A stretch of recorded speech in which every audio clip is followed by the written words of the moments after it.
I'm poisonous. Oh, okay. And that's what got you sick? That what kills you? I'm telling Jen. Roll the dice, you know what I mean? Find out what happened. That's for you to lick me like a ladies and gentlemen, or I guess just gentlemen today. Yeah. What are we excited for? Damon, when you think of this day 3, what are you excited for? There's a couple things I'm looking forward to today. In all honesty, I'm very curious about Intellivision. Yeah. I'm a retro gamer. Intellivision is a name that I grew up with, although I never owned one myself. So I think it's very cool that there's this very retro gaming brand getting its own showcase within E3. Yeah. They want to be a family-friendly console where all the games are easy to pick up and play. They have their own controller that's very simple to use, apparently. So I'm curious to see if what they've got and if there's room in the market for yet another successful console. And then, of course, Capcom. Coming up later today.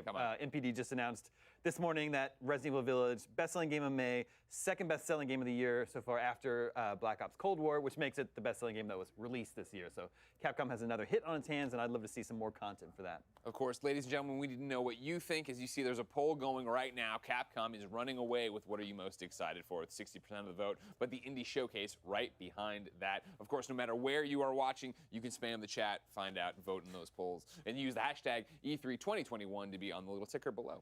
But Michael, what are you excited for today? I am with the audience and with Damon and saying Capcom because I love Japanese games. That's kind of what I've gravitated towards throughout my career at GameSpot is covering Japanese games, and Capcom I think is going to be surprising. Yeah. Maybe I know. Like Jackie said, Resident Evil 25-year anniversary and Resident Evil Village is poppin'. And there's probably going to be some extra content. I would like to see VR support for Resident Evil Village. That would be wild. But I think the thing I'm actually most excited for, and I think Dan is going to feel me on this one, is the Great Ace Attorney. Oh yeah. Yes. Objection.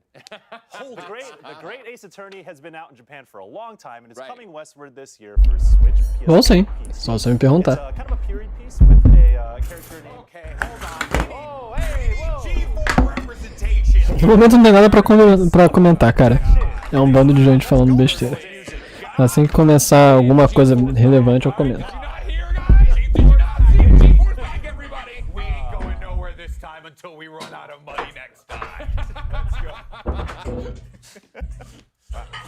That's it. Okay. I'm done. Okay, here's my question about Capcom, actually, though, and this is for the panel, obviously. But Capcom, very upfront. They already announced that they, Seltzer, of course, a friend of ours, Golden Boy, doing the presentation. They came out and listed their games, right? So they're talking about, the Great Ace Attorney Chronicles, Monster Hunter Stories 2, Monster Hunter Rise, Resident Evil Village.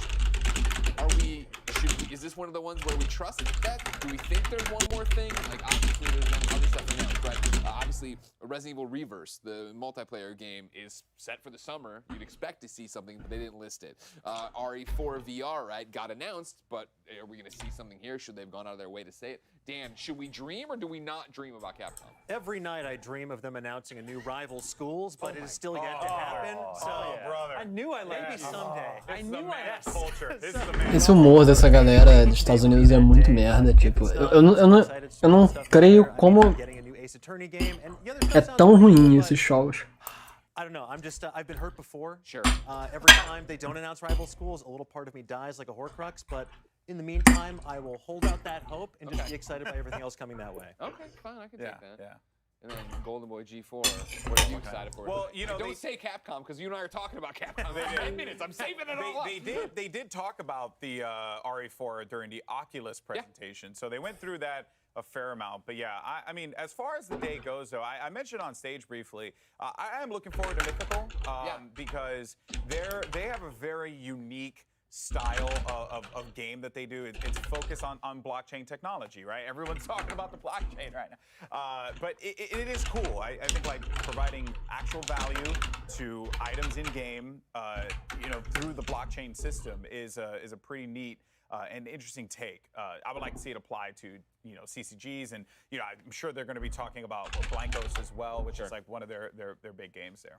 Yeah, for me, obviously Capcom, that's the brand we know. But you then just said don't take Capcom. I'm getting away from it. Then there are the questions of the other things, right? Where it's like there's an indie game. E vocês, o que estão esperando da E3? Obviously, what don't know if obviously, hey, if you don't know, I'm Greg Miller and I love indie games. So now you know it's obvious that I'm excited for this because I want to see what they have up their sleeves. And I'm interested to see, with so much saturation this week, whether it be PC Gamer, whether it be Algum jogo específico? Future Gamer that we just did yesterday, right? Like, how much more space are there for more indies to come out? There are a few more indie games that I've been paying attention to that I didn't see at the other showcases. So I want to shout out two of them: Boyfriend Dungeon from Kit Fox. Algum jogo específico ou nada demais? O que vocês têm em mente? My boy Davion Gooden. Hey, I knew I was going to give you a shout out during E3, but I haven't seen those at other showcases. Those are games that I'm looking forward to that kind of feel like they're imminent for release, but that's up to them. But it would be dope to see those games on an E3 stage. That's what I want to see, but if I don't. Also, where's Avali to talk about Boyfriend Dungeon? Boyfriend, oh my God. I can't do the Avali Boyfriend Dungeon thing justice, because I wouldn't even know where to go from there. What is that game even about? You date your weapons. O que teve de bom hoje nada, né? Começou agora, tem 10 minutos. Só tem essas pessoas chatas falando. O que teve de bom ontem foram alguns jogos indies, todos os jogos indies praticamente foram bons. Teve um jogo de skate que parece que vai ser muito legal. Quase todos os jogos grandes parecem que vão ser chatos pra caramba. Como sempre, jogos indies são melhores do que os jogos AAA. Here are some of the best memories from past E3s as told to you by some of your favorite streamers and content creators.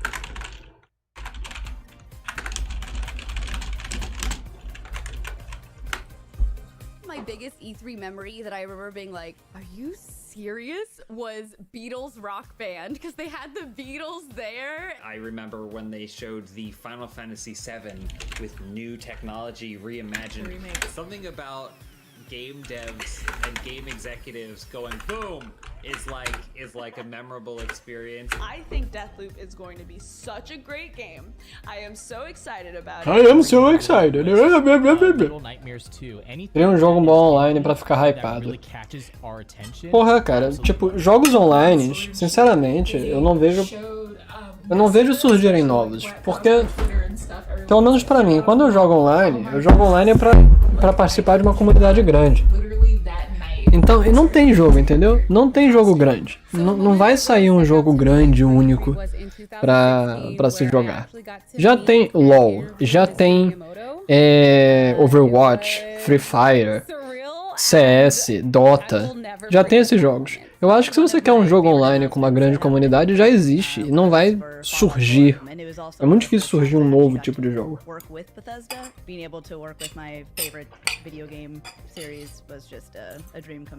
Entendeu? A super hype E3 announcement.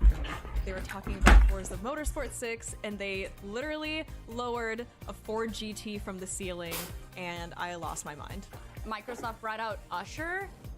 That was the time. That was when there were just random celebrities. The E3 announcement that I got the most excited about was winning the freaking Smash Brothers tournament and getting that dang medal. That was the best announcement that ever happened to me when they announced the winner, and it was me.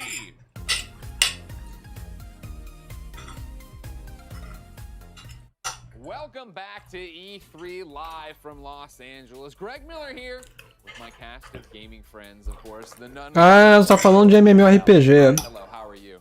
Cara, eu particularmente não gosto de MMORPG. Acho muito chato. Normalmente quando eu jogo um RPG, é um RPG que eu sei que vai ter um começo, meio e fim, entendeu? Isso que eu gosto. Aí, eu gosto de Diablos. Diablos eu acho sempre interessante. Diablo 1, 2, 3, Diablo 4 que vai sair, que aliás parece que vai ser muito fucking bom, Diablo 4. Skyrim. Vai sair agora esse Elden Ring, que vai ser um novo Dark Souls. Então, tipo, isso eu gosto.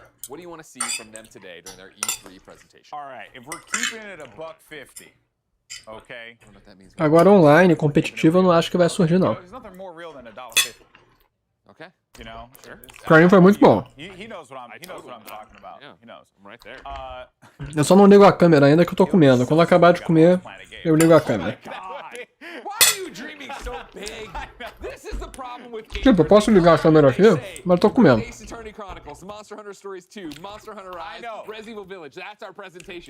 Monster Hunter é interessante, mas é meio que, tipo, super zoado.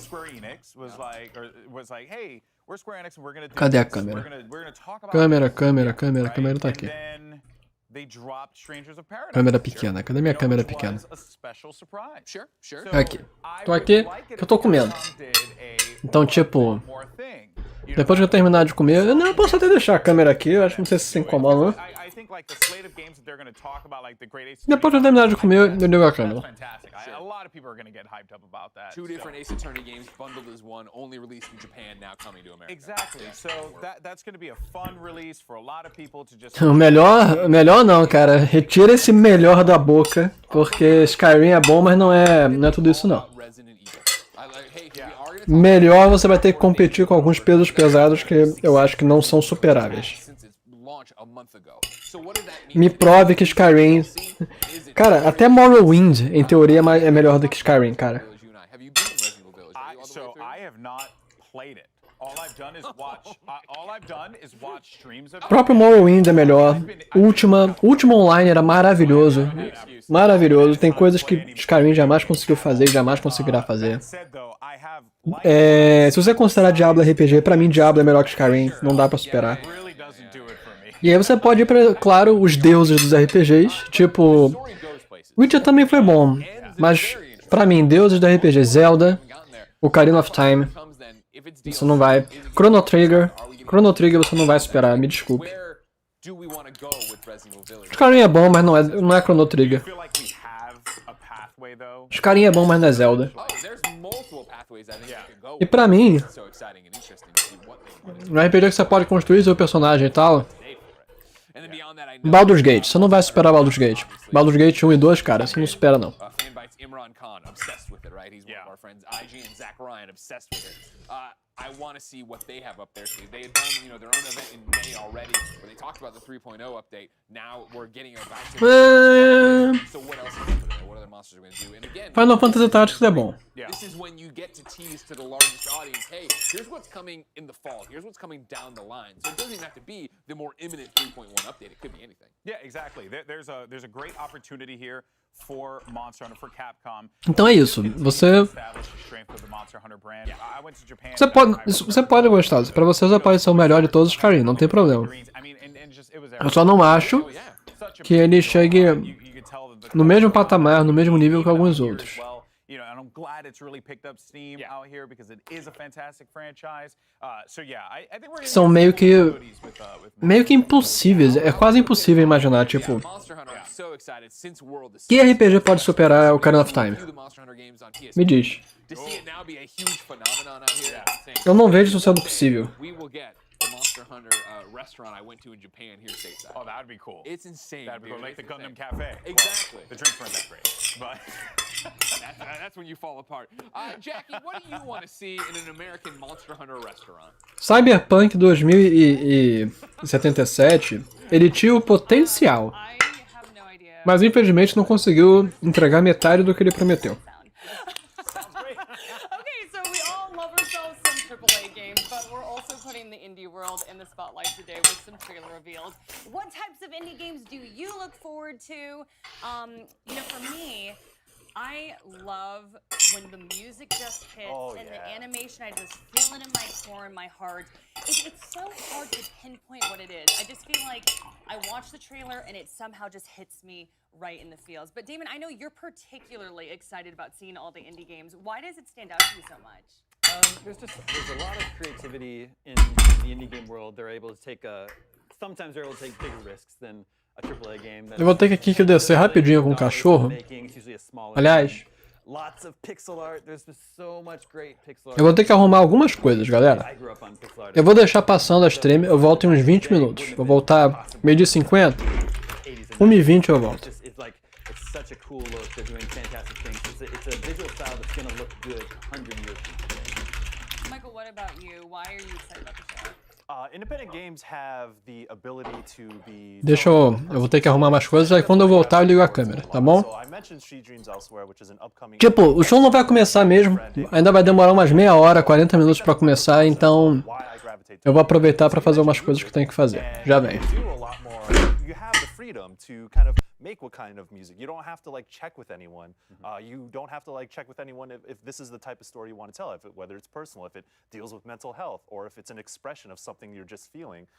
You are, if you're making an independent game, you are your own storyteller. So you are the last, I imagine that you would be the last, you get the last say in what your game says. So of course, not every indie game is going to hit every person, but for those games that do hit certain people, I think they can be very impactful. Because I know games such as Undertale, which is probably, I guess, like the most successful indie game out there by Toby Fox, like that is literally one of my favorite games of all time, and many people would probably agree with me. But there's something very, very earnest and very personal about that game, and especially that soundtrack, which Toby Fox also made as well, is just like a throwback to all the old school RPGs. So that's what I look for in independent games, and I want to see something like that again, and I hope someone out there finds something they're interested in too during the showcase. Michael, that was an exceptional monologue. I just want to give him a round of applause. All of us were in trance. We were just keep going. I want a game to make me cry. I've been on record on this for all of E3. Crying is dope. Crying is great. If there's a game out there that's going to make me cry, give it to me. We're here for all the feels. Dan, but in your opinion, what makes the indie games hit? I think it's what both Damon and Michael were saying, where you have so much raw creativity out there, but the indie game process democratizes the creative process because you have fewer corporate masters to answer to. You can really sort of focus in on your vision. I think about that sort of idea of a singular creator in some cases, like Concerned Ape with Stardew Valley. That was someone who just loved playing Harvest Moon so much that he's like, I need to make my own. And he did over the course of 5 years, and it turned out great. But you get so much other stuff out there too, it really opens up genres that might get passed by a larger publisher. Things like visual novels, you get a lot of unique narratives there. Some really strange ones sometimes, like Hot to Full Boyfriend, where you get to date a bird. But that's also cool because that offers all these options to so many people out there. There's so much amazing content, especially through platforms like Steam and Itch. There's so many amazing creators out there, and some of my favorite surprises from the show so far have come during the PC Gaming Show or the Future Game Showcase, because it's not the stuff that we knew was coming, it's the stuff that I'm going to add to my wish list right away because I want to play it down the line. You know what I also find very interesting about indie games is basically what they have to do with PR and marketing. This is so random, but one of my friends just hit me up on LinkedIn and was like, hey, do you remember me from college? I made an indie game. It's called Extra Galactica. It's actually going to be appearing today in the Indie Game Show, and it's adorable. I love it. Great 80s retro music. You're going to absolutely adore it, Damon, and pixel art. So, but he was talking to me about how they're trying to appeal to China and these different regions. So it's like, how do they find their audience? I feel like that's such a challenge. It is a challenge. Yeah. I mean, think of how many great-looking indie games we've seen just during this show. There are literally hundreds of games released every day. Yeah. It is a real, discoverability is a real challenge. Yeah, for sure. Well, so much to get to today, but first we're going to take a quick break. When we return, Verizon will get things going with a major update. Stay tuned. I would say GTA 5, Minecraft, those games, they're still around because it's super open world. I mean, Minecraft, you can build anything, break anything, which is really, really cool. GTA is just it's just like real life, but in a game, which is cool, and you can just go up and punch people, and that's always fun, and you can't do that in real life. Or, I mean, I guess you can, but probably wouldn't be good.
篝火营地是中国领先的游戏媒体，创立于2018年。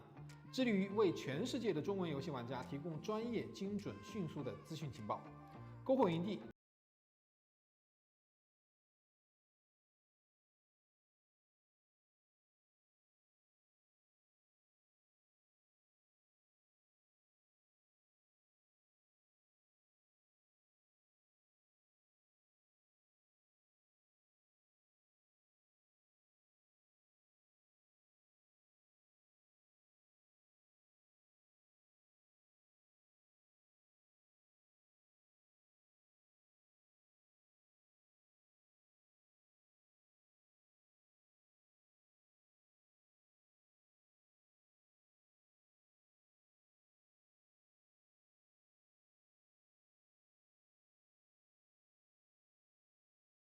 As a part of Play For All, GameSpot will be bringing you the latest gaming news and announcements, interviews with developers, the biggest press conferences, and lots more. Play For All is our yearly online event that combines the excitement and announcements of E3 with charity live streams the following week, with lots of special guests who are going to help us raise money for able gamers. So join us in June for E3 and Play For All on GameSpot.com, YouTube.com/GameSpot, Twitch.tv/GameSpot, and as a part of E3's official broadcast.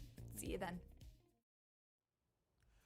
Welcome back to E3 Live from Los Angeles, and team, we are just moments away from Verizon's presentation. Obviously, with a mobile carrier, you think about mobile games, and how have you seen the mobile game scene change? Because I'm a big mobile gamer, and it has evolved exponentially over the last few years. Oh my gosh, dude. No, you want to say the last few years, I'd go even further than that. Damon and I have been very clear that we're old.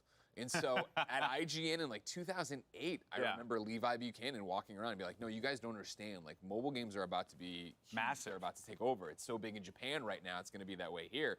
And you jump to it now, and it is that, like, as somebody who never played mobile games, I have Apple Arcade. Right, I have the Backbone controller to throw onto my phone, whether it is for a mobile game, whether it is to go play something through remote play. You're seeing games I'm already excited for, stuff like Cozy Grove, go from a mobile platform to PlayStation. And it's that idea of like you start playing it on a console, you're like, this is a great game. Chicory right now. You start playing it on a console, and you're like, this is great. And then it's like, oh wait, I could have been playing this on my phone a long time ago. I know, it's incredible how much mobile gaming has evolved. Mobile networks are so important as well, folks, and the wait is over. So let's go ahead and kick things over to our friends at Verizon.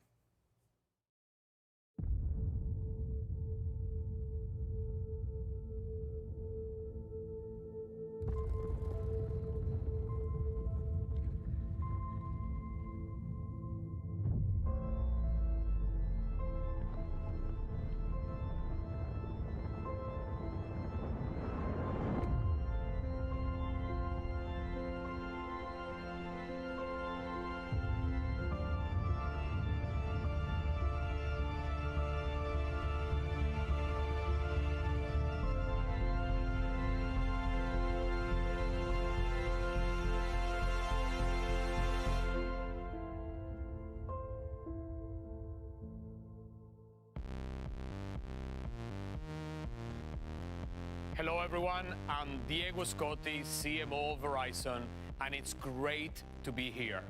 This is my first E3, so you might be wondering why am I here and why Verizon is here at the industry's biggest gaming conference. Well, let me tell you, this past year changed everything, including the world of gaming. The pandemic sparked a massive growth for the industry. New players came in droves, and for many, gaming took on new meaning. It was a source of comfort, a creative outlet, and a means of connection. In fact, we estimate that 5 out of 6 people in the US have played a video game at some point in the past 6 months. That is amazing. And this growth has propelled the gaming industry towards massive new creative opportunities and cutting-edge ideas. Gamers know better than anyone that cutting-edge ideas demand new technologies that can keep up. And that's where Verizon comes in. Because here's the thing, in our increasingly fast-paced, interconnected world, we need technology that can transform every aspect of gaming. Technology that is not limited to a single console or platform. What we need, it's a network. And that network is Verizon 5G Ultra Wideband. That is why we're here today, to tell you about Verizon 5G Ultra Wideband's high speed, low latency, massive capacity, and the power of mobile edge compute, or MEC, and how Verizon is powering a gaming revolution. We're going to talk about 3 gaming communities that will benefit the most. The first community is the developers who create the games. We'll see how developers can make the most graphic-rich multiplayer games ever created. And immersive gaming formats like virtual reality can come to life in whole new ways. The second community is the sports teams who play them. We will look at how players can download games in seconds, and data-intensive multiplayer games typically reserved for consoles can now be played on mobile. And third is the community of fans who engage with them. Fans can stream games on the go with no additional downloads or consoles needed. So in all these 3 areas, Verizon 5G Ultra Wideband is the innovation that makes other innovations possible. Let's take a look.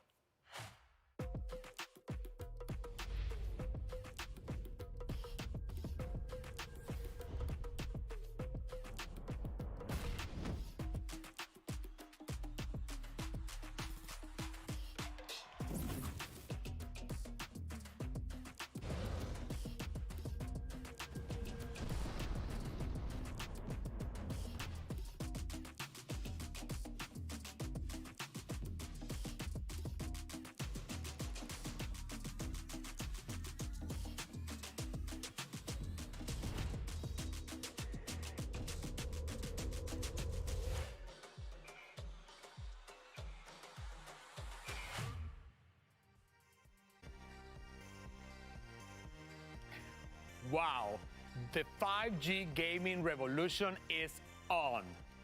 5G Ultra Wideband and mobile edge compute are literally game changers for this industry. And to prove it, we'll hear from friends I'm proud to have here with us today.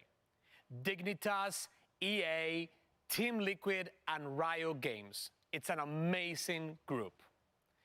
All the games, all the programs, the hardware being announced here at E3, all of them require a powerful network. And Verizon 5G will take all of them to the next level.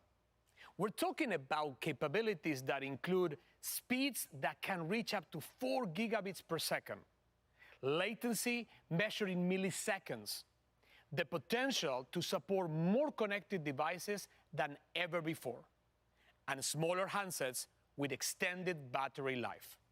It's simply incredible. I'm so excited. To bring this to life, let's see how 5G will change everything.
so amazing. I really loved that video.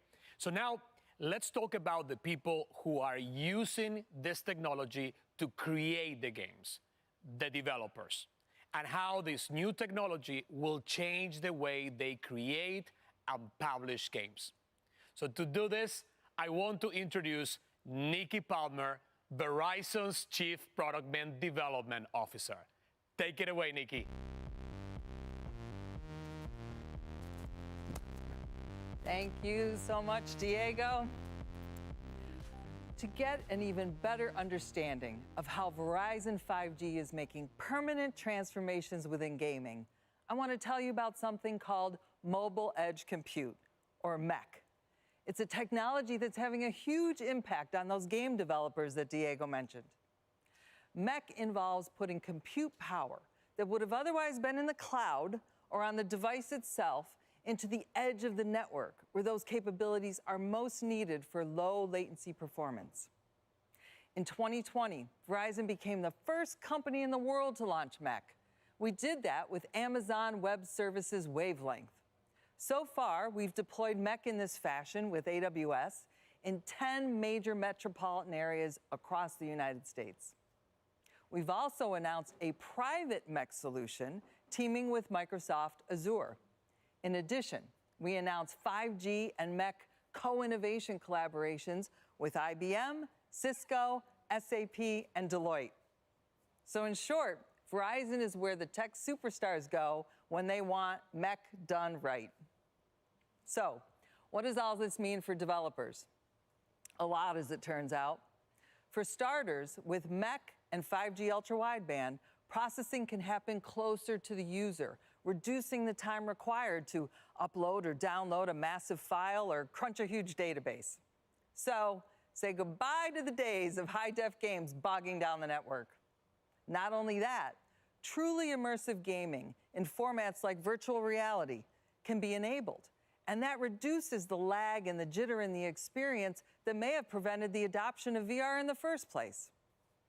This technology also provides a platform for hardware developers that can change the size and weight of a headset, untethering gamers from the clunky hardware of the past and unlocking the huge gaming potential of virtual reality. With augmented reality games also on the rise, there are even more implications for game developers, especially the ones who are so creative that the current platforms can't keep up. Until now. The platforms are here. Thanks to 5G ultra-wideband, even the most visually complex cloud-based games can come through beautifully on any user device, just as their creators intended. Developers can now focus on making the best games. They can rewrite the rules for creating eye-popping, graphics-rich multiplayer action without worrying about hardware or network limitations. So, now that we've lifted the creative limitations for developers, I want to shift gears to talk about the second community being impacted by the power of 5G, and that's esports teams. Esports has been one of the fastest growing entertainment categories in the world. With access to Verizon 5G ultra-wideband and mobile edge compute, new games can be played with higher fidelity and lower latency, creating new opportunities for esports leagues, especially mobile esports. Our 5G labs have been the perfect place for esports innovation. These 5G and MEC-enabled environments are cutting-edge incubators for forward-thinking companies that are ready to build and scale the future of gaming. In early 2020, Verizon's 5G lab right here in LA became home to the Verizon 5G Gaming Center. This first-of-its-kind facility was created in partnership with Dignitas, serving as their West Coast headquarters, home to its League of Legends teams, and place to co-create the future of esports engagement and content. Voltei. We've expanded our capabilities to Agora dá para ligar a câmera. Ligar as câmeras. volumetric capture and a space for player analytics. We are Deixe-me taking it to the ver. next Botão de level, câmera. exploring Câmera. how 5G ultra-wideband Cadê minha câmera? network can enhance player performance, Pronto, enable tá aqui. new fan connections, and empower the next wave of gaming and esports experiences. Let's see how. I don't think any other organization or company has what we have here at the Verizon 5G Lab. Pronto. It's the first in the world, so it's really exciting to be a part Caralho, of ainda something so não innovative. começou os jogos. Ai, caralho, cara. Que maravilha. Porra, cara, já tem 1 hora de show quase e não tem nada. Eu saí, resolvi minhas porras, voltei e não tem nada ainda nessa palhaçada. Ah, tomar um chá, comer um chocolate. It's really nice to have the gaming center here and our own little personal streaming pods and basically have one-on-one conversations with all my viewers. Começa nunca essa porra, cara. And in the gaming community, I am known as ArtStar. I am a content creator for Dig. Deus do céu, quem se importa? Quem se importa? Não me importo com o trabalho de vocês não, cara. Eu quero ver os jogos. É muito engraçado, eu não sei. Eu literalmente não sei porque eles fazem isso, de verdade. Ninguém... Isso é pra quê? Isso é pras empresas? Isso é pra investidores? Isso é pra quê? Porque ninguém gosta de assistir isso. Ninguém gosta de assistir essas coisas. Eu não sei. Eu sinceramente não sei o que seria... Qual seria o melhor caminho ninja pra essas porras. Porra de... Eles colocam essas coisas horríveis no biscoito. Vai, fica uma merda. So consumers will be able to have multiplayer, augmented reality games. Summoner's Rift. So they will eventually be able to do that anywhere. Jogão bosta da porra.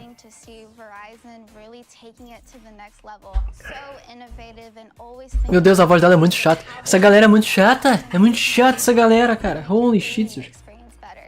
To me, what's really exciting is when we bring in creative people who are given access to this technology and they come up with an idea that we never would have thought of. And we're just at the beginning of how 5G is going to impact games. Tem uma coisa que eu detesto na dicção de fala das mulheres estadunidenses, que é a maneira como elas terminam as frases. Normalmente elas terminam as frases falando... É muito estranho. É muito irritante esse barulhinho. Ainda não começou? Ainda não começou! Meu Deus do céu, começa a porra! Now, let's move on to the third and biggest community that will be impacted by 5G. The fans and their experience. That connection between esports players and their fans is so unique. Team Liquid. Cara, Team Liquid só tem se ferrado, não é? Eu acho que ele não tem ganhado nada ultimamente. Alguém lembra? Eu tenho quase certeza que não tem ganhado nada. And to create the deeper engagement and immersive experiences they want, we are going to need to harness the power of 5G. To help me bring the power of 5G. Introduce someone who truly knows fan engagement. She has fans both as a dynamic member of the Minnesota Lynx and as a streamer with Team Liquid. Team Liquid. Powers. Okay. Diego. Hi everyone. I love competition. Whether it's on the court or Eu não conheço ela. Ela é alguém famoso? Quem é ela? Eu não conheço ela. TL is tech forward and always looking to push the envelope. Cara, o Team Liquid não ganha mais nada. Eles foram esmagados em Dota. Até onde eu sei, eles não têm nenhuma expressão em LoL. Até onde eu sei, eles não ganharam mais nada em CS. Literalmente, eu acho que o Team Liquid não tem mais porra nenhuma, não é? Galera só apanha. Vou pegar água, viu, galera? Não começa o jogo, vou lá pegar água. Um segundinho. To unlocking the future of these experiences. With the power to enable teams and players to deliver the most immersive and personalized experiences ever. The technology is transforming the way fans play and consume content. Team Liquid has a 20-year history of changing the game through the power of community and innovation. And we could not be more excited about the next phase of gaming, brought to life with Verizon 5G. Thank you. Thanks so much, Ariel. This is really exciting stuff. Now, there is clearly new territory to tap into with fan engagement. I am convinced it is the future. Caralho, não começa o jogo. Não começa as apresentações. Gaigaia ANCAP. Por que eu sou ANCAP, maluco? Fala aí porque eu sou ANCAP. Não me xingue, seu maluco. Dizer que eu sou ANCAP é dizer que eu uso alumínio na cabeça.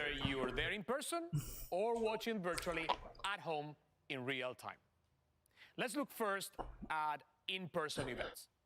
This year, as live events return, Verizon and Team Liquid will give fans new experiences at the industry's biggest events. Stadiums and arenas around the country with Verizon 5G Ultra Wideband. In here, meu Deus, não tem jogo. 360-degree portal views into the gameplay for a fully immersive Não importa, ninguém se importa com isso, meu irmão. Comecem os jogos. É incrível que eles falam e não falam nada, cara. Não tem nada que ele falou de útil. Meu irmão. Can you unlock second screen experiences that immerse fans in the competition? Deus do céu. Se eu soubesse que 3 era tão fucking chato, eu acho que eu nem streamava essa porra. Que loucura, cara. Que palha assada. And 360-degree access that puts them in the middle of the action. I can't wait to see what comes from our Team Liquid 5G innovation partnership. Now, Verizon's expansive collection. Será que anunciam um GTA? Talvez, talvez. Você acha que vai ter um novo GTA? Tipo, eles não mostram nenhuma intenção para lançar um novo GTA há décadas. We want to show every one of them how Verizon's networks will benefit both players and developers in totally new ways. A great example of this was our partnership with Epic to create the Super Bowl 5G stadium in Fortnite creative mode. This was the largest branded experience ever built in Fortnite. Meu Deus. Jamais para de ser ruim. Que coisa incrível.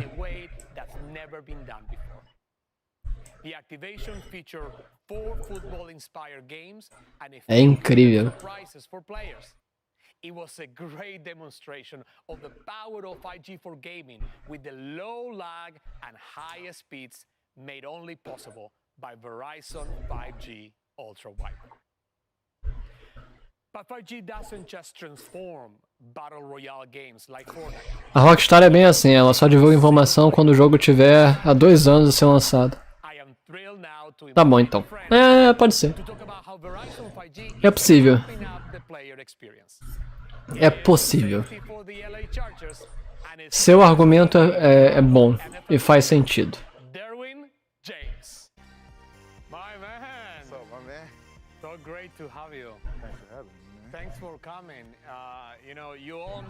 Jogo só amanhã. Parece que sim, cara. Eu acho que hoje vai ser. Eles vão fazer uma massagem ao vivo. Eles vão depois fazer um pouco de yoga. Aí eles vão então trocar lá de roupa. Vão fazer uma live de banho, de banheira, fazer um pouco de esportes ao ar livre. É isso que tá rolando, cara. Pra quem quiser, eu tô streamando também na Twitch. Não a E3, porque não pode streamar na Twitch, é meio perigoso. Normalmente a Twitch, ela caça quem fica restreamando as tweets que tá na Twitch. Então, o que eu vou fazer... Nossa, ficou super torto o meu negócio. Pronto, agora tá melhor. Então o que eu vou fazer, eu vou streamar na Twitch Brawlhalla, viu? Quem quiser assistir Brawlhalla enquanto espera essa palhaçada começar, aí vocês podem vir lá na Twitch. Deixa eu streamar lá. Porque tá inacreditavelmente chato esse negócio. Está engraçadamente chato. That's so cool, and you achieved all of that. I don't know about the handsome one, but anyway, it's a great story. And I'm sure you've seen tons of changes in the game since you started playing, both on the field and also on the screen, right? You could say that. The innovations around Madden NFL and the game overall are incredible. The tech advancements have enabled so much. When I started playing, there were maybe the color cords with the images were blurry, the networks were kind of slow, so you're constantly getting a lag. It's so different now. The visual. Vamos lá, vamos botar lá. Brawlhalla. Brawlhalla. Brawlhalla. Ranked. Level 3. Vamos confirmar e começar.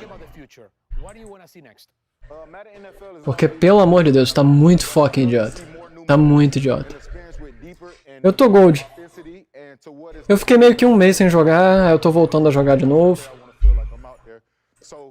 Enquanto essa E3 continua chato pra caralho, eu vou ficar lá jogando. Meu Deus, eles não param de falar. Ai, que piada, meu irmão. Que piada essa porra. Is the future. Yes, sir. We ended the year, and I'm gonna hear this number, with 17,000 5G small cells all across the country. And we expect to have by the end of the year 30,000, so everybody can enjoy 5G. So I tell you, this kind of expansion means that the powerful connection you need for console quality gaming experience on mobile, like the one you want, will continue to grow very quickly. And here's what I'm saying. We are taking it also to the next level. Because we are combining. Caralho, é muito chato. Nós estamos combinando o poder de cagar no chão com o poder de mexer nossas mãos de uma maneira muito lenta. Caralho, eles não param de falar. Eles não param de falar chatice. Isso é incrível. Absolutamente incrível. Diziam que era impossível, mas eles conseguiram. O maior show de jogos do mundo, demorando mais de 1 hora com nada. Uff. Deixa eu ver que missões eu tenho pra fazer. 25 knockouts. Deixa eu treinar um pouco antes.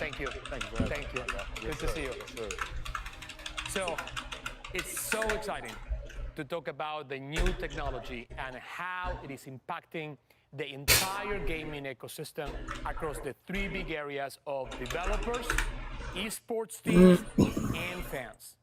All One Piece eu tô meio torto. innovation to the industry. But today, there is One Piece eu fico seguindo. Uau, será que finalmente vai começar? Eu só não tô sabendo do que tá acontecendo agora, tipo, o mais atualizado. Depois eu vou dar uma lida no mangá e ver.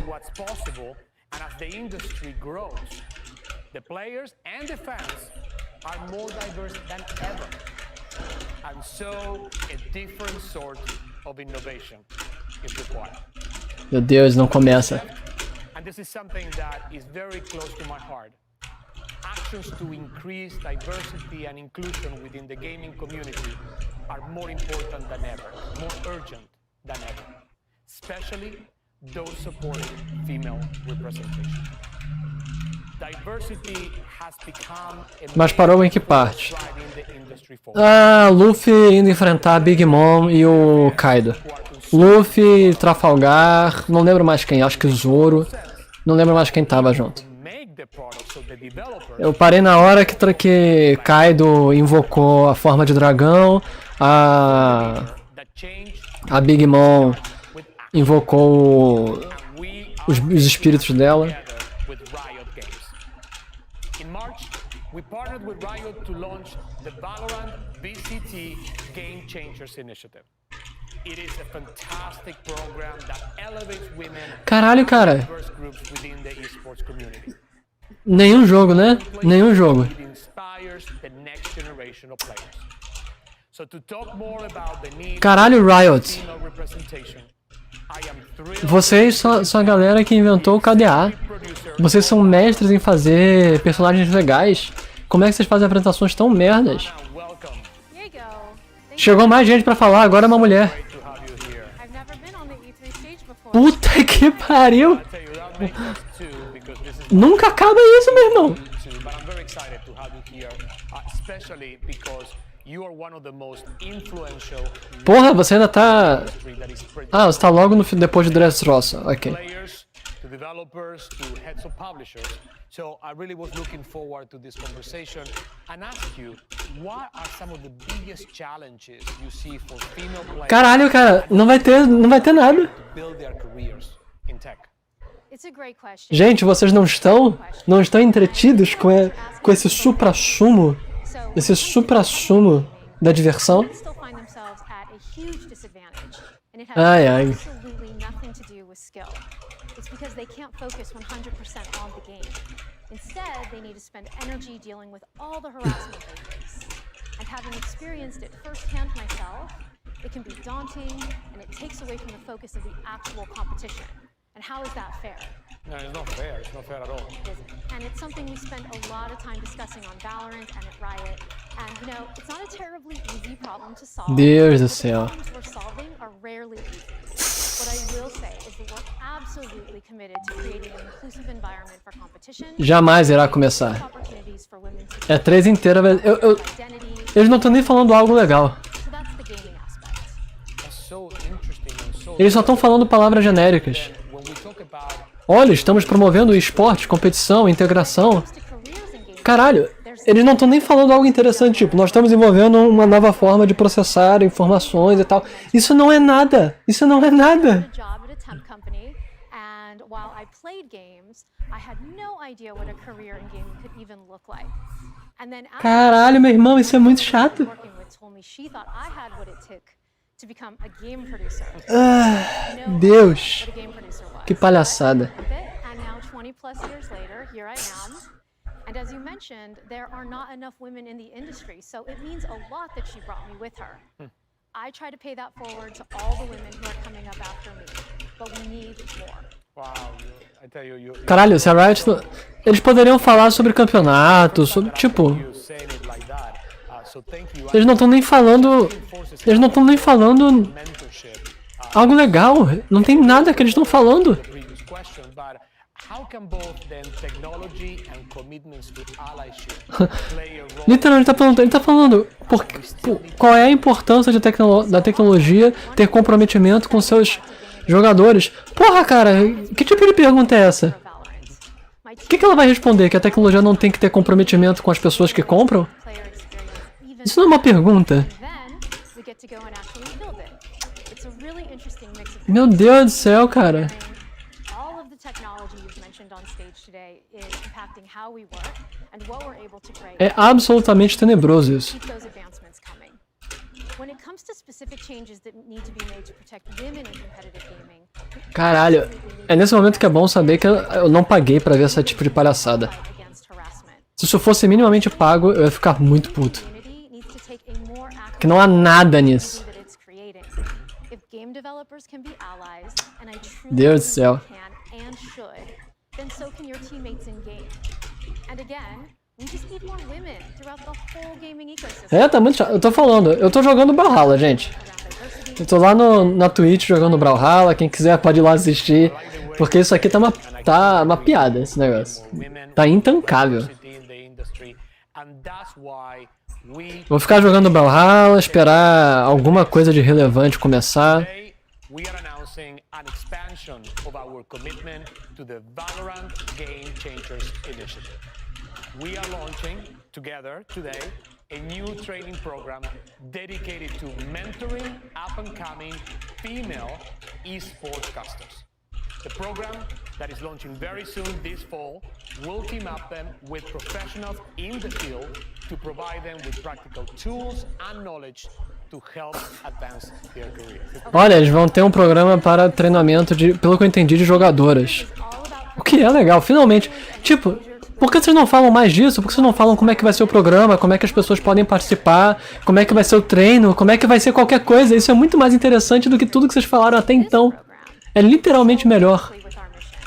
Eu até gostaria de saber mais.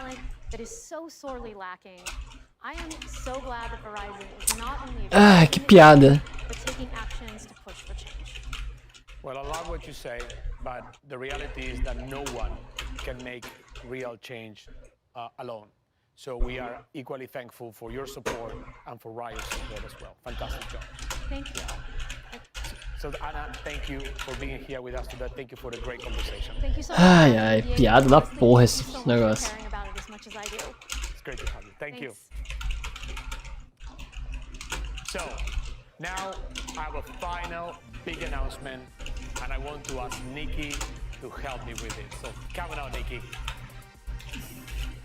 Yes, Diego, this is big, and I am so proud to help announce it.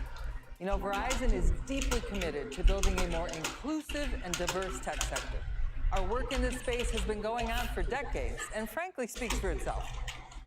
We are so proud of the work we're Ai, doing. ai. We also know that more action needs to be taken to address the lack of female representation in gaming and more broadly in STEM.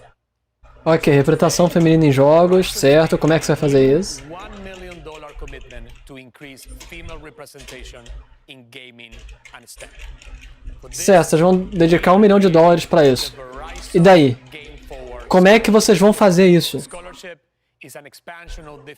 Olha, pra mim, eu gosto daquele GTA antigo que era 2D, gente. Eu sei. Mas é o GTA que eu mais me diverti. Eu joguei muito o San Andreas, joguei muito esses outros GTAs, mas tipo, o que eu mais gostava é que era muito zoado, o antigo. Então esse é pra mim o melhor GTA. Such as computer science, graphic design, software engineering. And those 5 schools are Dillard, Delaware State, Morgan State, Texas Southern University, and Howard. We'll build tech centers on each of these campuses. E pra você, qual é o melhor GTA? And we'll also provide the scholarship recipients with access to the Verizon 5G Gaming Center for training, as well as mentorship. And I tell you, here's the best part. We are guaranteeing the students internship opportunities at Verizon and with our gaming industry partners. It is these kinds of deep commitments. Chegou mais alguém pra falar? Eu falei, cara, você não me ouviu não? The tech industry needs. We are really so proud of this and for the opportunities. Tipo, eu acho que todo mundo. Absolutely. And you know, I just cannot wait to see what these students do. Nikki, thank you. So, I hope the last 30 minutes have clarified why Verizon is here. For 2 big reasons. Number 1, technology. Verizon has a vision for how 5G and related technologies will bring an entirely new level of creation. Meu Deus, o cara. Como essas pessoas conseguem falar tanto e falar nada? Parecem políticos.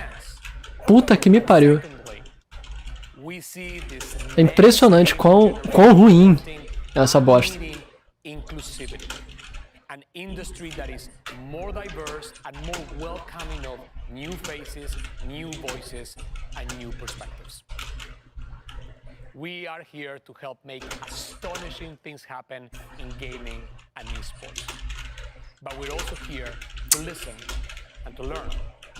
Gaming is a sector of bold thinkers, free spirits, and wide open creativity. Verizon wants to support that and empower it even further. So we look forward to working with you and playing with you for a long time to come. Thank you. O melhor história pra mim é que ela fez jogos muito vivos. Verdade. Parece viva a cidade e tal. Meu Deus, a apresentação inteira foi nada. Não teve um jogo, não teve uma coisa relevante. É a Riot. Nada de League, nada de Valorant, nada de porra nenhuma. Incrível. Incrível, não teve nada. Como? Não teve nada. especially getting women and minorities. Impressionante. How important is this, Jack? Honestly, they kept on echoing that we need action. Yeah. To create change, like we need to start doing things like this. And you think that we've made so much progress, but I can't even tell you how many times people come up to me and they're like, "You play video games? Yeah. Really? I didn't think that you would be into that." And I'm just like, man, it's crazy. Gamers come from all walks of life, and we heard Anna Donlan talking about this a little bit, but sometimes when you're a woman, it can be very discouraging. Twitch chat can be extremely harsh. Social media, like it can be extremely painful. But seeing something like this that is uplifting and encouraging, I'm so excited for it. And they kept on talking about the next generation. So many young women out there are watching this, and I'm sure that they're like, wow, like there's scholarship money out there for this. Someone's like, you can do this, and it warmed my heart. So 100%. happy to see it. Really happy to see it. And one of the things in there before I toss for you, of course, is that Anna was talking in the Riot segment, right? That the gaming community needs to be better about building the community it's in. Yeah. And I can't agree with that enough. If you know anything about Greg Miller and Kinda Funny, being better is a big part of what we always talk about. Be better to each other and don't be a jerk. And I know right now, on our very own Twitch page, right here, a bunch of people are being jerks. And everybody who's a good person, which is the majority of gamers, need to step up, ladies and gentlemen, and of course show them the positive outshine. Todo mundo tá sendo idiota. Ele falou, todo mundo tá sendo babacas. As pessoas estão sendo babacas porque vocês são chatos pra caralho. É muito chato isso, meu irmão.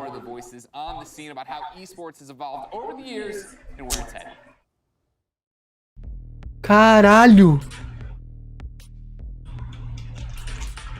For the longest time, I didn't even tell my friends and classmates in school that I was a professional gamer. Back when Blockbuster was still open and we have MLG events. People that organise tournaments. People used to drive around vans with computers and off their own money just to set up these LANs for people to play so there could be an experience of people gaming against each other. And I would go to my local Blockbuster and compete and getting the high score in different Nintendo games. And I would always win. I always compare it to like a fight club, underground, like super secret. And over time, it's blown up. The industry and the people in the industry who were once, made fun of for being nerds or playing video games and, the stereotypical living in their mom's basement, are now the cool kids on the block. And I think now that we, as people that are involved in gaming and esports, can actually dedicate our time properly to this, that shows me just how far we've come. Once I started to play competitively for League of Legends and realized there was an opportunity to also bring kind of my heart and my energy for the game and make it lucrative, I had to follow my heart. I'm just very excited to see more and more people being able to turn their hobby, turn their passion into their jobs and making a living out of it. And now you can legitimately be a kid and tell your parents, like, hey, I want to be a professional esports player. Day to day, I wake up every day and I'm just really happy to get to play games for a living. There's Fortnite players that are 13-year-olds that I know who have the work ethic and drive and put in the time and effort like a job, more so than even my friends who have full-time jobs. In the beginning, it was like, nerds play video games and jocks play sports, but now you have like NBA players and NFL players that are streaming and making videos. People are now coming out about it, like come out to gaming club and stuff. It's not, you're not a geek no more, you're not a dork, and if you are, that's cool now. When I was a young girl, I was playing 2K a lot, and I never thought I would see myself in the game, and boom, there I am. I'm able to drop 40, 60 with myself and actually look like myself. It's really started to mesh together, and it's created like my perfect little child. The sports mix, the video games has like pretty much been me my whole life, but now the world can see it. I think that's what makes esports so compelling, is that there is an opportunity for anybody, no matter where you're from. Anyone can be a gamer.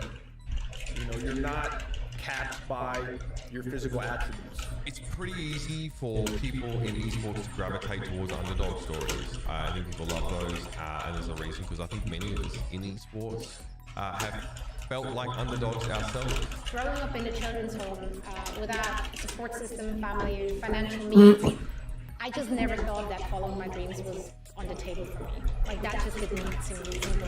Now here I am. I turned my passion into my job. I love my job every single day. I met my husband at a gaming event and I made lifelong friends. And I found a place and I found a family along the way. And we met. I can't imagine with how far it's come to see the next couple of phases. But I don't think the hype behind it is going to slow down anytime soon. I mean, I just see it going up. Content creators booming, just becoming so much bigger than before. New games releasing, more esports, more involvement and acceptance. Like, I think it's going great, and I don't think it'll stop growing anytime soon.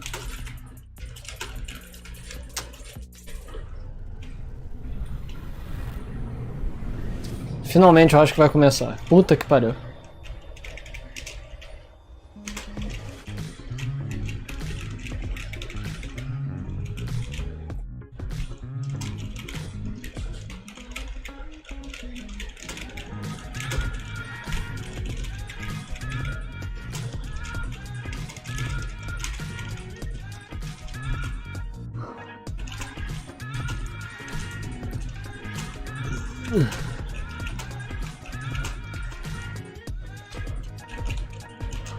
As a part of Play For All, GameSpot will be bringing you the latest gaming news and announcements, interviews with developers, the biggest press conferences, and lots more. Play For All is a yearly online event that combines the excitement and announcements of E3 with charity live streams the following week with lots of special guests who are going to help us raise money for able gamers. So join us in June for E3 and Play For All on GameSpot.com, YouTube.com/GameSpot, Twitch.tv/GameSpot, and as a part of the E3's official podcast.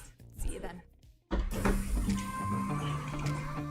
篝火营地是中国领先的游戏媒体，创立于2018年，致力于为Olha um chinês. 游戏玩家提供专业、精准、迅速的资讯情报。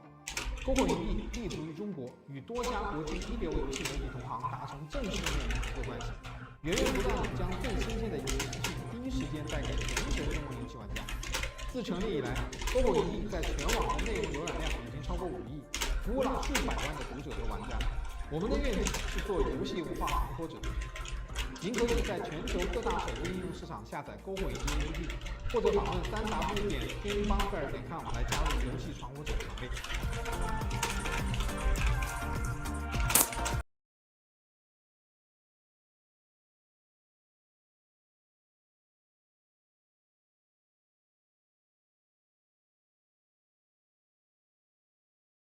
Segundo. Terceiro eu achei muito forçado a batalha contra os deuses. Esse último eu não joguei não. Mas pareceu muito bom, eu assisti. Eu vi pessoas jogando ele.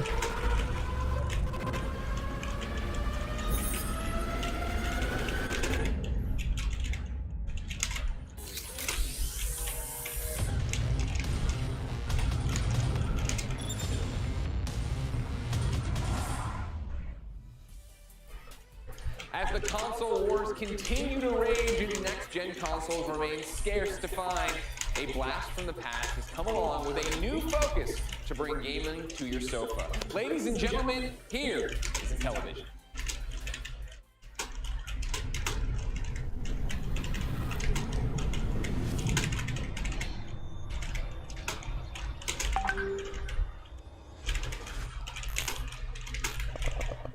Hi, I'm Tommy Tellerico, and what an honor it is for Intellivision to be a part of this year's E3. I want to personally thank the ESA for having us be involved. And we have seen some incredible stuff. What a great time to be a gamer. I've been in the video game industry for over 32 years, and have been a part of the creative teams that have made some of the greatest video games of all time, including things like Disney's Aladdin, Earthworm Jim, Tony Hawk Pro Skater, Metroid Prime, Guitar Hero. I'm even the guy who did the oof sound for Roblox. Don't hate me. In fact, I own the Guinness World Record for the person who's worked on the most video games in their lifetime. My mother's very proud. But I'm here today to talk about Intellivision and our brand new video game console, Amiga. Now, Amico is the Italian word. What the fuck? Um novo... Que porra de joguinho, de sistema de jogo é esse, cara? Friendship, that multiplayer, that couch co-op experience. Que loucura! Um novo sistema de jogo, pra quê? O 3 é meu predileto, talvez nem pela história, mas pelas boss fights. Eu não sei, eu achei meio forçado algumas batalhas contra os deuses. You're probably like me, and I bet your fondest memories of playing games were when you were playing with other people in the same room together. That's what we're all about. Now look, I'm going to be honest, for a lot of you out there watching this, I'm not going to impress you with our teraflops and gigawatts and screaming processor and incredible lifelike graphics. That's not what we're about. What we are is a really simple, fun party machine that you can bring out when maybe some of your non-gaming friends come over. Maybe you have a husband or a wife who isn't into gaming as much as you are. Maybe grandma comes over and you want to play a simple motion control game or a card game or a board game, dice, whatever it is. See, all of our games are built around fun and simplicity. That's the most important thing for us, and gathering people in a room together to do it. Here at Intellivision, we've assembled an incredible, passionate team of game makers who have over 600 years experience making some of your favorite games. Everything we do, we focus on bringing people together and having simple fun. In fact, we've designed our hardware entirely around those two things.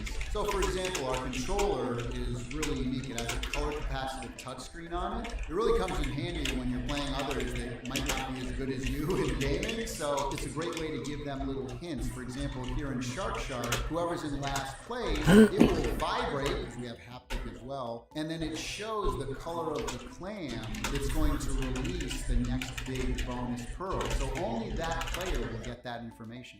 And also, having a screen on every single controller gives you a lot of really cool and unique abilities. Eu acho que alguns vão comprar, mas tipo... Deixa ele se divertir, tipo. Não tem porquê ele não se divertir com isso.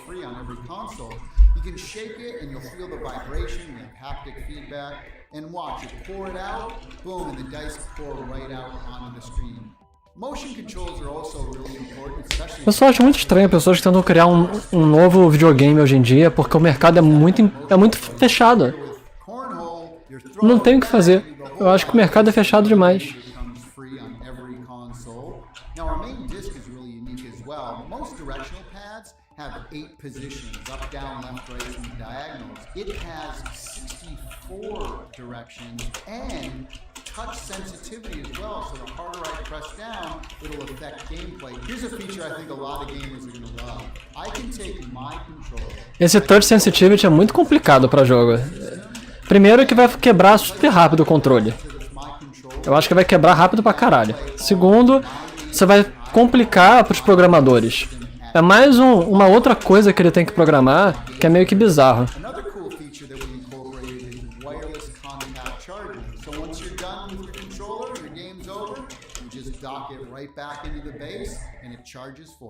Another unique feature of Amico is that we have interactive LED lighting all throughout the console itself, the base, and all of the controllers. We also have RFID built throughout the entire console, which means you can get a gift card, for example, tap it on the system, and it shows up immediately. You know what's really cool about having the focus be people playing together? I'll give you an example. Astro Smash is a 4-player game. At any point during the game, somebody can pick up a controller and just hit the ship they want and go right into the game at any point. Now, for all you collectors out there, you'll be happy to know that not only can you download games digitally, but we also have physical media as well, and we'll be releasing more information about that later this year. Now, here's something I think a lot of gamers are going to appreciate.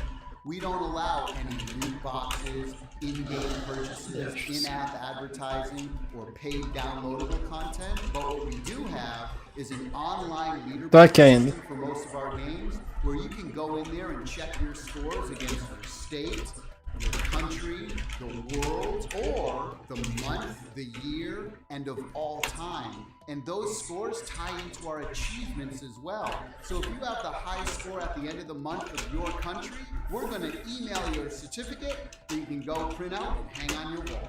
Now, as we all know, the most important part of any video game system are the games themselves. They all have to be super fun to play.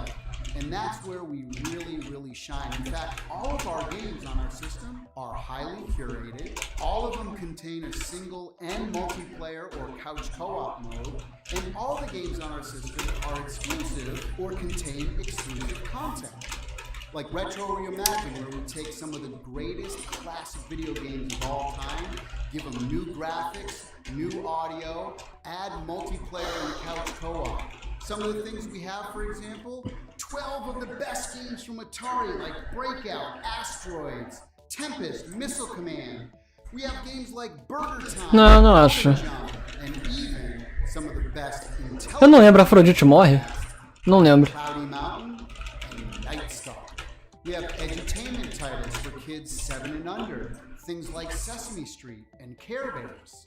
Now, our original IP category contains brand new games that we've created a lot of times around our unique controls. Some of those games are Valeu por seguir. Finnegan Fox, Rui. Squad, Space Strikers, Flying Tigers, and we even got the original Echo the Dolphin team to create. Eita porra, vai ter jogo do Dolphin, do Echo? Aí vale a pena. Aí eu aceito, meu irmão. Aí é bom.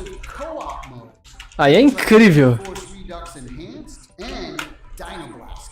Now, our sports and recreational category not only has big sports like Major League Baseball and soccer, but also recreational sports like cornhole, skiing, pool, and many more. Now, our casual category contains many party games, dice games, board games, card games, things like spades, emoji charades, and even award-winning board games like Blank Slate, Telestrations, and Ink and Gold. Será que a Afrodite vai aparecer nos novos... Como é que se chama? Nos novos jogos? But we have even more, including things like Mattel Hot Wheels, Harlem Globetrotters, and so much. Now, we previously announced that we're doing a brand new exclusive Earthworm Jim game for Intellivision. Eita, Earthworm Jim também é bom. To be working on it. We want to do something special, so we're going to give away 3 of these new prints. All of the team members signed it. All you have to do is email cow@intellivision.com with the subject line Groovy. Groovy! To do that, and then we'll announce 3 winners at the end of the month. Well, thank you for spending a little time with us here today. Hopefully, as you can see, our approach is a little different than everything else that's out there, and we really don't view others as Groovy! What we're doing, we view as complementary to what the video game industry is doing. It's such an exciting time to be in the industry, to be a fan of the industry, and we are fans of the video game industry. And you know, if there's something that you've seen here today that might be of interest, or maybe you're a developer who wants to make some games for us, maybe you want to place a pre-order, please go to Intellivision.com.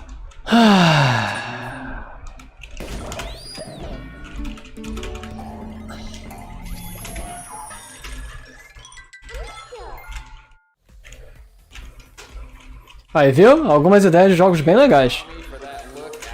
Earthworm Jim. Aí você tem... Dolphin. O golfinho lá, Echo. Yeah, so, you know, I've been saying this a lot. I've always been a fan of the offbeat, the different. I always seek that experience out no matter what game I play. And I would say that this definitely, like, checked those boxes for me.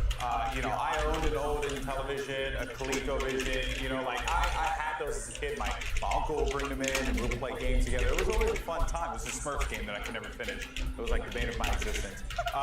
This is your second chance. Yeah, doing it. But I do like the idea behind it, and I also like too, like, there's an opportunity here even for independent developers to like get involved and make something super unique on a platform that is unconventional in comparison to what you see out there, you know, in the modern gaming era. Yeah, Jackie, how's it resonate with you? So all I heard was Earthworm Jim, and I was so like, Earthworm Jim! I haven't heard that forever! Oh my gosh, my brother and I used to mess with that all the time on Super Nintendo. I absolutely adored it. So I personally think that it's opening up a lot of accessibility. Like, if you purchase this is something that if your friends don't game, you could be like, hey, this is really simple. Very true. Yeah. I was gonna say it looks like a phone, but it's kind of like a 2001 iPod. But you don't even need it. It's pretty simple, right? Yeah. And I just think it'd be very easy for someone to pick up, and the games are also very accessible as well. So I think that this is something I could play with my parents. All I can think of is Mario Kart. My dad tried to play Wario, and you know, that was a slower character, and it was a struggle. Yeah. It was a struggle. Maybe he could do better with the Amico. So for me, what stood out was definitely Earthworm Jim, and then definitely accessibility. Yeah, that's the whole thing with it, right? And again, I like the idea that they're presenting something different at the end there. Tommy talking about the fact that we don't look at other people as competition because they're clearly in a different market, right? It reminds me how I talk about Nintendo all the time marching to their own beat, right? When everything started going to HD and really, you know, on multiplayer focus, Nintendo didn't do that. There's a lot of interesting ideas with it, right? I think obviously talking about it being Eu particularmente não me importo muito com AAAs, não. But then also the fact that, I really, it resonated with me, the controller, that it's connected to your game, so that if you do have a friend who had this, that if you walked over and put your controller into your... That was really cool. All the games you own, you'd be able to play on there. The dice were like deep, and you're like... Yeah, we're gonna have to. Well, I mean, they were definitely on purpose giving us very many callbacks to the Wii. Yeah, when I saw the little girl bowling, I was like, oh, I know what I'm getting. I also like the price points he set for a lot of their games, very cheap. I think it was like $10 for downloadable. I think it was like $15 for physical or $20 for physical, which you know that they're going to be coming in pretty cheap. But a lot of these things always boil down to that input, right? Like, and in this case, the controller is the appeal for this. I quite like it. We live in an age now, especially with the year that we had, where. Let's be real, like having couch co-op, that's unrivaled. Like we need more couch co-op games. Look, I love online. I love online, but more couch co-op. I'm all about it in television. Thank you so much for bringing that to life, and I hope it becomes more of a staple with a lot of the big name game companies moving forward as well. Yeah, I love the idea too of that if you are the top in the country or whatever, at the end of the month they send you a certificate to print. That's cool. Yeah, it's like great Spring Galaxy type vibe. I like that. But yeah, cornhole. They make a cornhole. Far Cry 6 com gráfico de PS3. Ladies and gentlemen, the year was 1995. The Electronic Entertainment Expo debuted for the first time in front and center in the world of gaming. Lots of things have changed since then. 16-bit graphics have given way to HD renders and virtual reality headsets, but we wouldn't be where we are today without the developments and announcements of those early years. Here's a look back at the first adventure.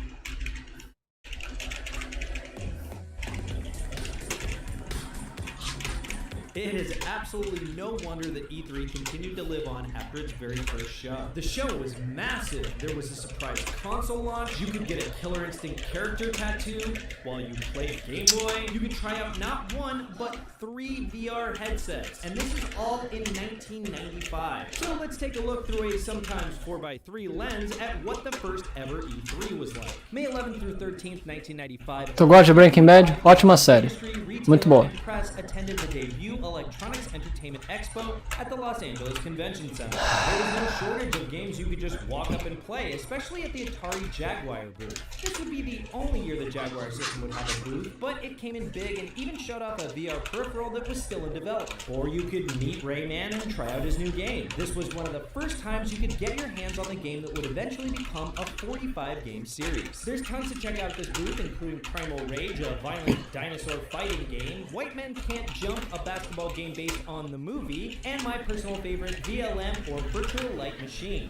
Just walking around the floors, you'll come across Mortal Kombat 3 characters putting on a stage fight that spills into the audience. You could grab a photo with Beavis and Butthead or a Klingon, ride Judge Dredd's motorcycle, or even check out the Batmobile from Batman Forever. And of course, there was no shortage of games that you would stumble upon that are worth playing, like the legendary RPG Chrono Trigger, Breaking Bad é uma das melhores séries de todos os tempos. Ridge Racer, and unique games like Street Fighter the movie The Game, and a port of the Aerosmith game, Revolution X. There were also plenty of sports games, an industry that would explode in popularity. Games like NBA Jam Tournament Edition, NFL Quarterback Club 96, and FIFA Soccer 96, which is only the third FIFA game in the now famous series. The press conferences lived up to their name, with studio execs in suits at podiums presenting slideshows. The slides consisted mostly of goals, stats, and advertising strategies, but there were hints of the future in their presentations. Side-scrolling games, for all the fun and success they brought us, will ultimately give way to newer, more complex genres. And looks at the industry, then a $5 billion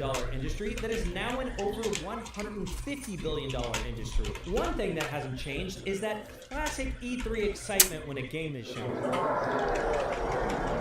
Sega's press conference was all about their new system, the Sega Saturn, and they even showed off a host of new games launching with the console, like Panzer Dragoon, a game that would launch a series and would even get a remake 25 years later in 2020. Sega showed off one of their commercials, one of the kinds that you would expect to only see in the 90s. It's the Sphincter.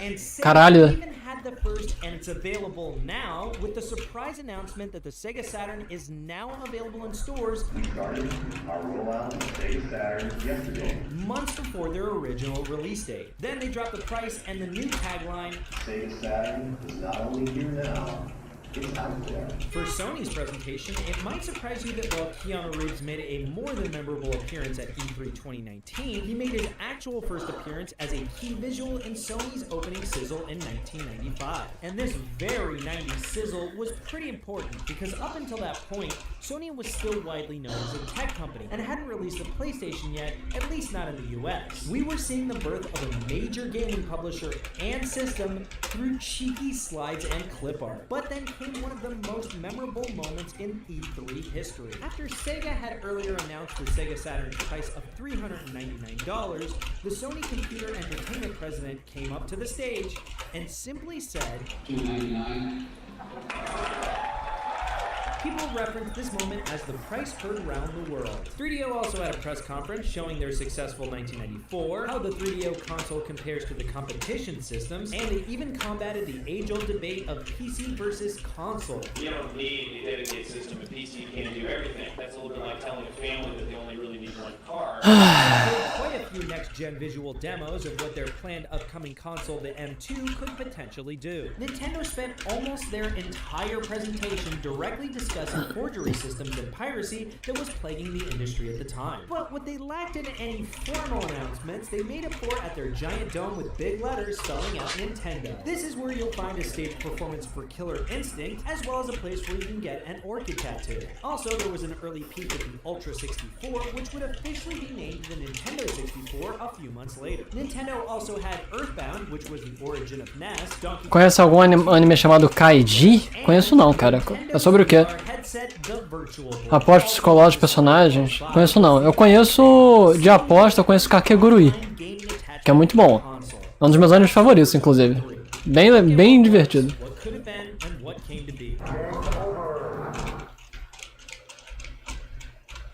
First E3 in 1995, we wound up showing off the early version of the very first Unreal game. A lot of people who know and use the Unreal Engine don't necessarily know that there was a game that actually launched everything behind all of it. And I remember being there with Mark Rain, and he yells out, Miyamoto's checking out Unreal.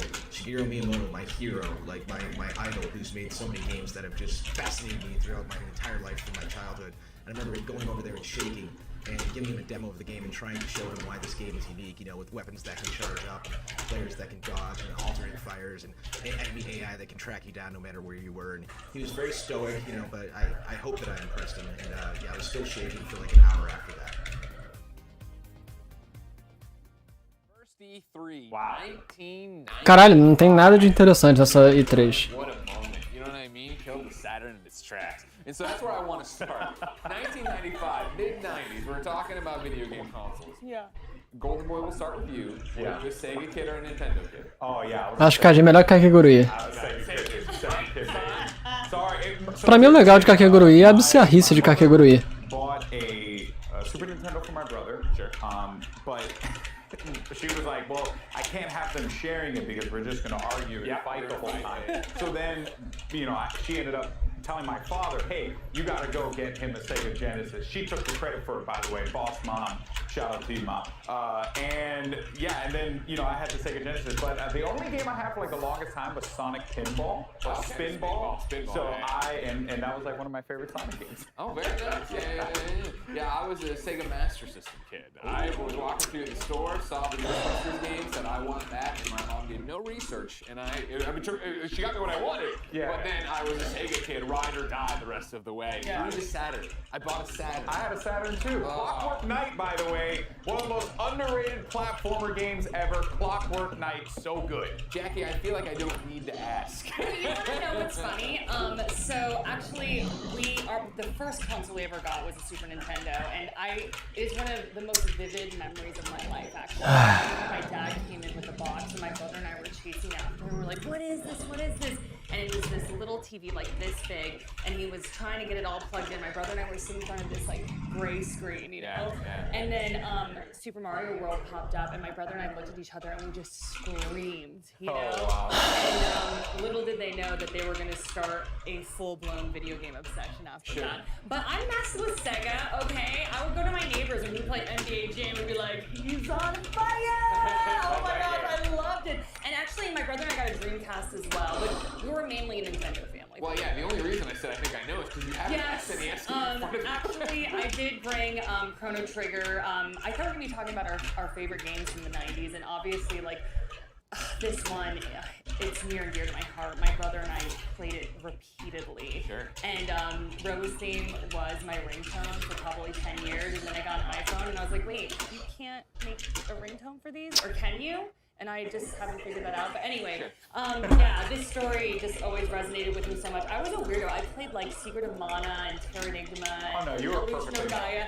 Those are like heavy, dark stories for 7- and 8-year-olds to be taken in. So my brother and I are like, we went into the Incan ruins and we found this corpse, and it was like, please tell my family that I shouldn't have gone out searching the treasure, and I abandoned them. And my brother and I are like crying, But I do think that these games made me the person that I am today, and made my brother the person that he was. It's really been emotional, but I think we can all say that games have had a profound effect on our life. And these games from the 90s, don't sleep on them, people. Don't sleep on them. They got really, really amazing content. So can I see the box? Of course, I know. I'm like, I don't think I've ever. Do you want to put on white gloves before you handle it? I feel like I should. I mean, like, I've never actually held a Chrono Trigger box. I know. I saw one in Tokyo in Akihabara. I walked around for a little bit, and I saw one there, and I asked the guy if I could grab it. He looked at me, said I was crazy, and then I left being, in tears. So this is like a piece of history. This is super cool. Greg, you can hold it too. I mean, I know this is. You're setting me up for like when that guy. É insuportável, cara. Oh my god, I love it. But I feel like you can just feel the energy of the game. And it was one of the greatest RPGs. I know, seriously. Till this day, is still one. Joguei vários Zeldas antigos. Oh, easily in the Eu joguei até a época do Nintendo 64. E aí os novos eu não joguei não, mas assisti todos. Meu Zelda favorito é o Awakening. E é o que vai ter um remake agora, que vai ficar muito bonito. Eu devo dar uma jogada nele quando ele lançar. No one else liked video games as much as I did, so I was like just playing licensed stuff all the time. Which got me like Castle of Illusion, Mickey Mouse Castle of Illusion, which was great, but it was also like the Jurassic Park game and all these other independent Streets of Rage, baby. Dude, I love Streets of Rage. Me and Mike Gordon, I remember that on Genesis sitting there. I remember having the blood in Mortal Kombat being super stoked. Battletoads versus Double Dragon, Sega Genesis. That game was freaking impossible. But oh man, and Lion King, by the way. Big shout out to my buddy Sancho West, who just finished Lion King recently on stream. Oh, okay, well he's actually my friend, but he's like a this is what happens when I can't sit between them. Darn it, son! I won, it's all me, I won. Ladies and gentlemen, of course, what are your favorite 90s games? Let us know with the hashtag E3 2021 so we can get you up on screen. But Still to come here on the E3 stage, we've got our indie showcase, Capcom, and so much more. Finalmente, Capcom, puta que pariu. Sim, Link's Awakening. Era um de Game Boy.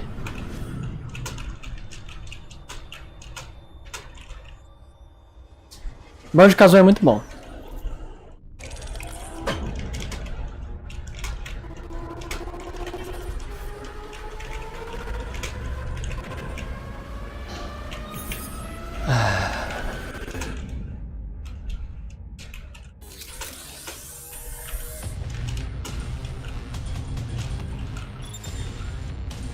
Ah, foi?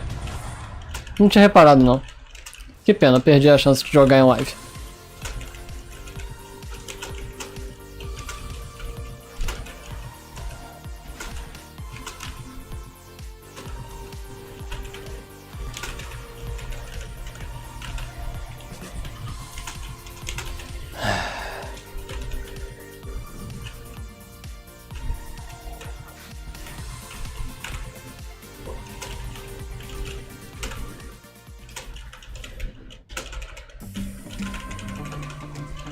篝火营地是中国领先的游戏媒体，创立于2018年，致力于为全世界的中文游戏玩家提供专业、精准、迅速的资讯情报。篝火营地立足于中国，与多家国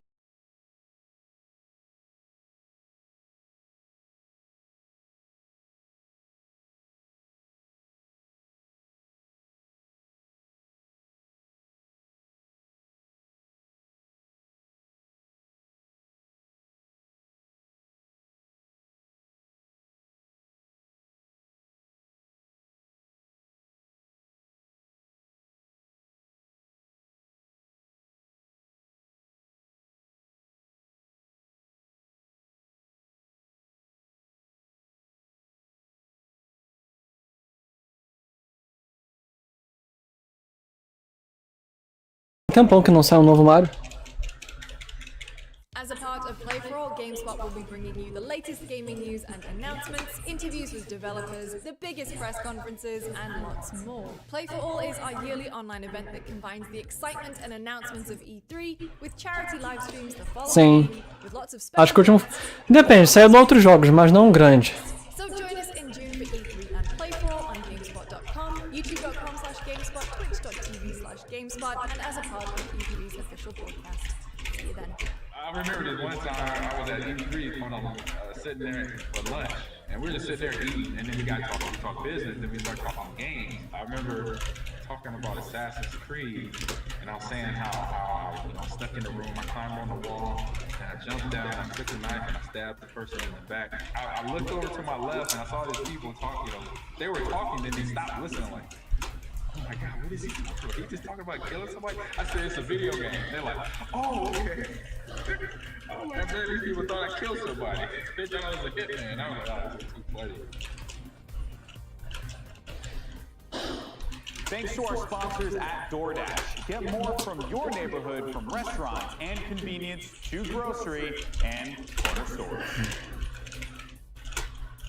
All right, folks. Well, we are back here at E3 2021, and here's the truth, guys. Sometimes the most difficult discussions, rather, are the Nintendo terça-feira. Sim. the gaming community already being such a diverse place. It's time for the creative space to reflect that. So here's Take Two with an important discussion on the necessity of diversity, equity, and inclusion, and the corporate responsibility to honor those things.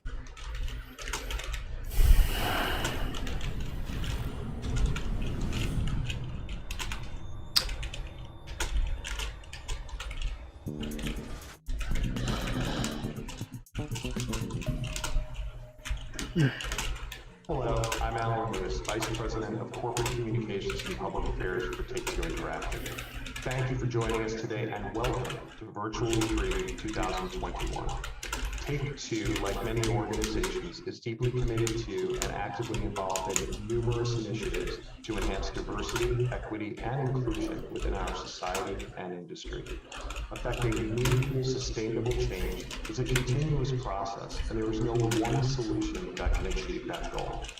We believe that to enact change, especially for those in underserved and underrepresented communities, there needs to be a continuum of activism and engagement with educational programs serving as its core foundation. Beginning with children in elementary school, we have the ability to light a spark of creativity, intellectual curiosity, and wonder that can last a lifetime. Continuing through middle and high school, we can support and nurture students Qual Resident Evil predileto? and increase the depth of Nunca gostei muito de Resident Evil. Nunca joguei direito Resident Evil, nenhum. 400 plus colleges and universities within the United States that offer degrees in game design.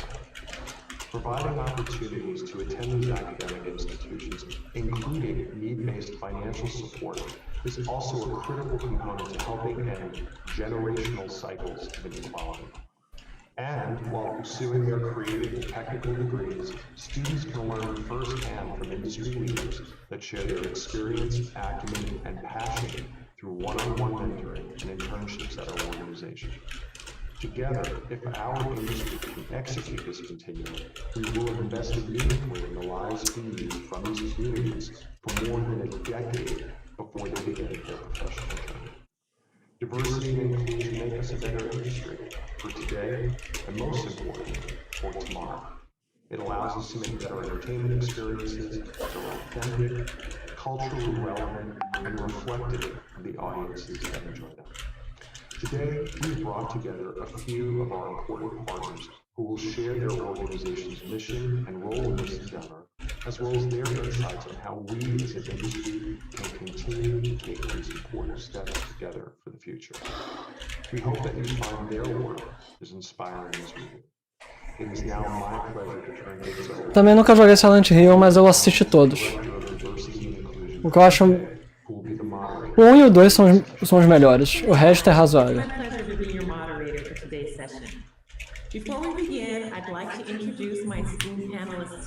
Não, eu tô jogando Brawlhalla na Twitch. Jim Huntley is currently the professor and head of marketing at USC. Jim is a faculty advisor and he's an executive producer for USC Games Expo and a co-founding partner of PACU Gaming.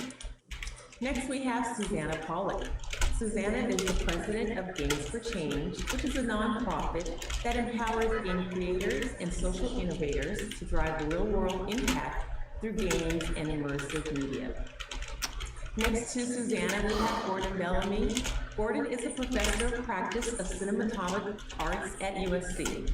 He is also the head of USC Bridge Incubator, which is a program that helps to cultivate the next generation of leaders in the video game industry. And last, next to Gordon, we have Layla Shabir.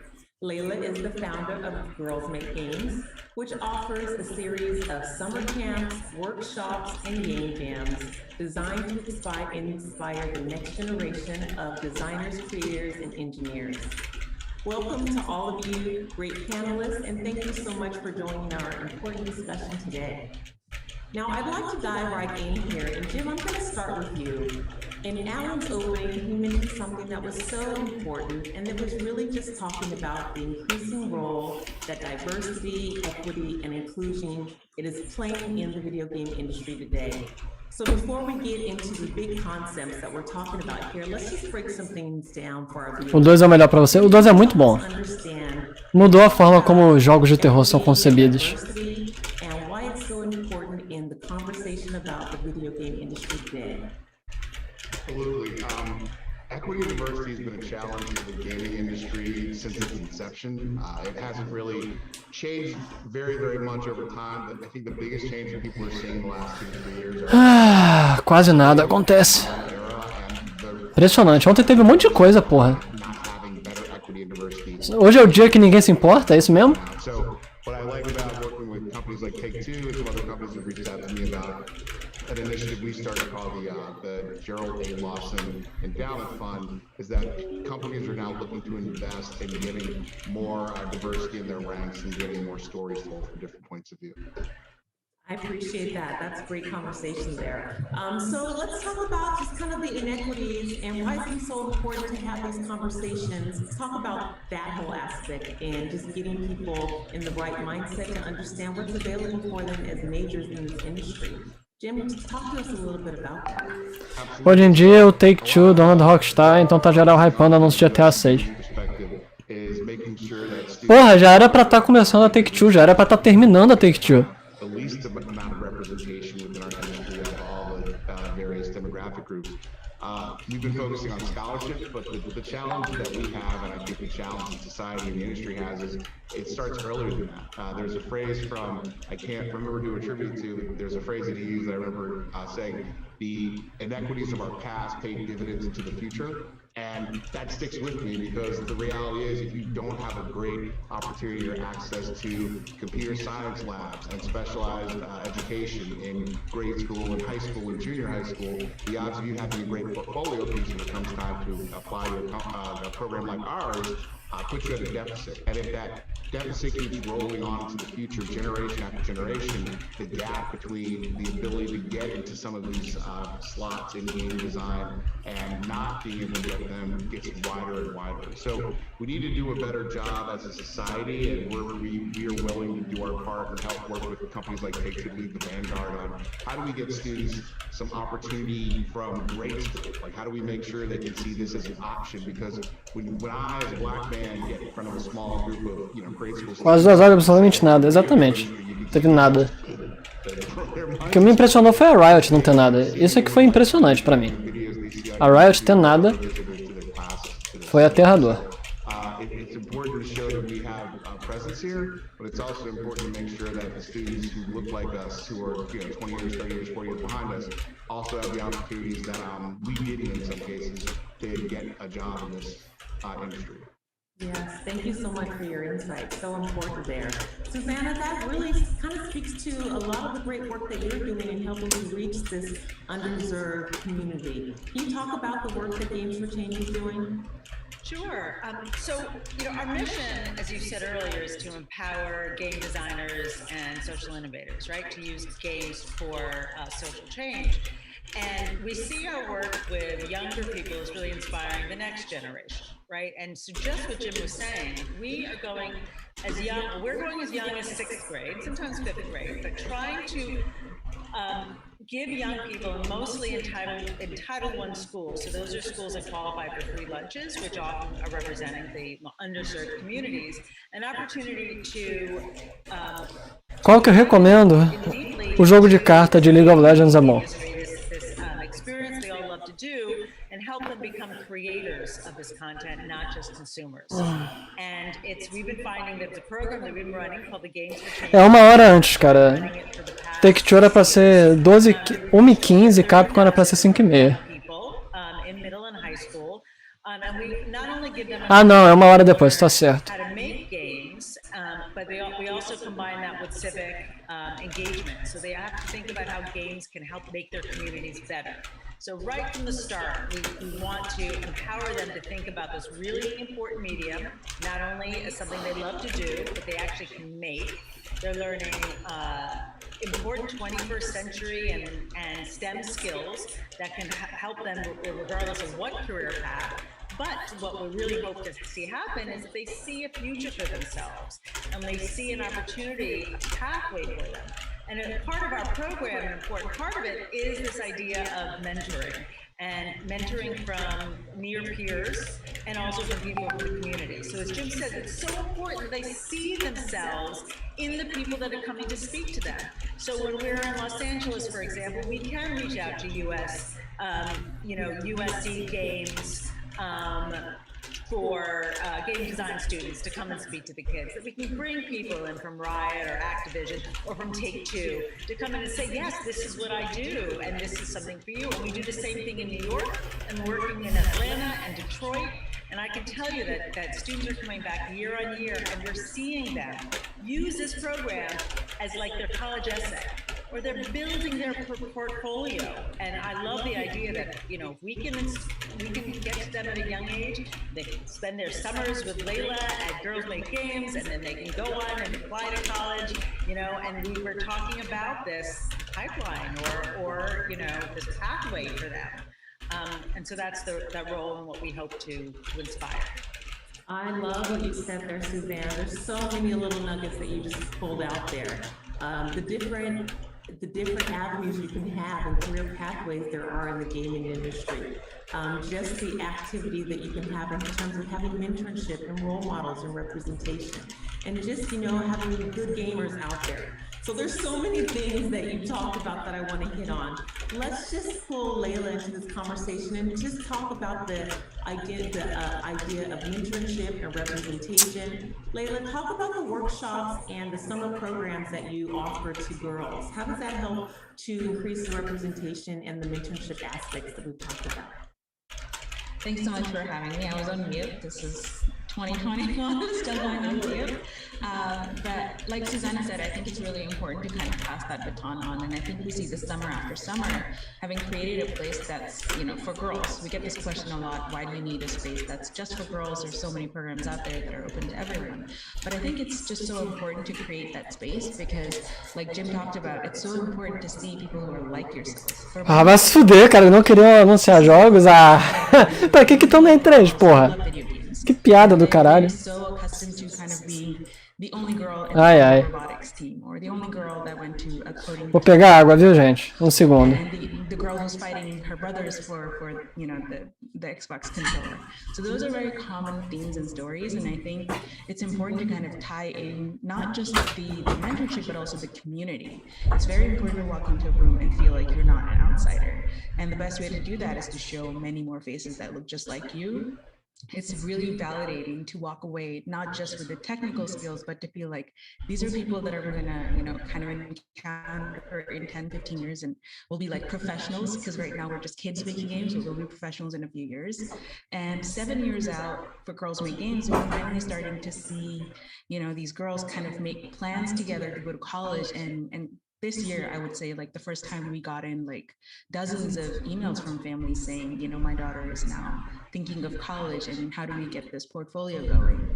How do we set that up? So I think touching on Jim's point too, there's so many challenges that, people have to go through just to get everything right. You shouldn't have to rely on luck so much. So if you look at the women who are now excelling and thriving in the industry, you ask them their stories, so many things had to go right in their lives to finally end up in the industry. Many of them ended up there accidentally, like me and even Tony.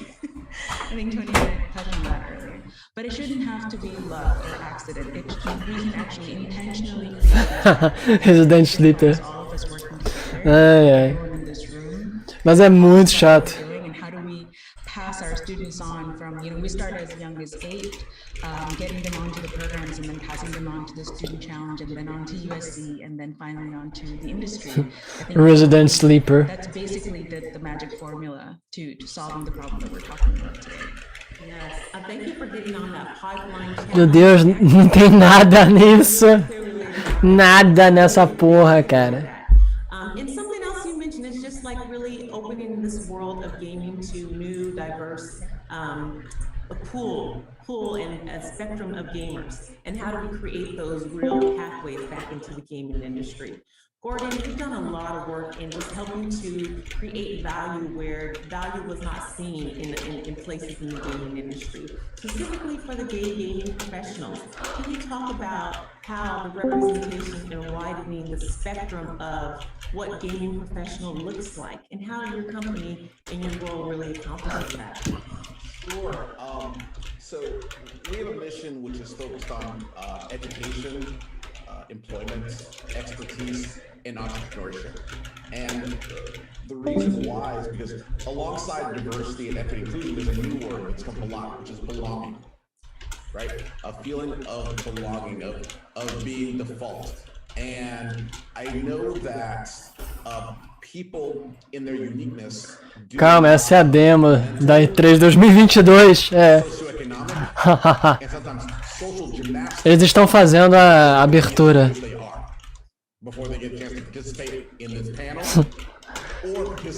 Caraca, cara. Is trying to disrupt some of those mental gymnastics, socioeconomic gymnastics, social gymnastics that young women, people of color, indigenous people, neurodiverse people need to do in order to be as great as they are. you know, to belong, you know, in the space. And sort of hearing, you know, what Layla's speaking to of a cohort, right, that treats each other as default. And where are we going to? Pra mim até agora que teve a conferência foi legal foi da Devolver da Microsoft. Tipo, eu gostei muito dos jogos indies que tiveram. A conferência de jogos pra PC ontem foi legal, cara. Right, growing together, and the work that Susanna you've been doing since before it was cool. Okay, you've been changing games, you know, making that dollar out of 15 cents before all of us. All of that work, you know, and with the support of corporations like Take-Two, right, is enabling us to move a generation forward. Specifically with GGP, we have a scholars program in partnership with Take-Two. Some go to USC, many go on to participate in Games for Change, and many have been girls who made games. And that's where we find ourselves intersecting, is at that college point of how do we take the professionalization, and then we hope to carry them through into employment, into being experts, right? Because that's the real challenge. We're trying to discover people. You don't want just to be entering. You want experts, right? And if things are going to really change, like this discussion, you need owners, right? Layla, owner. Susanna, owner. Jim, owner. All of you, owners of Fastly Your Business, right? That is where we become the batter, not the frosting, right? Where the change is, you know, more than we count 2%, 3%, 1%. We aren't even the ones counting, right? We're still being counted, right? Until you're doing the counting, nothing has changed, right? I don't need to ask how many young ladies are in Girls Make Games. Like all of them, right? What is the gender balance of Games for Change? I didn't know all of it, right? Caralho, é muito chato essa porra. Systemic changes, like that is the work I think we all share. I think it's why we all made time today, right? I've been to every E3. I was a booth boy when I started, and I'm still here, right? 25, 26 years later, haven't missed one yet. So I hope that someone out there sees this and begins their path, right? And this is attitude, you know, that's why we're all here. I appreciate that. Yes, exactly what you're saying. There's so much more that all of us can be doing. The accountability piece is really very important, Gordon. Thank you for bringing that up. I just want to lay this out there to all our panelists. What can corporations do to really set themselves up for success in the near future and grabbing this new talent? This talent out there that we need to capture to help us build better, more relevant, engaging video games. What can corporations do? So I was thinking about this in particular as Gordon was talking about the scholarships that he puts forward. So having A aula de filosofia é menos entediante que essa E3. Com certeza. To be visible to young people, not just because they're buying, you know, they're downloading the games. Olha, alguém seguiu. Assim que terminar essa partida eu vejo quem foi. But because they're there in front from the beginning.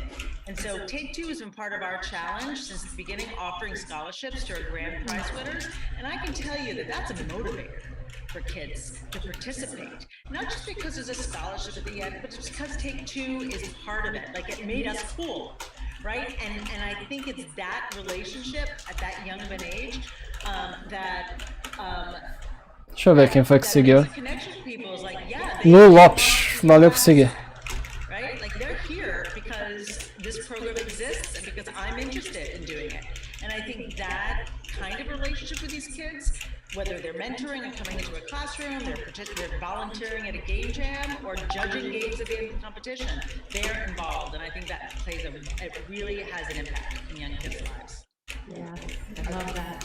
I just want to add to what you're saying. I think that, and something that, I mean, we're talking about Take-Two, and thank you for having us, is making the success of Black people, of women, of queer people, of indigenous people, neurodiverse people, a business goal.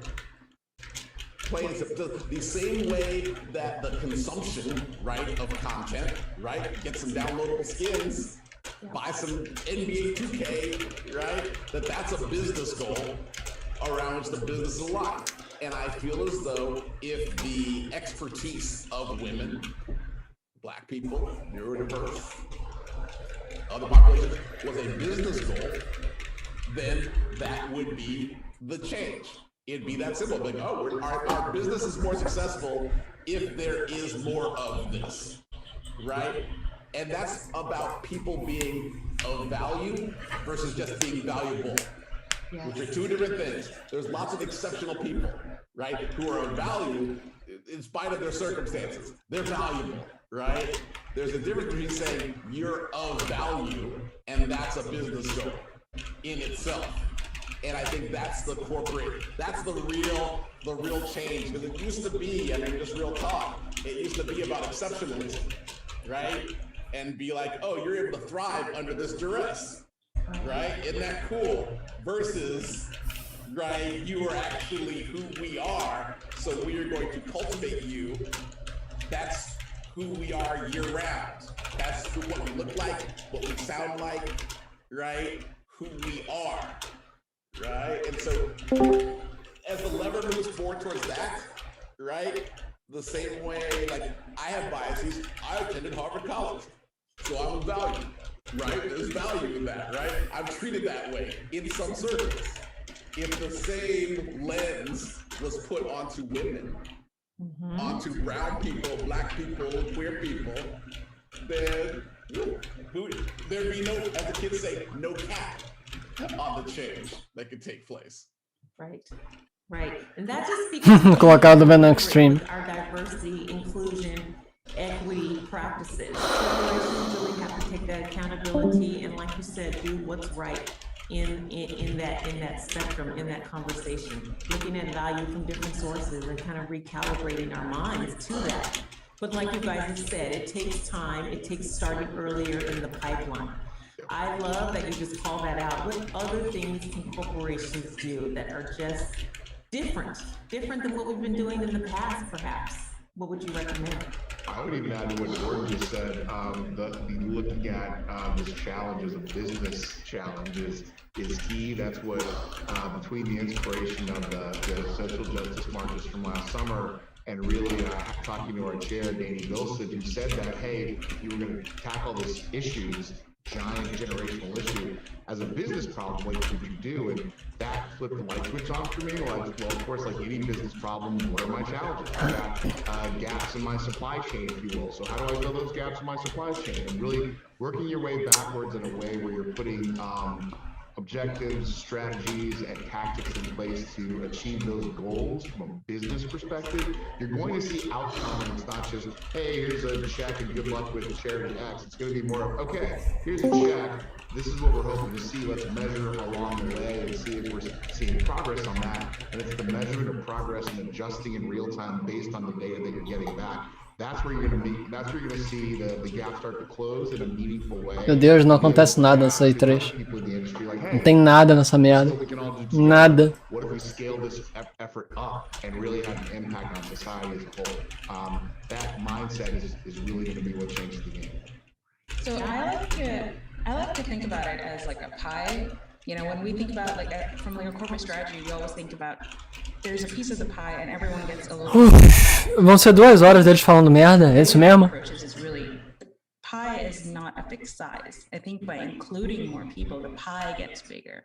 So it's not a fixed size that we're trying to all get a piece of, but by including more people, you know, in the industry, by becoming creators of this medium, we actually expand the medium, expand it beyond just entertainment.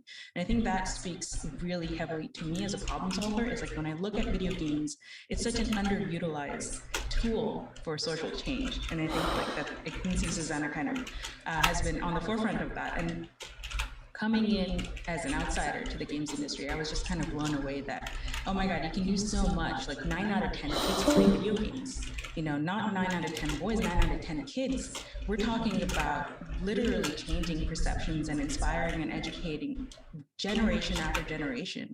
And yet that power rests in the hand of like a select few. And I think when you think about it, not just from a corporate responsibility, but as a social responsibility, like what are we putting out there for our kids to consume? I think we need to bring in pretty much everyone, anyone and everyone who's interested in building a future together in that.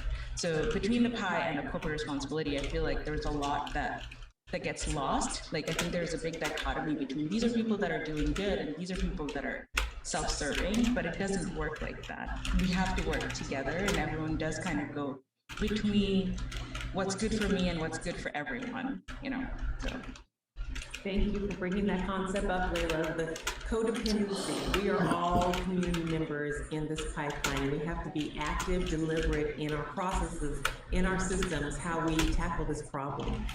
Before we end this conversation, there's tons of questions that we have that we want to ask you. So I'm going to pause right now and give our esteemed questionnaires a chance to ask their questions that are top of mind related to our conversation today. So we're going to start off with some questions from our other video game industry experts here. Meu Deus do céu, ainda bem que eu tô jogando a outra porra, senão eu estaria aqui. Eu sinto pena de vocês se vocês estão só vendo essa stream. Vão fazer outra coisa, deixa isso aqui ligado e quando aparecer alguma coisa vocês retornam, porque não dá não.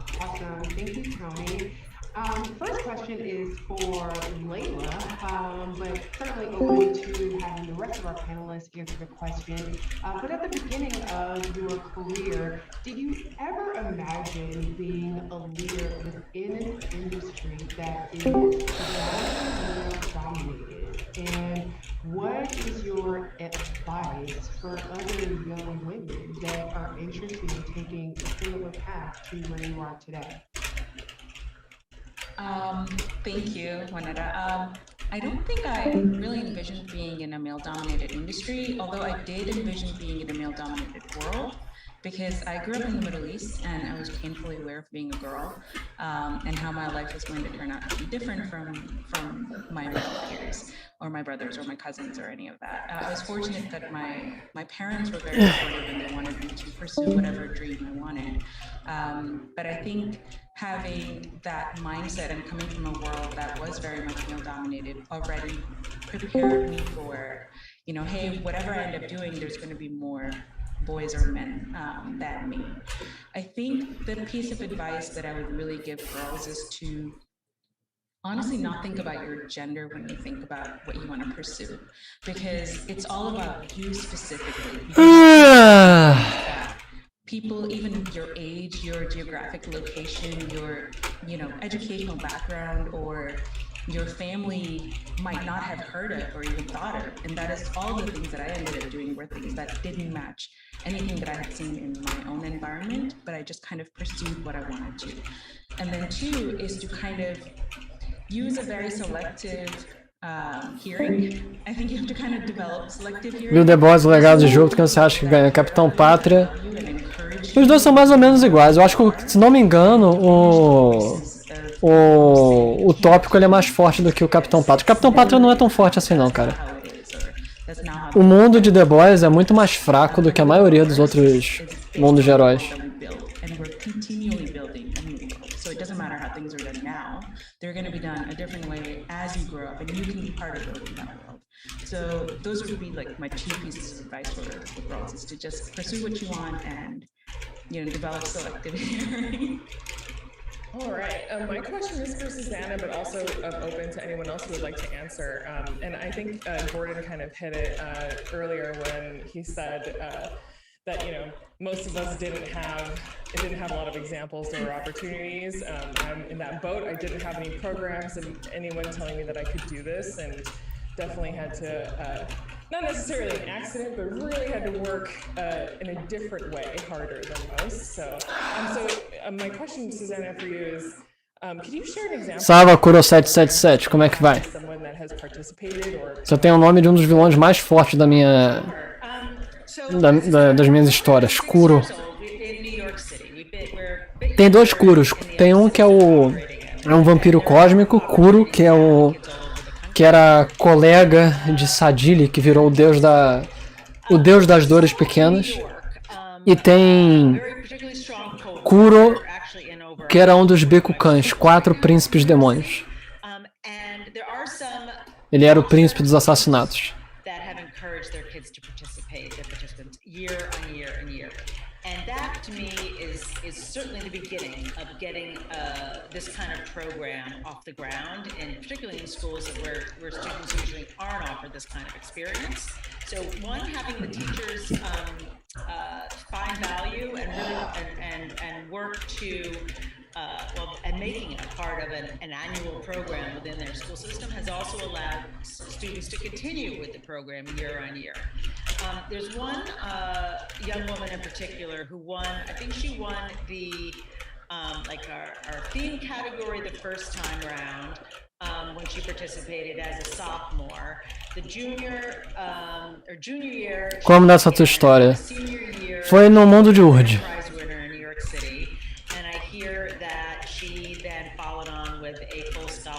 To NYU Game Center, right? And it was just amazing. And I just remember she was invited to speak at the Games for Change Festival after she won.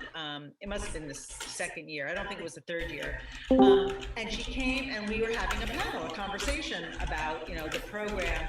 And she was invited to speak on it, and her father came with her and followed her around the entire 2 days she was there with a camera recording her experience in this professional environment, not only when she was speaking. Como essa história, tipo universo cósmico.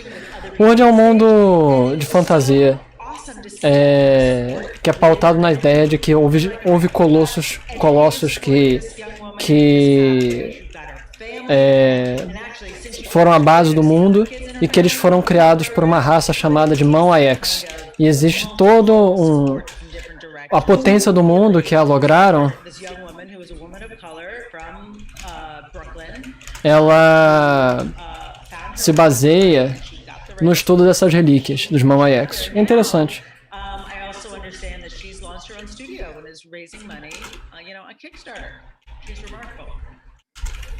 That's awesome. Thanks for sharing that story. That's so cool. Nir, do you have a question for our panelists? Yeah, hi, I do. So my question Eu já falei.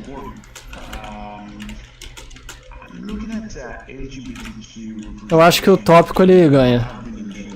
Até onde eu saiba, ele é levemente mais forte. Se não me engano, o tópico é muito forte. Ele é mais forte que o Nolan, que é muito mais forte do que o Capitão Pátria.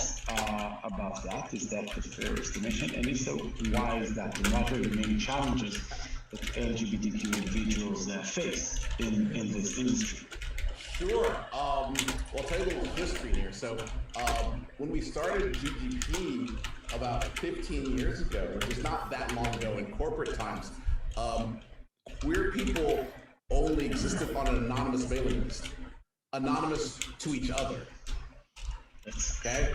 Because employment safety, which is still a concern globally, not to mention just safety, was a #1 concern which all of us lived with. So, even I, back then, weird flex, but I had designed Madden Football, had already sold the company to Activision, employment safety. So, that is the #1 reason why.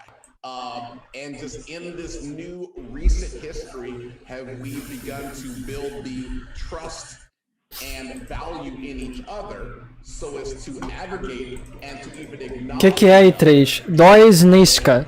É que eu tô transmitindo a E3 no meu YouTube, porque ela não... E3 é a maior convenção de jogos que existe do mundo. Só que esse ano tá sendo a coisa mais insuportavelmente chata que eu já vi. Novos jogos, eles costumam ser lançados na E3.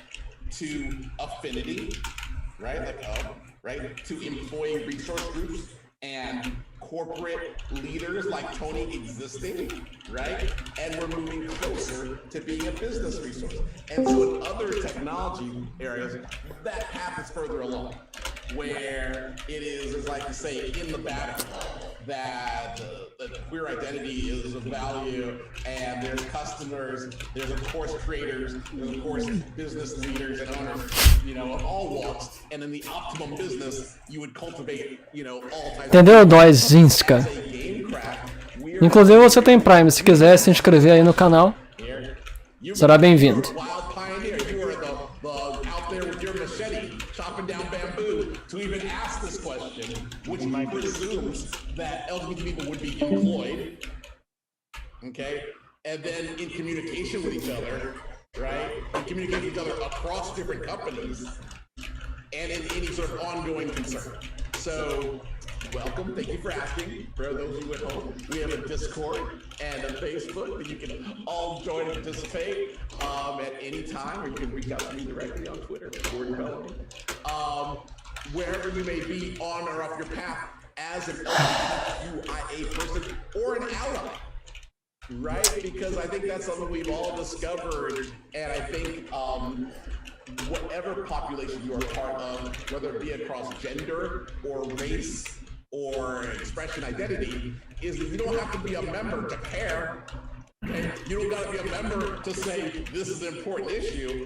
And in fact, a lot of the work that we do at a corporate level is saying, hey, you don't have to do all the work, right? You don't have to push the rock that's sitting on you.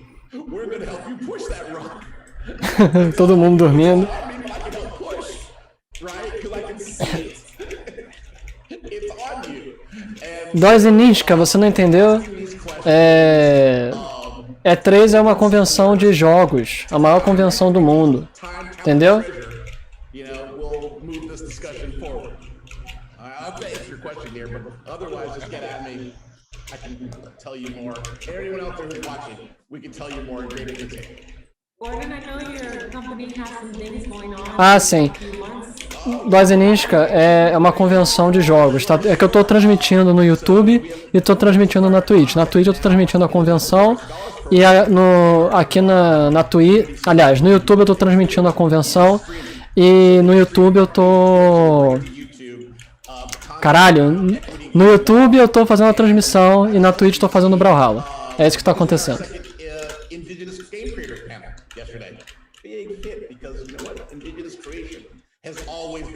Se você quiser se inscrever no canal. In August, we're going to be doing our first GGP honor, which is going to be honoring the best in diversity, equity, inclusion, and belonging in our craft. So we're going to be lifting up the people who do the work, right? Every day in our ERGs, in our executive suites, like Dr. Lynn is, right? These people need to be cultivated as well, right? The same way that we cultivate engineers, artists, and other things that we value. Antes de ir pro YouTube, se inscreve no meu canal, você tem um Prime, se inscreve no meu canal. Se inscreve no meu Twitch. Hope you're all there. Awesome, thank you. We probably have time for one more question, so let's go for it. Who's got their last burning question for our panelists? I have no questions. If it's one, well, just speak. I have to come from the affinity group, ERG, BRG perspective. So, Gordon, thank you for touching on that. For both Jim and Gordon, as someone that represents a member of an ERG as well as a leader of an ERG, what advice would you give ERGs, affinity groups, BRGs that are either just starting out or those that are established in organizations that are looking for ways to further embed themselves into the business, so that better versus anything that you're doing? Also, I mean, to add to that, I think something that a few of us have touched on earlier is an old adage from the business world: you can't manage what you can't measure. If you don't have a way to see how your progress is evolving over a continuum, you're kind of just going, well, I think something's working, let's just keep doing that. And business people, myself being one of them, don't respond well to that. It's just okay, let's just keep investing in a thing. Eles não estão falando nada demais. É muito chato. Eles só estão falando que que tem que ter inclusão, que as pessoas têm que investir, e nós temos um grupo e não sei o que, e era difícil. Porra, eu entendo. Só que o problema é que quando você põe isso na E3, todo mundo só vai ficar irritado. Até quem é dos grupos que necessitam de inclusão. Isso é chato, porra. 2 horas disso é sacanagem, cara. Porra, parece que as pessoas só podem também falar que é sobre a questão de inclusão.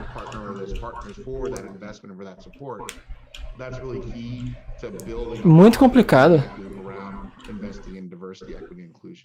E o que é mais chato é que as coisas que eles falam são muito chatas.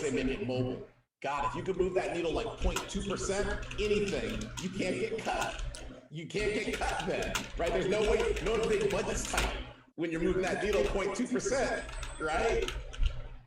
No, the scale at which we all operate, it's pretty staggering when you think about it. When you aggregate how much revenue and profit goes and gross profit goes in the games business, for a meaningful moving of the needle of DEI, comparatively speaking, it's not a huge amount of money. It's, to have a really big demonstrable impact, measurable impact, if we aggregate our dollars and really focus on some key objectives, really move the needle in a way that's going to, frankly, when you start seeing things work, people get excited. It worked, let's keep doing it, and it gets bigger and bigger and bigger, and that's why the Lawson Fund is what it is. It's an endowment because we want to see it have an impact in the aggregate over time, over generations, and support students for decades to come, not just have it be this fiscal year, what do we do? One more thing, just let it go, is just keep saying black out loud. Right? Let's get back to black is beautiful. We've been residing in Black Lives Matter for a long time, and we need to be back to like black and proud. And black is beautiful. And so your existence, right? And saying it and saying positive outcomes after the word black is meaningful each and every day that you can do it in your ERG. Thank you. Good question. We've got time for more. What else do we have? All right, I'll go if we have time for more. Layla, how have you been able to actually connect with the people in the community to bring awareness for your programs? Like, how do you actually gather people, to participate, and especially like in the very beginning? Oh my gosh, so the first camp in 2014, we literally like barged into a maker fair with flyers, and we were just going around and being like, you look like you would love video games because you're playing with robots right now, so come to our camp. But I think it's pretty much primarily been word of mouth originally, but then when we ended up partnering with the game studios and game companies, that really helped elevate the program and the PR. I think Susanna touched on that. It's like it actually legitimized us and then kind of made us really cool. Like, hey, you can go make games at these game studios. You can actually make a game at Xbox, at PlayStation, Nintendo, Take-Two. You can go into their offices, meet the developers, and make games. And I think that cool factor has kind of really helped us out. When it comes to speakers and people who want to mentor and be involved, that's been a lot easier because, a lot of our teachers end up being college students themselves, and they come back and they'll say things like, I wish this program existed when I was younger. It's like I couldn't go to it, but at least I get to be a part of it and give back to the kids. And then same thing for mentors and speakers. There's so much interest in wanting to give back and wanting to welcome new voices into the industry. We just haven't really had to do a lot of pushing. In fact, we get pulled in a lot of directions. I was talking to my team the other day. I was like, this is a very fortunate problem to have where we're getting pulled in 100 directions because we're needed in 100 directions, as opposed to us telling people that, hey, this is important, pay attention, and, look at what we're doing. So, I would say it's been very organic, and really the tide is turning. We're building a new industry. We're building on the industry that we have, but also building a new part of the industry together. So it's really exciting. Thank you. Thanks, Layla. And thank you to our panelists. You guys have been very inspirational, very thought-provoking, and have left us with a lot of great tidbits to take away, to take back to our corporations and our respective organizations to really make a deliberate impact in our community that we're building and in this whole world of diversity and equity and inclusion in the video game industry. So thank you all. Thank you, the viewers, for joining, and Have fun at the virtual E3 conference. As séries da Marvel que ainda vão estrear esse ano, qual você tá mais animado? O Loki é a melhor. Tipo, era a única que eu achava que ia ser interessante. As outras eu não tô muito afim, não. Qual que você tá afim?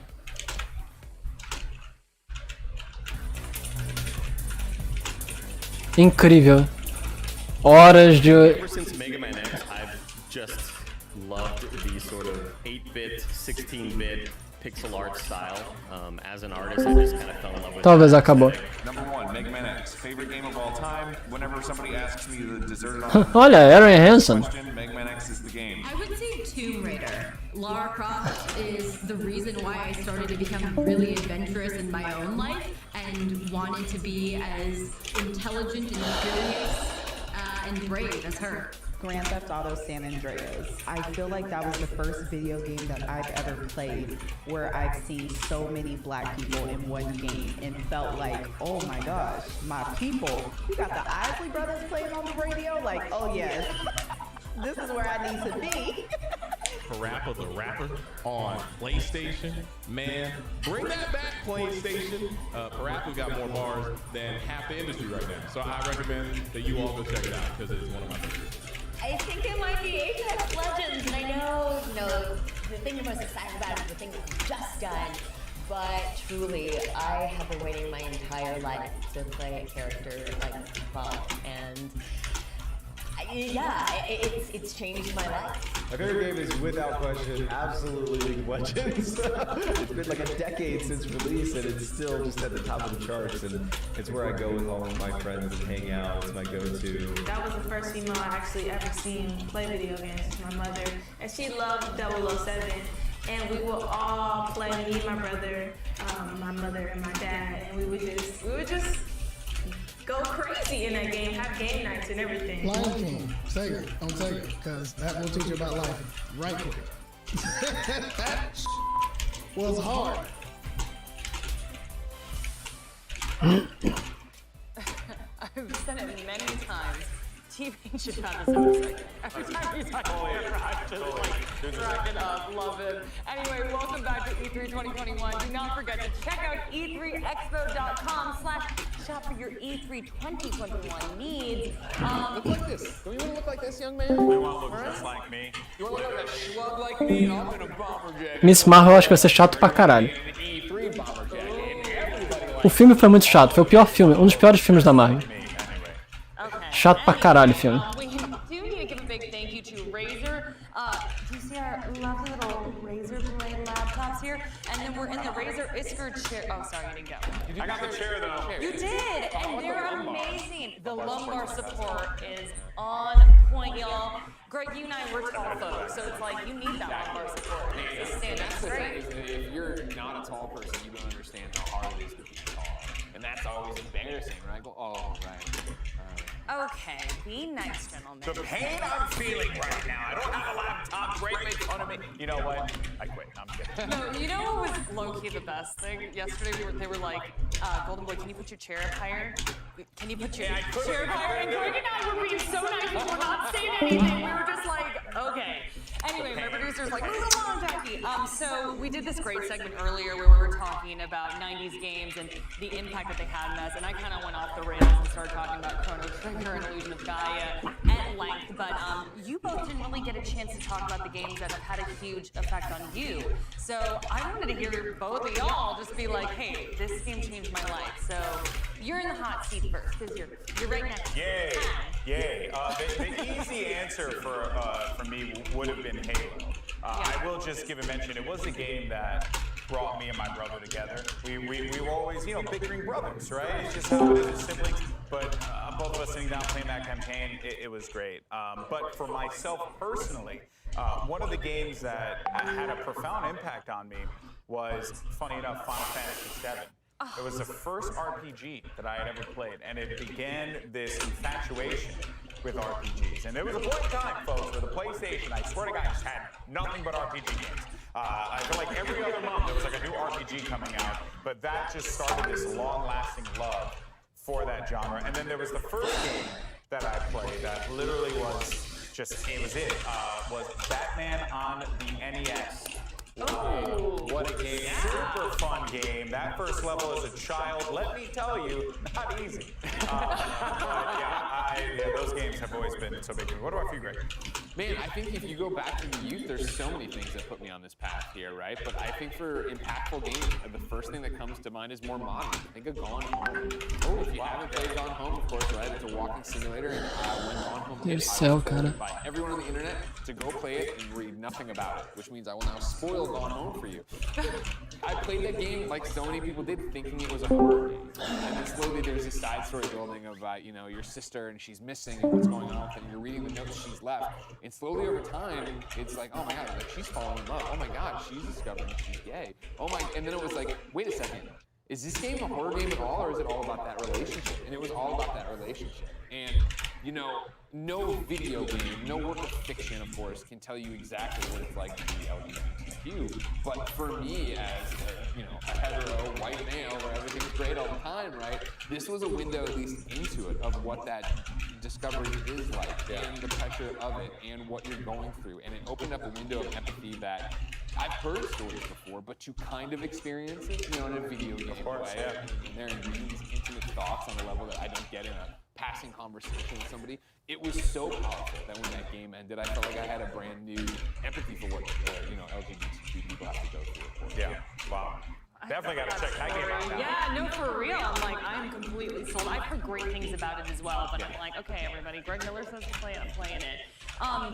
Okay, so Golden Boy and I were up in the break room, and I was like, okay, I need you to break down for me, like, NFT, Bitcoin, the works. And he popped out this little diagram. He wouldn't allow me to bring it down here, folks. He's like, people are going to make fun of my stick figures. Oh, their 7th grade diorama, we're like, yeah.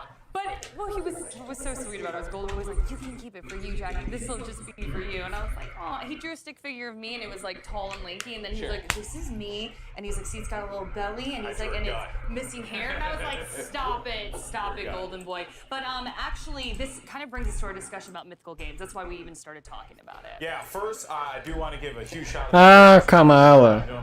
Ah, Miss Marvel! Ok, eu tava pensando em Capitão Marvel. Sem Miss Marvel parece que vai ser bom. Ok. Tava pensando em outra coisa. And I know everyone's like, well, sure, NFTs, blockchain, crypto, there's always these conversations around it. But what's really interesting about games is like, what if you were able to play something like, a Hearthstone, and you had a particular card in Hearthstone. I think Dan used Ragnaros as an example, and you owned a version of that card. Like, you own that card. It was like 1 of 100 or 1 of 200, whatever, right? It'd be like Magic, right? It would be like what you're already doing. What you're already doing right now. Yeah. Exactly. And imagine you were able to do that. Now, this is obviously a fun game. You play with your friends, and it takes that same kind of concept of like ownership over what you have in your game, and then it just paints it with this fun-loving, colorful flair. Yeah. So I'm really looking forward to it. Huge shout out to Mythical Games. I think they're pushing the boundaries a little bit here, and really it's only the beginning, because you're going to see more and more of this as the blockchain continues to improve. Right. Yeah. Indeed. Yeah. Well, fans of Blanco's Block Party are going to be happy to know that they can now own and sell their own characters. So for more on Blanco and an inside look at how the developers plan to change the way we look at video game characters, here is Mythical Games. Let's go. Caralho, finalmente um jogo. Puta que pariu. Meu Deus do céu. Finalmente um jogo. Caralho. Quase 3 horas de apresentação. Take 1, ABC, Common Mark.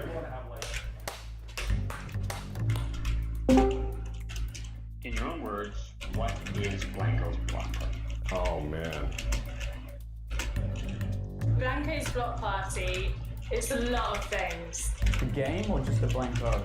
I'm looking at you. Perfect. Awesome. So Blankos was originally what we thought a player-owned economy in a video game could be. So it's a cool mixture of art, design, music, entertainment. This is like the evolution of modern art. Seeing how those artists use different mediums again, it's not just about canvases. 50% of my work is digital, and there's been rarely an outlet for that digital aspect of things.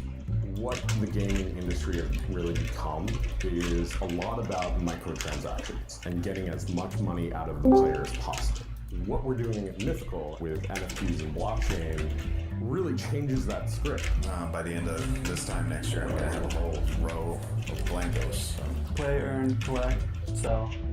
That's it. Sorry, I got lost. Can we start again?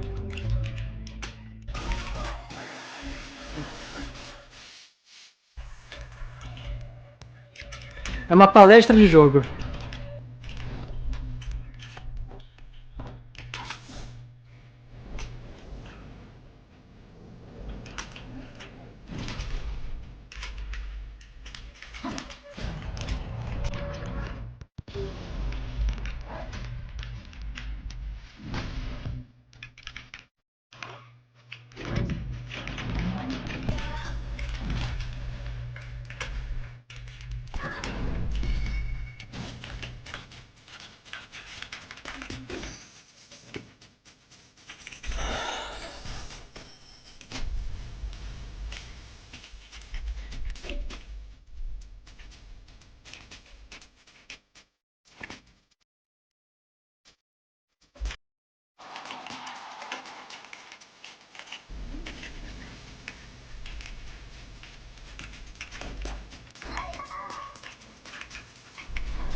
I just had a quadruple espresso. Hi, my name is John Linden. I'm the CEO of Mythical.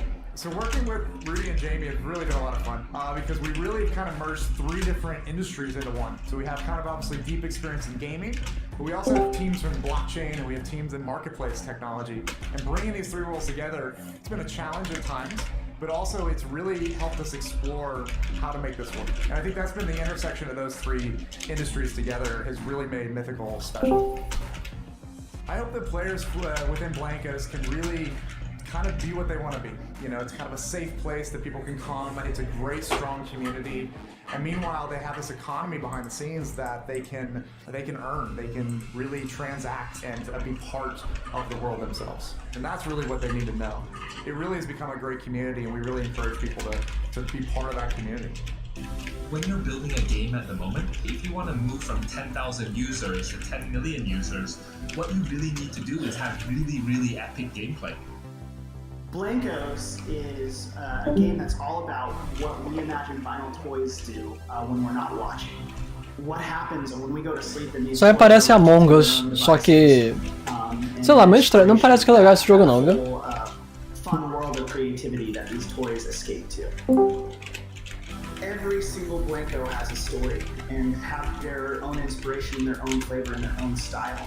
And I think that players are going to find that they'll go, oh, I like this toy because it speaks to me. You are playing, building, and collecting. But then outside of that, you are also upgrading and selling. You don't need to understand NFTs or blockchain at all to play Blankos Block Party. All you need to know is how to play a game. And we The Junction is an amazing place where the Blankos go to express their creativity. Players are going to have a role in helping to bring that world online.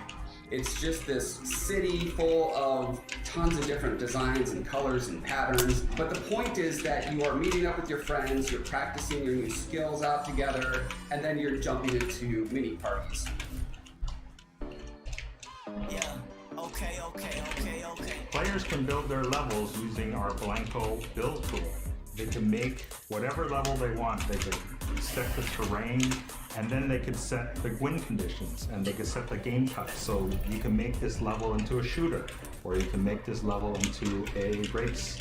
There are things that we didn't even think was possible with our level editor that they've been able to do. I've seen levels that recreate a particular science fiction movie that I might not be able to say. I wanted things that felt like beautiful pieces of art. We're just continually adding to this huge library of buildings and houses and vehicles and that kind of stuff. Things that you can throw together into to make your own block party. In the open beta, we've seen over 20,000 block parties. Once you're done playing it, there's a rating system, 1 through 5. So you can really get that feedback from the players. There's over 70,000 NFTs that have already been purchased in our open beta, and we've been seeing just tons and tons of people jump in. Now that NFTs are moving into the mainstream, the most important thing for games, for gaming studios that want to focus on NFTs is to really ensure that their gameplay, their player experience is on par or exceeds anything else in the mainstream market today. We're putting the fun in non-fungible tokens. That's what we're doing.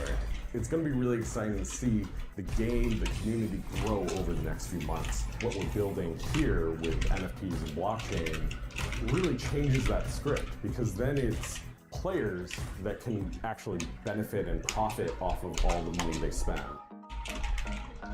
Part of my art exists in the fine art world, and in that world, I could create a painting and sell a painting, and then that painting goes off to a collector, and then I get paid once. Right? And then I have no idea, no control over who gets the painting, no idea if 20 people sell it down the road for exponential amount of money. I never see a dime of that. I have no idea what to think.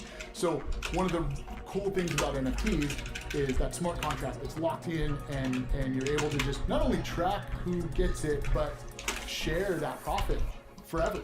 While one will collect for love, the other side that you want to collect from is also from a perspective of capital appreciation. You know, when we look at the collector world today, vinyl toys are on a tear, right? Just the very fact that Blanco's Block Party created a platform where you could not only collect digital vinyl toys created by epic vinyl toy artists, but at the same time use those vinyl toys to battle other people in games. I truly believe that the magic formula. Esse jogo é muito estranho. Ele basicamente está gerando uma economia paralela usando cripto. Muito estranho. Estamos caminhando para um mundo muito estranho. Customizing the experience that they have. We've seen that in the trend of games coming out over the last 10 years. Players spend a lot of time online, they spend a lot of time in digital space. That's where they want to express themselves, through skins, through cosmetics, through the things they buy through games. I think that's where, you know, Blankos really shines and what we can bring to the table, but also where I think NFTs play a huge role, right? Like, because it gives you a chance to really own the world around you, the universe that you're customizing, you're creating. You've got a greater stake in this thing now. Rudy Koch, SVP Business Development. Am I just supposed to say that? Just my name? Title? Alright. I'm a big time collector. I collect vinyl toys. I have a whole wall of them at home. I'm a nerd. We're all nerds. We all collect. I love collecting. I actually started my career in comic books. I collect sneakers. I loved Magic the Gathering. I had hundreds. These concepts as collectors ourselves, like the box opening, you know, opening a box for your Blanco, or the serial numbers on each of the NFTs that you buy. These are the concepts that live in the physical collector's world that we love so much, and we wanted to bring that and translate that into the digital world. And what's amazing is that with the players that we've seen so far and the people engaging with the economy, they are getting these concepts, and it's been a lot of fun to see that all unfold. With real toys in real life, right? When their value is you put them in the box, you put them on the shelf, you leave them there. But with Blankos, as you play with them, they get better. You can customize them. You can make them the way that you want them to be, but also increase their rarity and increase their scarcity by playing with them. Our leveling up process, it's called Grade Up. It draws from real toy and collectible culture. It's kind of a neat turn on everything that you would think about collectibles. I'm looking to invest in and acquire assets from games that have the ability to move into the mainstream, games that have the ability to become AAA titles. There are mainly three that top my list. Again, Blanco's Block Party, Gods Unchained, as well as Axie's Infinity. They've been able to integrate blockchain within their gaming mechanisms really in the background, rather than having it to be a requirement to be able to participate in the game and participate in the community. Get yours, yeah. Get the money, get the money. Ooh la la la la la, throw it all on me, yeah. A really key focus for my team has been making sure that our marketplace is very accessible for really all players in the game. This is going to continue to develop as we add more functionality around cryptocurrencies, being able to use your crypto wallet. But the core focus of our product is making sure that the mainstream audience is able to enjoy the game and have a super simple experience. Valeu por seguir, daqui a pouco eu vejo quem foi. You're trying to sell your items. The game developer doesn't support that, right? And Mythical Games takes the stance of we enable it and we facilitate it. Mythical's DMK Raj, valeu. Authority for consensus, which basically is a much lower carbon footprint than proof of work. And we're planning to bridge the multiple chains. We're bridging to Ethereum, which is about to go to proof of stake, which is about 99.5% less energy. By using blockchain technology, you own your game assets, and then you can build another marketplace. Esse jogo é sobre colecionar bonecos, só que esses bonecos eles vão estar vinculados a uma blockchain. Então você vai poder trocar como dinheiro e moeda da vida real, como se fosse uma cripto, só que não é exatamente cripto. É estranho pra caralho esse jogo. Mas eu acho que é o futuro, viu? Eu acho que eles estão sendo os pioneiros de uma ideia que vai dar dinheiro pra caralho. True ownership and you have it forever. Because traditionally game companies can just say there are 1,000 of them, but who knows if there are 1,000, right? With Mythical Games, we have provable scarcity. And with provable scarcity, as an investor, a collector, or a gamer, that's really what you want. I've been drawing since I could hold a pen or a pencil. My granddad taught me how to do engineer drawing when I was 4. I just fell in love with the idea of drawing and creating. This is something that gives me a ton of joy. As I started to look around at art, it always really appealed to me, but I was always really appealed by graffiti art and the music that I listened to. To have a favourite, that's like asking me what my favourite child is. It's currently my daughter, by the way, if anyone was asking. So for me, it just evolved over time as I started to learn a bit more about street artists and see the evolution of street art. See an artist go from kind of painting an illegal wall to having a gallery showing or something like that, seeing how those artists use different mediums. Again, it's not just about canvases, it's about sculpture. It's about taking these shapes and these 3D canvases and expressing their desires, their needs, whatever it is they're trying to say on a different canvas. But now where we sit now compared to 20 odd years ago when all these artists were still just street artists getting arrested for doing throw-ups on trains, and now, couple of $1 million at Sotheby's. I'm like, it's pretty cool. Where should our hands be? I'll just do this. Oh, okay. Eu ganhei drop. We're super excited to talk to you guys about some of the artists that we're bringing into the game, some of the first collaborators, and I think it's appropriate to start with Michael Lau. Michael Lau is a legend in the space. He's definitely known as the godfather of vinyl toys. He has this really awesome quote, which is all art are toys and all toys are art. And I think that is perfect for Blankos. And so I think we're really excited to see his style come alive in our realm. Eu só tô jogando Ranked, Joe. 自己啲 character 可以喐啦，好似可以做一啲 animation 啊，或者 game。咁今次真係有機會同一個咁配合到 figure 個 game 合作，所以係好開心。Another artist and designer that we're super excited to talk about is Quicks. What I love about Quicks is that one, he's a graffiti artist, but two, he's super hip hop culture. Love his designs, love the samurai. He has this really iconic, Japanese mech warrior style. So, I think we are all just excited to see that come alive in the Blankos universe. My artwork and the style of toys that I do now are pretty much rooted from the stuff that I've loved since I was a kid. I grew up in the 80s, so I was heavily influenced by a lot of Japanese robot shows. Texas history is like my Mickey Mouse. He represents Japanese robots, hip-hop, and graffiti, all rolled into one character. This brand that we're going to reveal now is near and dear to my heart. I'm actually wearing some sneakers that represent them. I will let my friend Nicole here tee it up. The Marathon Company, from a culture perspective, they've worked with some incredible folks, obviously led by Nipsey Hussle, and we certainly want to honor his memory. Nip was someone before he passed who was already into technology. It's such an honor to be able to carry on his legacy in a sense and bring them into the world of Blankos. One Blanco can be so many different things. A Blanco can be a pattern, it can be a unicorn, it can be so many different characters. Meu Deus, vai ser meia hora desse jogo?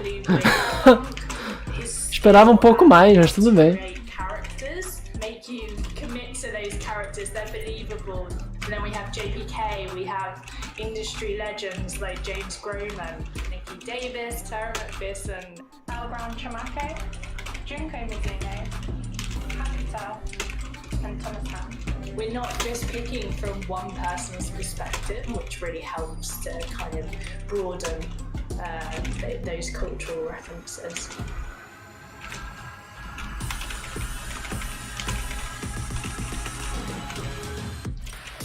I am an avid vinyl toy collector. I have just a house, floor to ceiling, the vinyl toys. To find a game that did such a really great crossover between that kind of tangible good and have that element in the game, no doubt by the end of this time next year I'm going to have a whole row of blancos. So.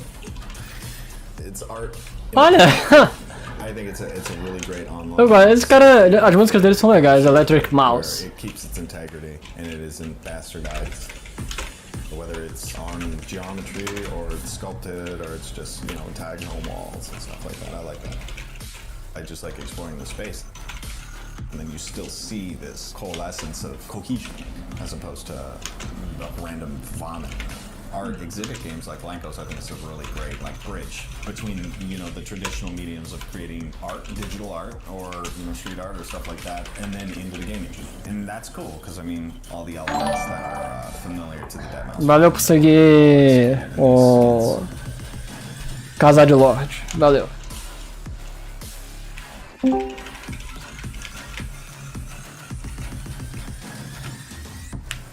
Anything else, weenies? In the back. So now that the video is coming to a close, download Blancos.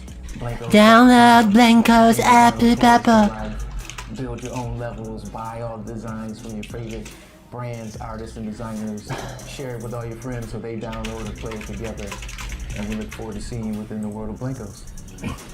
E aí, cara, eu só tô jogando ranqueado. The fashion industry's most coveted brands to bring you their style, Blanco style. And our first collab is a name you'll recognize. They're known worldwide for their. Vou ficar só jogando ranqueado porque senão fica muito difícil eu prestar atenção na E3. Mas não vai dar pra eu te ouvir, não vai dar pra falar com você. Eu tenho que prestar atenção mínimo na E3.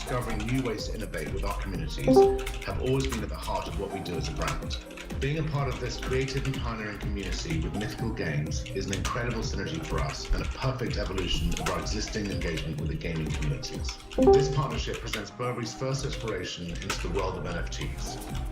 This opens up a whole new platform of possibilities, and it empowers digital natives and gamers to own a piece of our brand and actively engage and participate with our house codes. We can't wait to embark on this pioneering journey with Mythical Games as we explore the future of digital ownership in gaming, whilst discovering new environments and a myriad of possibilities. E3 é a maior feira de jogos do mundo.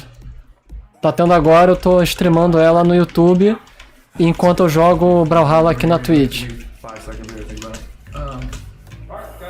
É isso que eu tô fazendo. If you're ready to start building, playing, and earning, you can download and join Blanco's Block Party now in early access on PC. Like, share, and subscribe. Also, watch your favorite content creators on Twitch this week for a chance to get an exclusive new Blanco, only available through Twitch. Thank you, appreciate it. On behalf of all of us at Mythical, thanks for joining. I feel like you nailed it.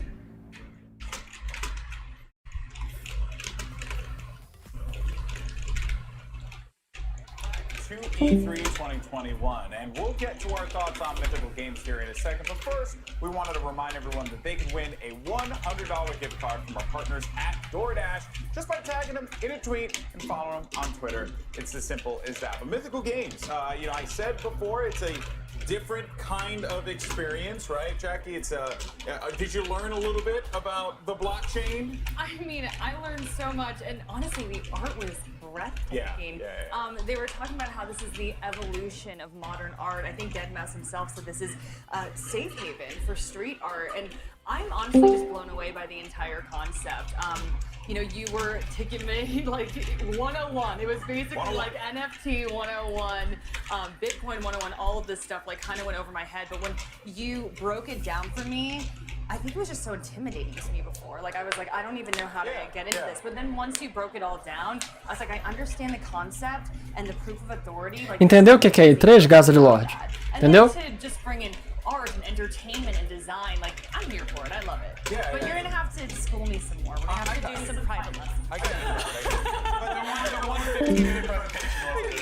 You didn't get to see his head. By the way, you need to make one of these, right? I saw your art earlier. It was Stick figure art, amazing. Blanco's hit me up, Mythical. I'm all about it. But Greg, you know, at its core though, let's not forget Blanco's Block Party is a game, right? And it has one of those types of Roblox experiences to it. Ah, agora que eu entendi. Eles estão tentando capitalizar em Roblox. Ok, eu acho que eles podem até superar o Roblox, porque eles vão conseguir um público muito mais velho. So it's clear that like this is a great direction for something like this to go where you can express your creativity. Right, 100%, and I think that's what's interesting about it is their presentation was so focused on how NFTs work, what they're doing, the designers and artists they're partnering with. It makes sense in the way of, hey, we want you to understand the business side of it. But for me, I was more, can we see more of the game? Can we talk more about the games? And I was talking to you about it, and it's that idea of like, well, you could, but you can make whatever you want, right? And that's what stands out to me as a little Big Planet fan. Even for Mod Nation racers, but then more like Mod Nation racers.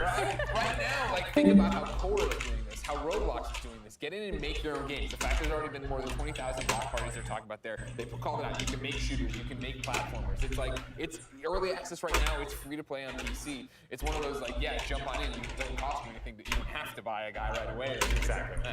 It's a very, very cool concept. I'm very excited to see where they go from here. 100%. 100%. And also, anyone can hit you up on Twitter for private lessons, correct? Yeah, totally. Just make a YouTube video of it, Golden Boy. That's all you need to do. I'm just trying to get out of frame, guys. Okay. I'll get you out of here. What do you do when you get one of the hottest DJs on the planet collaborates with one of the sick indie titles we're talking about? Well, I caught up with deadmau5 and Jamie Jackson of Mythical Games to explain how they plan to keep the party going for Blankos and the crew.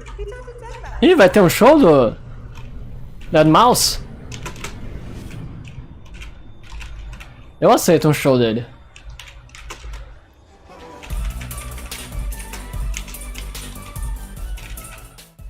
So how did this collaboration come about? And then Ender forced it on us. We didn't want to work together. No. It was all mandated. Orders from above from our benevolent governments. So that's mostly true, but also, you know, we're in the video game world, we're in the NFT world. You know, Joel has done some cool stuff in it as well, right? Yeah, a little bit. You know, I'm playing around with that. But I you know, outside of like, you know, the rude one selling JPEGs for tens of thousands of dollars, I really like what you guys were doing, like kind of the integrating the tangible good with that same kind of looking. That was what really got me excited. First time with Blankos anyway, where we kind of put somebody in the game and tried to create their character, like, it was pretty cool. It was cool to like figure out how we represented him as well. What was the inspiration behind the deadmau5 cross Blankos character? I mean, from my point of view, I knew like how Joel's cat meowing things was a big part of his life, and it felt like, you know, we wanted to represent the head, the mouse head, in such an iconic part of who he is and what he does. But we kind of didn't want to just do a modification to the Blanco. We wanted to make it a bit bigger than that. So it's actually the first time we've got a full head attachment in the game. And then we were like, well, you know, it would be cool when that head comes up, not visible underneath, and it's meowing things and sort of playing that. And I thought it was really cool. Yeah, I mean, I think it was really cool that they didn't just schlep a mouse head on it and call it a day, and then also integrated the cat, Mike Cat Wellington's, who I'm a big fan of, and just the fact that, you know, it's like the mouse head, but when they take the mouse head off, it's actually Meowington's, which is pretty cool, because he's kind of like part of the deadmau5 Joel. Deus do céu. I like the rewrites you want to be able to see this in it as well. Não, ainda nada demais. Teve um jogo até agora. Um jogo. Um jogo. Like the first 2 or 3 shows, I did the suit thing, and I'm like, you know what? it's too much. It's too much. We're gonna strip it down. How do NFTs expand the reach of your brand? It's a new technology and all that stuff too. So we're just going through the trials and tribulations of what is it?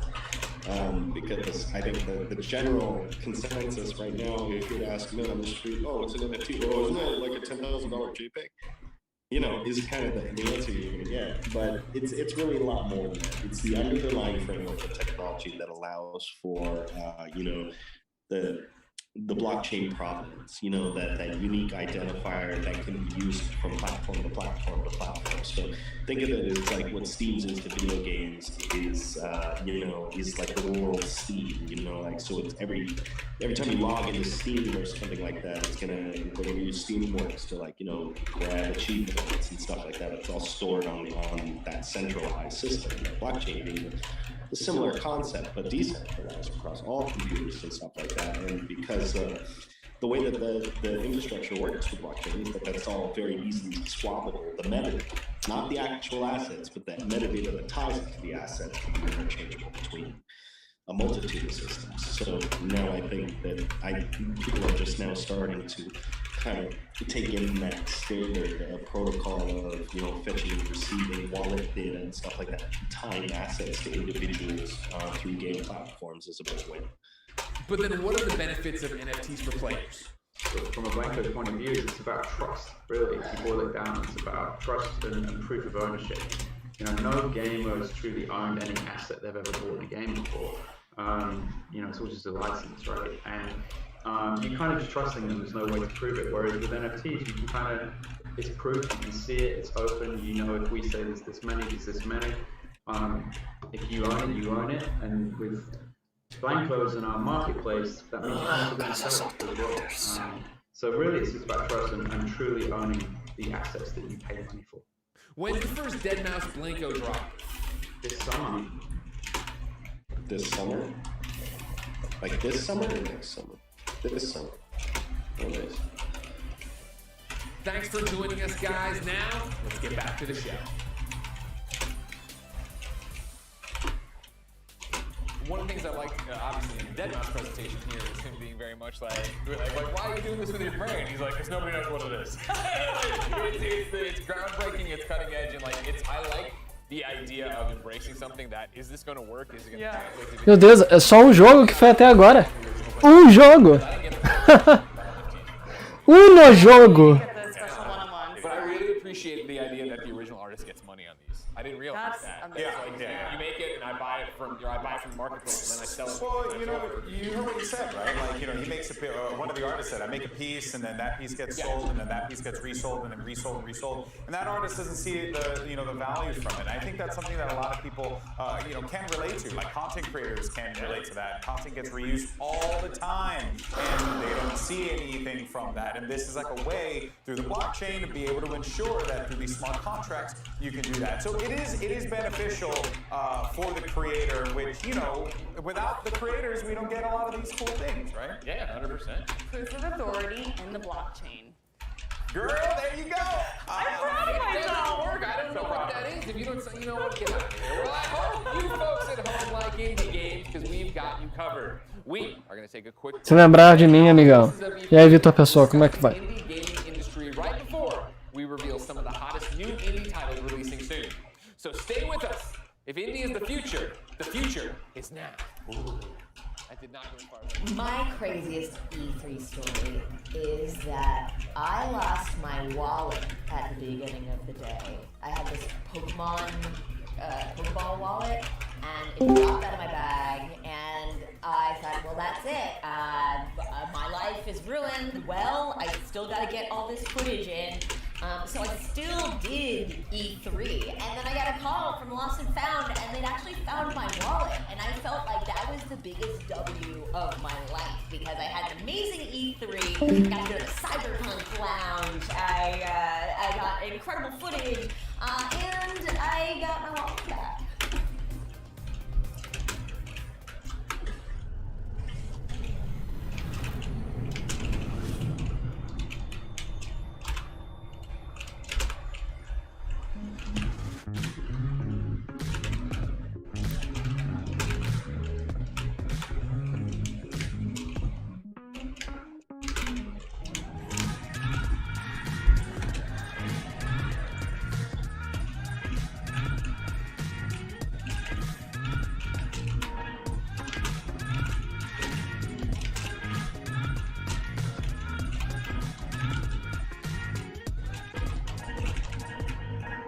part of Play For All, GameSpot will be bringing you the latest gaming news and announcements, interviews with developers, the biggest press conferences, and lots more. Play For All is our yearly online event that combines the excitement and announcements of E3 with charity live streams the following week with lots of special guests who are going to help us raise money for able gamers. So join us in June for E3 and Play For All on GameSpot.com, YouTube.com/GameSpot, Twitch.tv/GameSpot, and as a part of E3's official broadcast. See you then.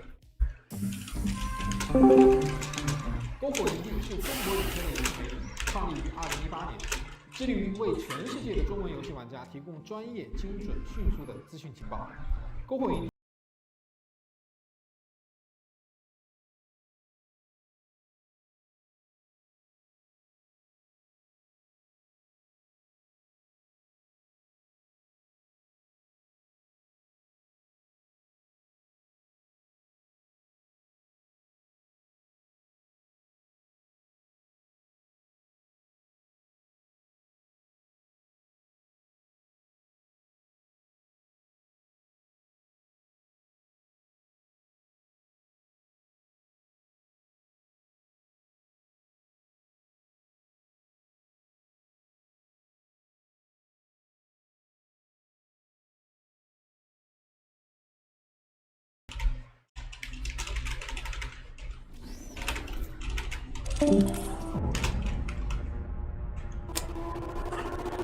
There's so.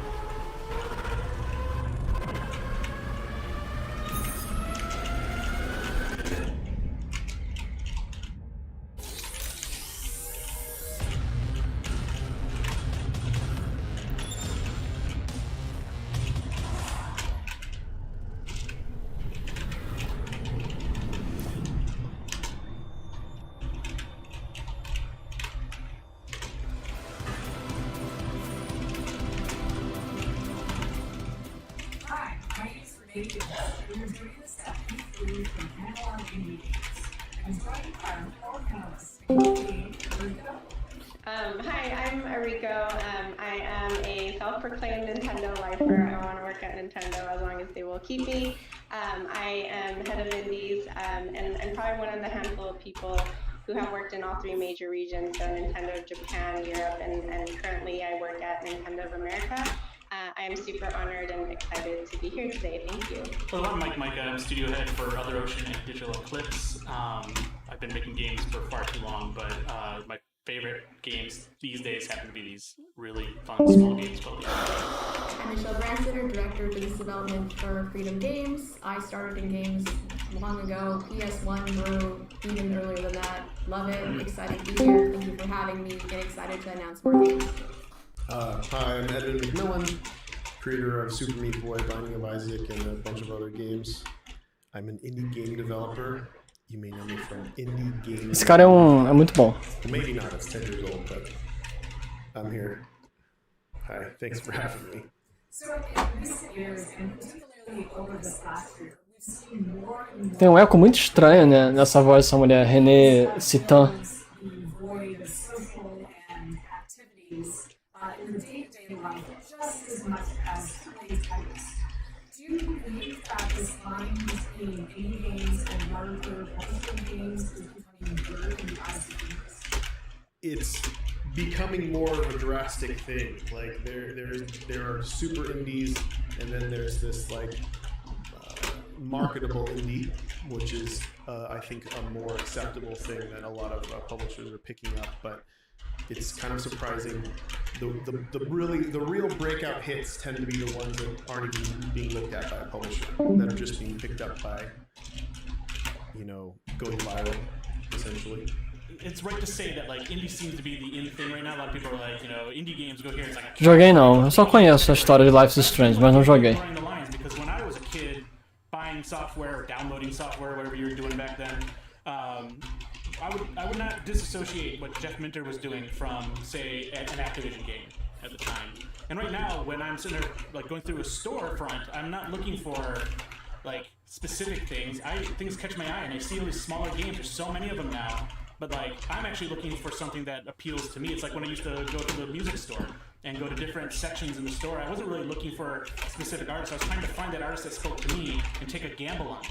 I love that part of this right now. I love that somebody can still in their garage with all the engines we have now and all the help that you can get online and create a vision and then put it out there for people to either come in mass and enjoy or just, you know, just come to take a look and maybe you don't sell that many games or maybe you don't like get that many downloads. But to me, that is what Edmund's saying is the quintessential indie game. I want to add to that because at Nintendo we're definitely seeing that. I think there's such an ease to access.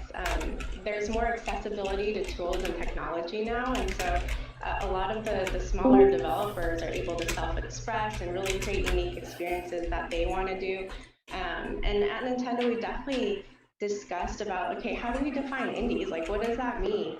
And ultimately we decided, let the indies, like let our partners decide if they identify as indies and how do they want to represent indies. And we're just here to really support and amplify their message. And if you look at our Indie World Showcase, Qual o vídeo dos palhaços? Não lembro. Qual o vídeo dos palhaços? They're like the superstars of our showcases. And they're the ones who are on camera and they're the stars of the show and they get to tell their stories with their own voices. Do you feel that having the Nintendo Switch and the graphic style that's popular in the games and just sort of the game titles that are available on the platform is due to the platform itself or to the audience that you have or your connection with developers? Yeah, I think that we want our content to reflect our audience, and our audience is all genders, all ages. They have Não sei. all the different tastes and Não sei que vídeo é esse, não. Palhaços assustadores? Eu não fiz um vídeo sobre isso, não. We always talk about diversity and innovation, like those two words come out all the time. And we have indie teams based in Europe and Japan and in the US and elsewhere, and we all have an equal voice. It's truly global when we think about, okay, what do we want to showcase through our campaigns? And so we want to make sure that that our global teams have equal voices and the content reflects our audience. Absolutely. Michelle, I know that Freedom Games publishes many games from small developers. Do you see those developers that are publishing them as indies, and do they identify as indies themselves? Yeah, most of our developers really do identify as indie, and then I understand the indie space has evolved a lot over the years. There's a lot of competition in that space now too. But, yeah, we have our developers all over the world. They're in Europe, they're in Southeast Asia, a little bit all over the place, and they're very passionate about their games, and we find them kind of everywhere. They're not really, you can't find them in a specific place anymore. They're just the kid you met at the grocery store that has this amazing game you never heard about until now, or whichever. It's everywhere now. Like Eriko said, it's so easy to make games now. Great games. So there's a lot more competition. There's a lot more great games coming out, and it's interesting to see where the space will continue to go over the years. But yeah, we are focusing on that, and we have a robust catalog coming out over the next year and a half and going forward as well.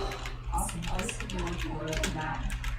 Evan, I know that many people consider Binding of Isaac to be a genre-defining success.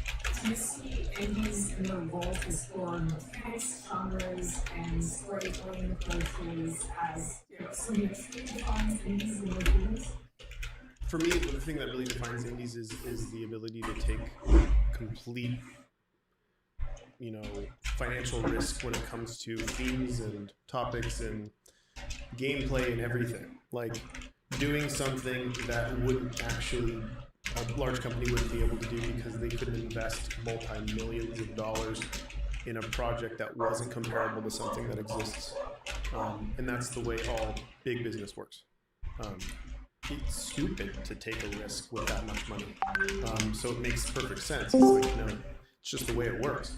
But if you're a small team of a handful of people and your budget's basically your rent, you can do whatever you'd like to do.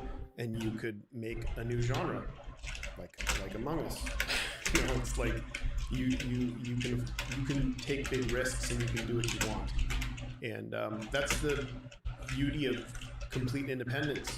You can try to avoid the urge to appeal to a majority. Ed Catmull speaks of the concept of the ugly baby and the hungry beast. The hungry beast being a large company that needs to think turning, making money in order to employ all of the people that are working at it. Whereas the ugly baby is a brand new idea that's strange and unpolished, and it needs to be protected to see if it can grow into a beautiful swan or a beautiful indie game. Do you feel like indie studios are particularly good at taking care of other games? And do you have any advice for someone who might have this idea of their own and how to initially vet that idea to see if it's worth bringing into production? I think one thing that indie games do really well, again, we let our partners identify, but they put their heart and soul into it, right? They have a vision, they have a story they want to tell.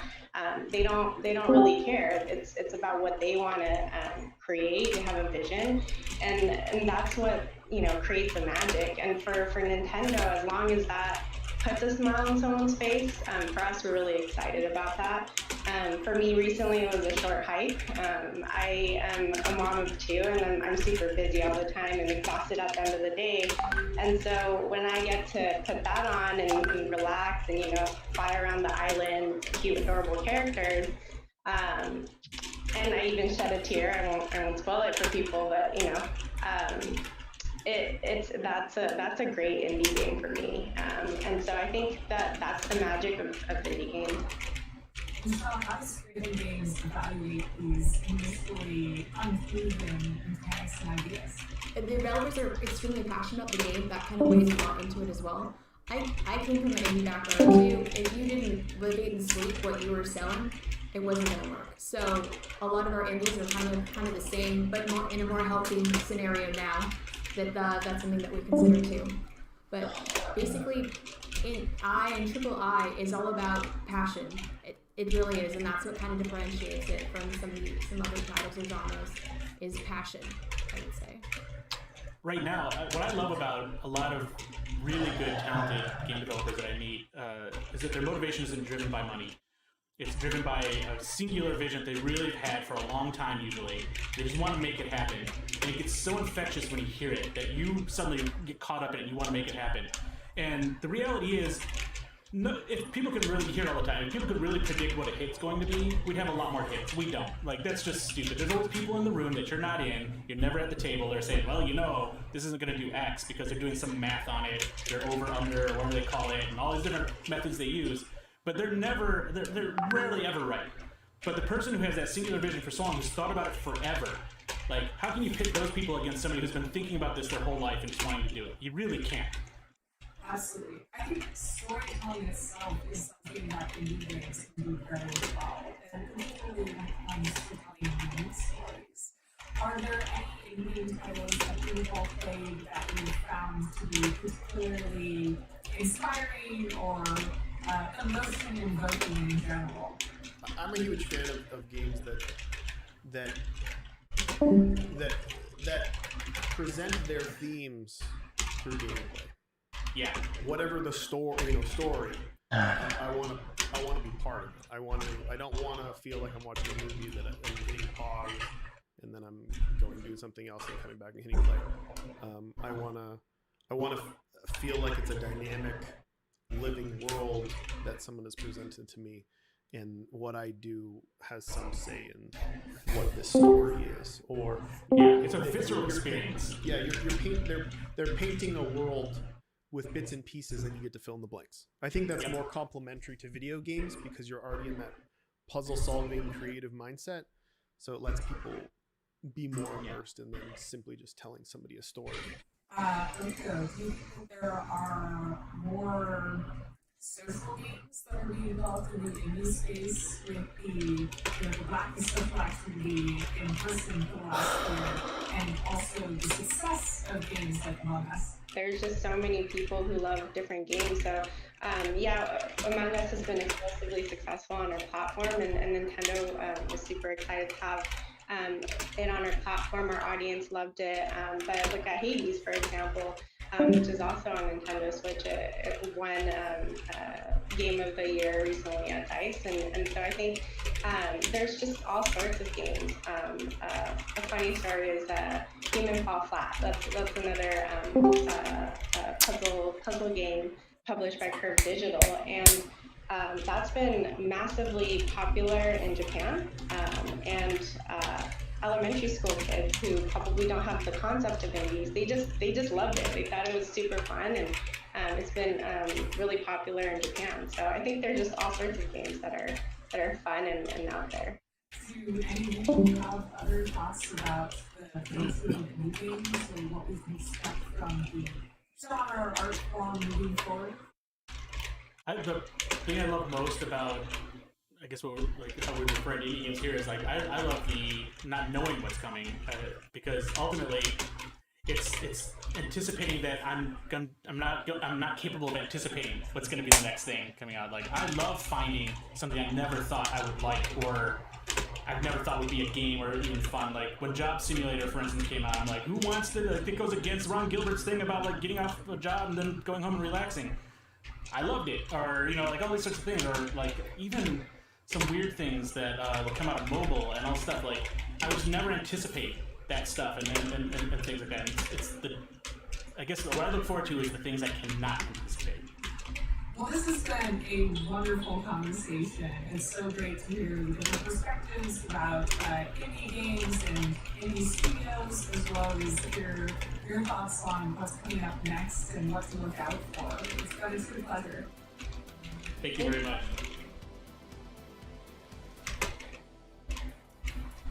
iHeartRadio is a proud partner of E3 2021 and the #1 podcast publisher in the U.S. Listen to all your favorite shows on the iHeartRadio app.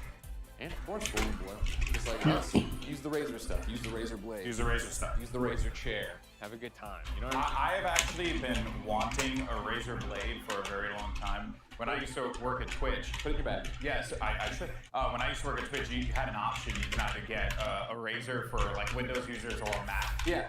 And I don't mess with Macs at all because I'm terrible. My brain just doesn't work that way for some reason. So I went with the original razor blade. Yeah. That was so fun to carry around the office. This is a sleek black thing. Sure, play games whenever you want to. Yeah, it was That's pretty I used to just, at that time, I was playing a lot of controller games. So I would just plug it in and just go nuts. It was a good time. So yeah. It sounded like a shameless plug, but I swear to God, it was the truth.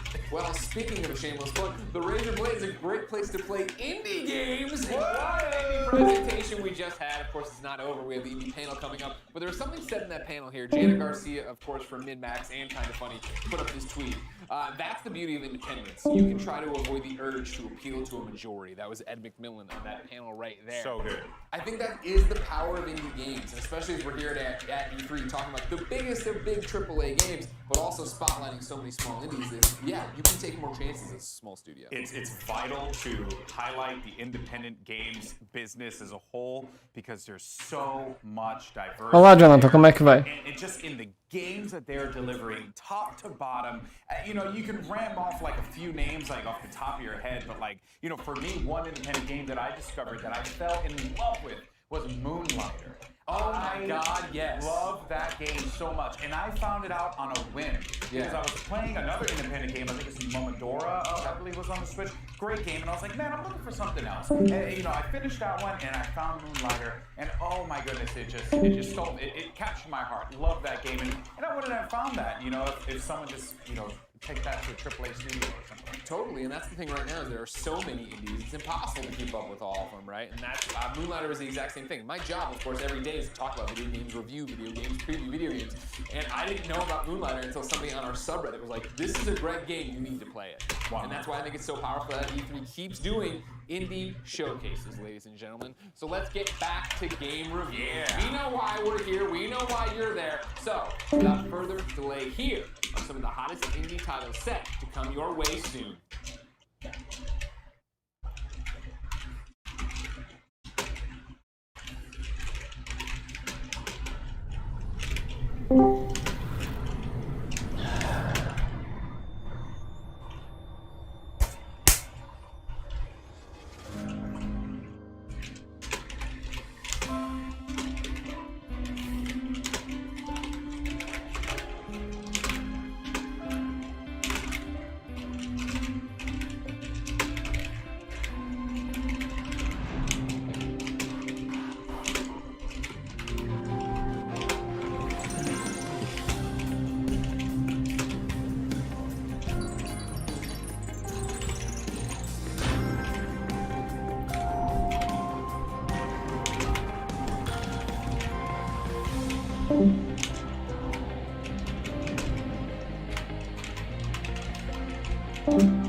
Been a long time, Michael. I heard you were back in town, but I don't remember sending you an invitation.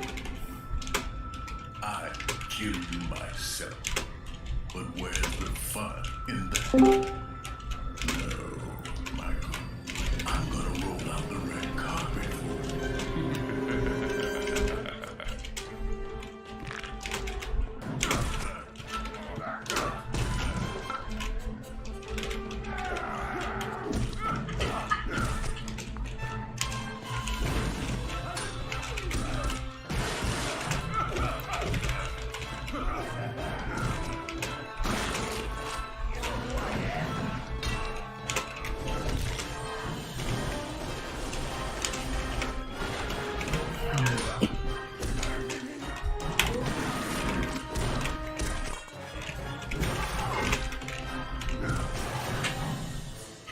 I'll be watching you, Michael. Good luck, old friend.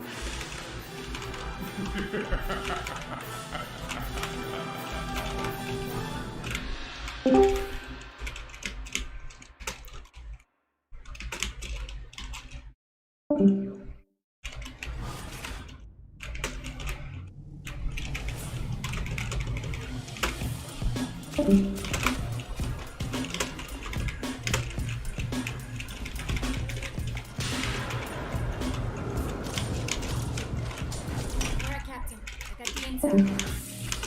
Good. Now head to the upland.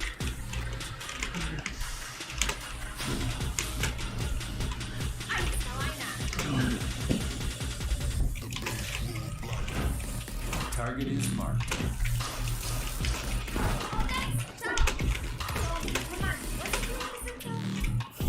I guess I'll check it now. The drone is down. The drone is mine.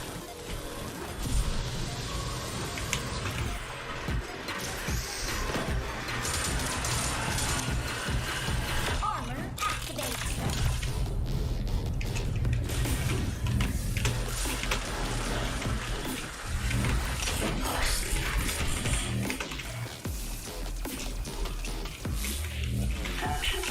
accomplished. Execute protection mode. Alright, now download the data. Now you know what to do. Soldiers, we need you here. Keep your wig on, pet. I'm all over it.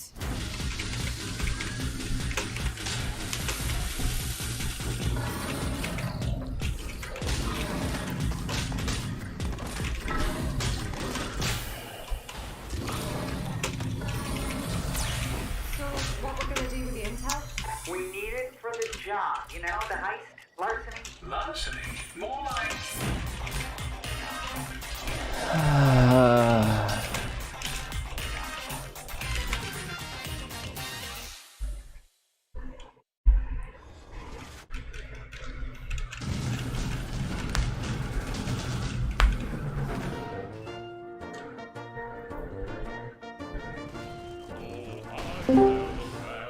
A most ingenious plan to end the sword too sweet and straight away.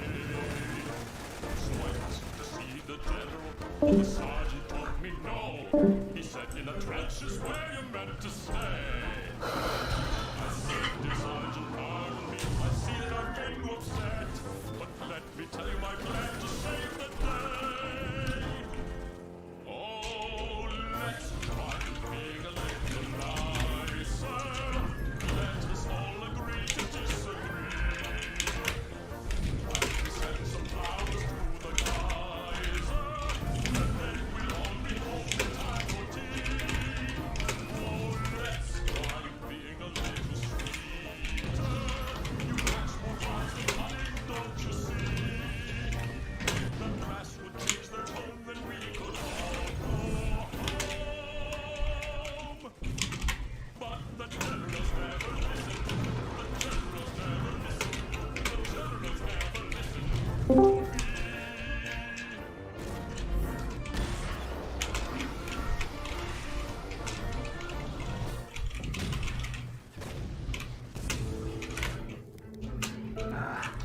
That was tough.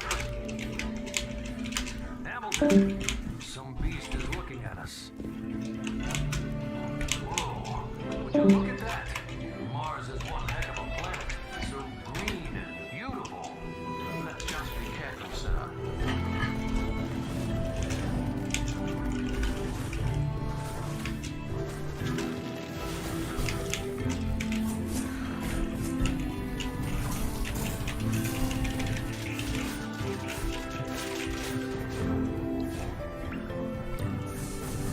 Esse jogo parece bonito.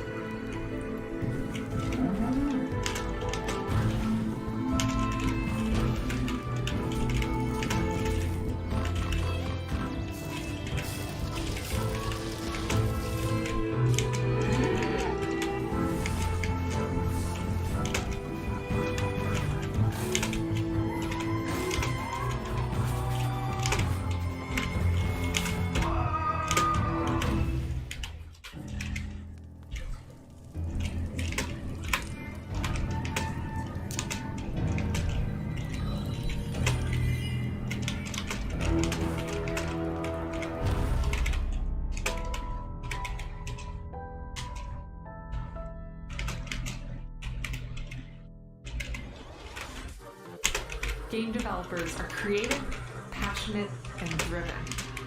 We tackle new technologies and overcome many challenges in the pursuit of our creative vision. At the IGDA, it is our mission to support and empower all game developers around the world. We provide community, mentorship, research, knowledge, and best practices. We're here for you when you need it, so you can advance your career while keeping your health. Join us and help make our industry a better place for all of us, now and in the future. Help make a difference and join the IGDA.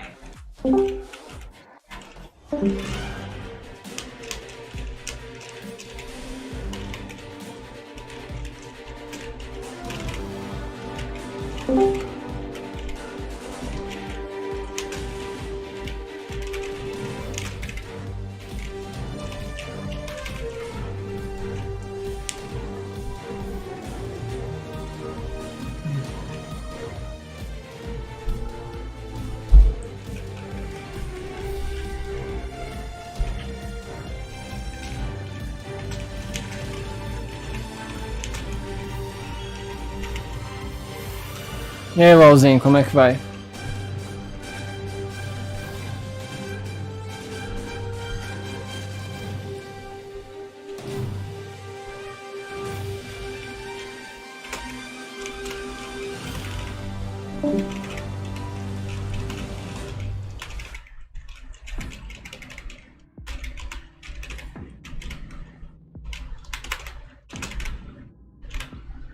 FNF? Mas FNF é jogo solo, cara. Não tem como jogar... Como é que você vai jogar esse jogo com muitas pessoas?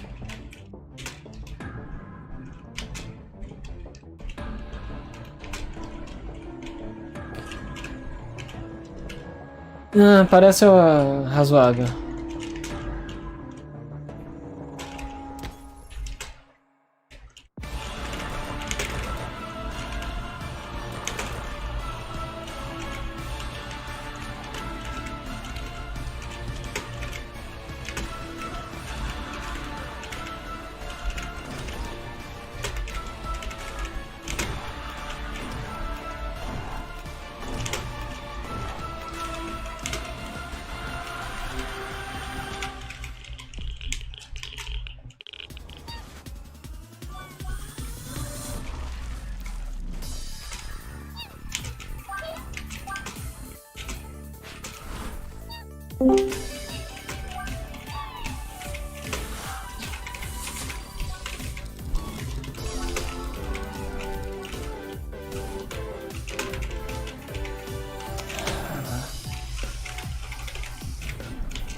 Levoz, o que ele achou do jogo? Qual jogo?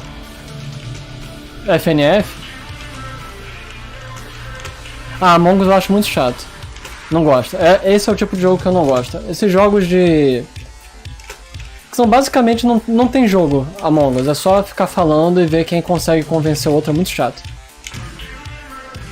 Eu gosto de jogos que são jogos.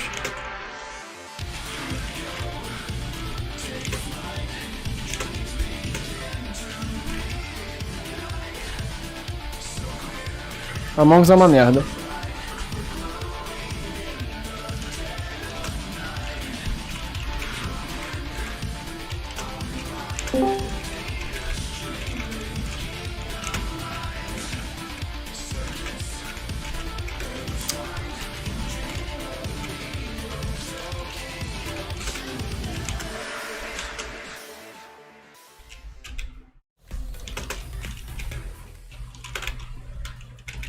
What are you really made of? That music got me hyped. I was like, okay, I'm here for it.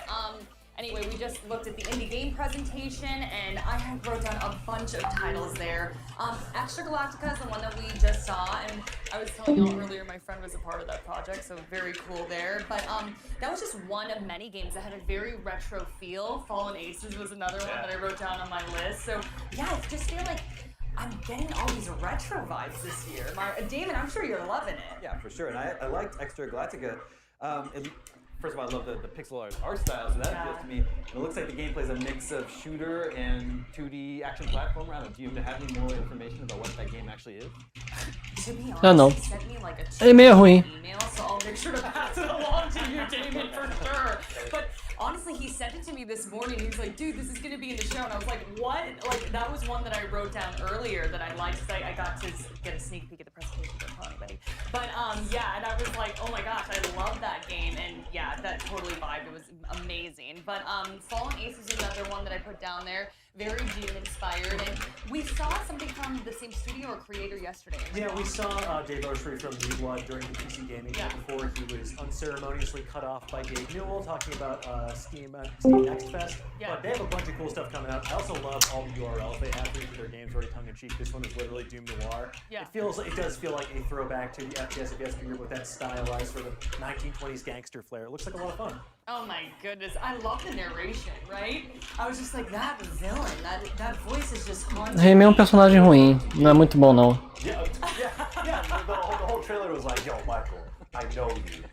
I'm watching you. Like, oh, you're watching me. Oh, I appreciate that because I'm on the E3 stage. You know, fine. Oh man, and Michael, I want to talk to you about Fallen Frontier Alliance of Salt? Alliance of Sacred Sons. Sacred Sons. I can't read my own handwriting here, guys. And then Terran Victa. And you and Dan were kind of having some crosstalk about how these indie games, they're keeping dead genres alive. Yeah, the genres that have been of yesteryear, especially for that aren't really popular. You can't really get a AAA RTS anymore. You can't really get, I mean, other than we have Humankind and we have Civilization, but if you want a different 4X strategy game, that's what Alliance of the Sacred Sons is kind of covering. And Terran Victa, a grand strategy game. Of course, we have Total War, but maybe you want a little bit of variety. So the thing about independent games that I really like is that you can revitalize those genres of the past.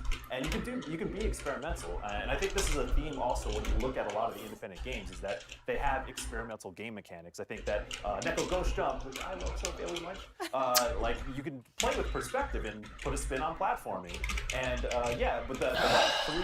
but the triple threat of strategy games, I know that I used to play a lot of them when I had time back in the day. I used to play a lot of StarCraft and Warcraft, and I miss like the early days of Civilization 4 when I was in high school and I had time to pour into matches. And so if you're craving that sort of thing, you can definitely pay attention to these sorts of games and maybe get your fill.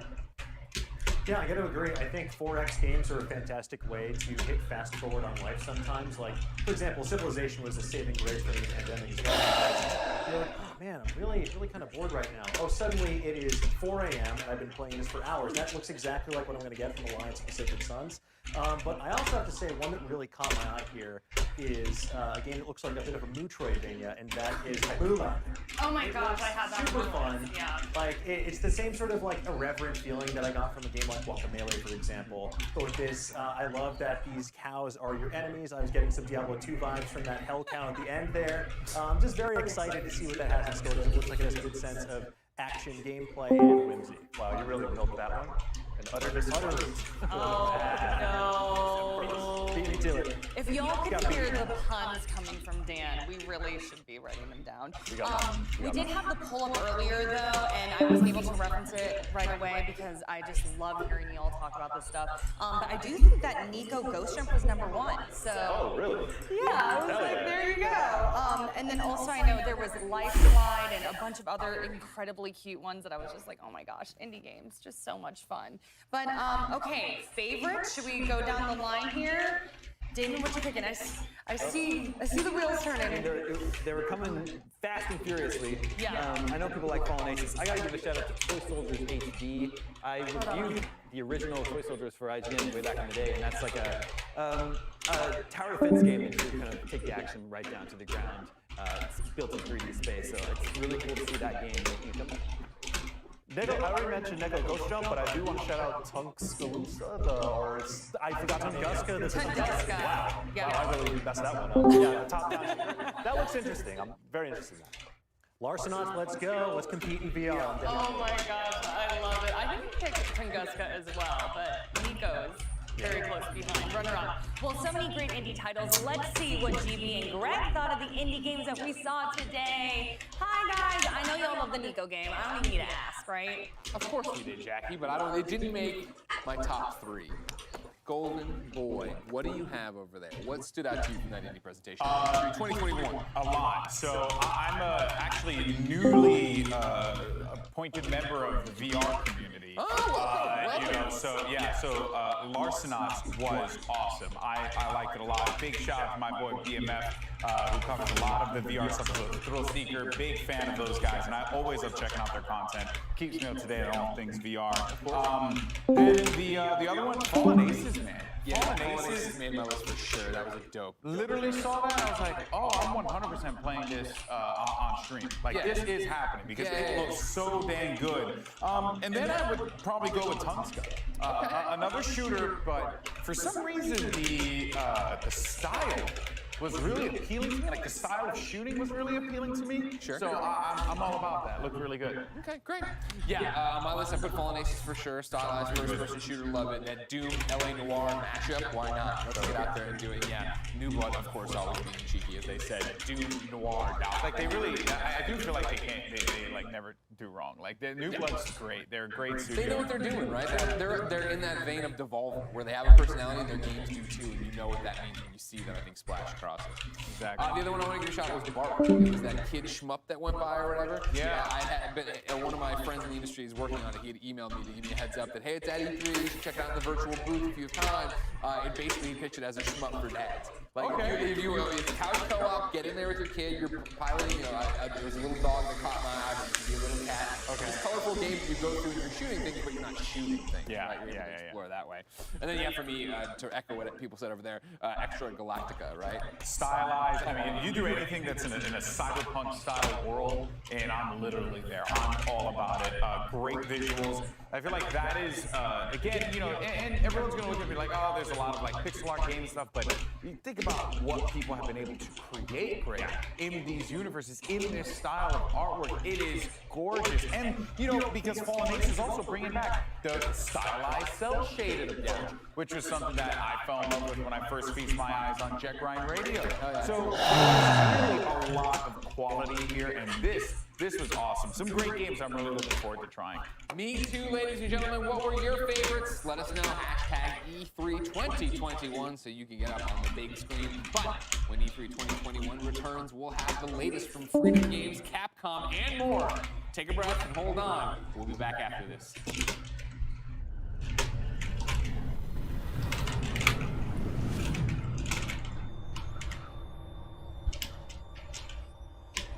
IGN Summer of Gaming has officially partnered with the ESA for E3 2021. IGN Summer of Gaming is now all summer long. From major press conferences and announcements at E3 2021 to the IGN Expo with exclusive gameplay and reveals, to exciting first looks at the hottest new games and in-depth developer interviews, IGN Summer of Gaming has it all. IGN Summer of Gaming begins right now.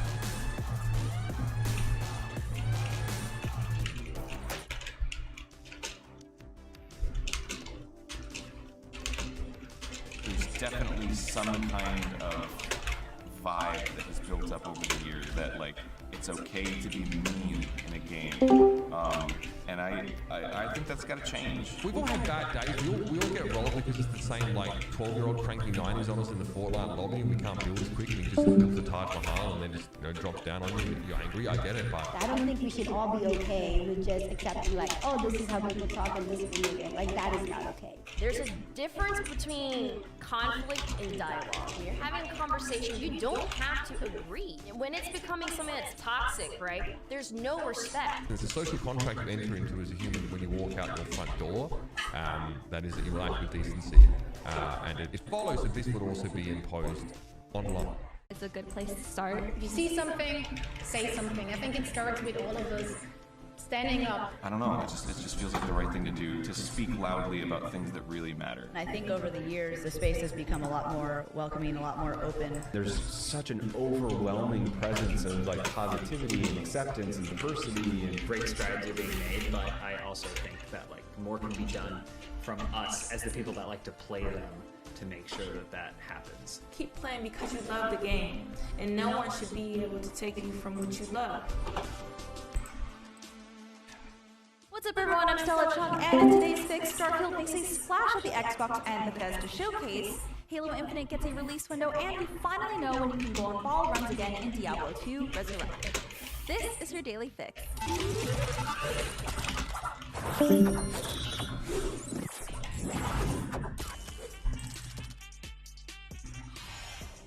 Microsoft came out swinging with a look at Bethesda's first new property in over 20 years, Starfield.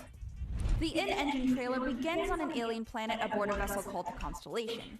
The narrator talks about venturing into a field of stars, and we get a look inside the interior of the Constellation, which looks reminiscent of the space-age ships from the 60s.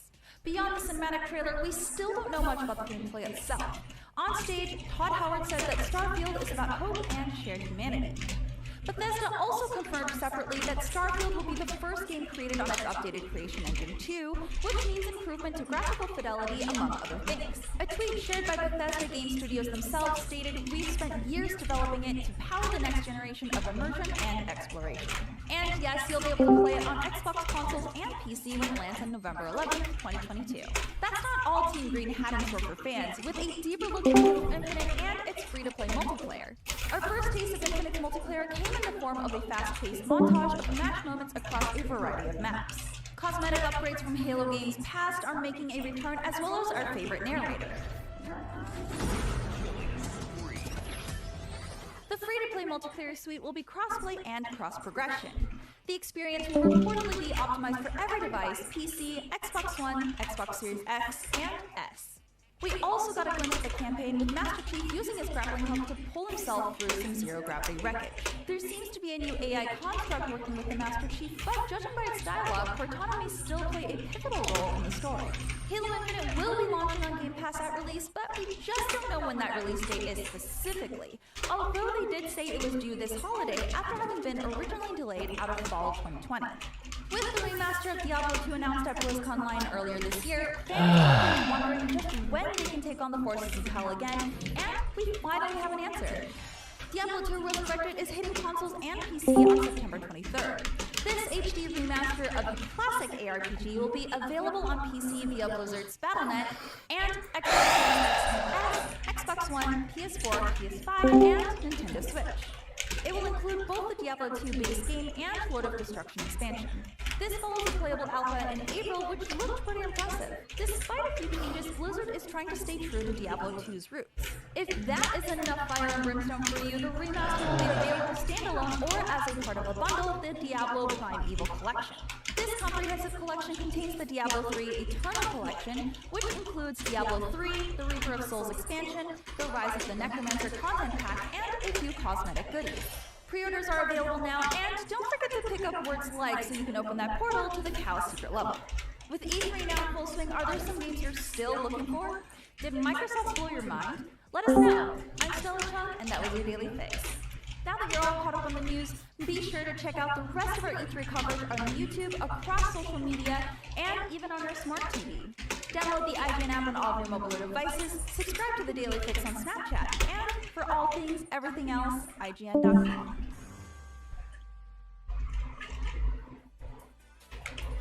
Welcome back, folks. Freedom Games is our next developer coming up. And, you know, when you have games that are like called Cat Cafe Manager or Dog Shelter, I think we can assume that things are going to be pretty fun. So, folks, here's Freedom Games.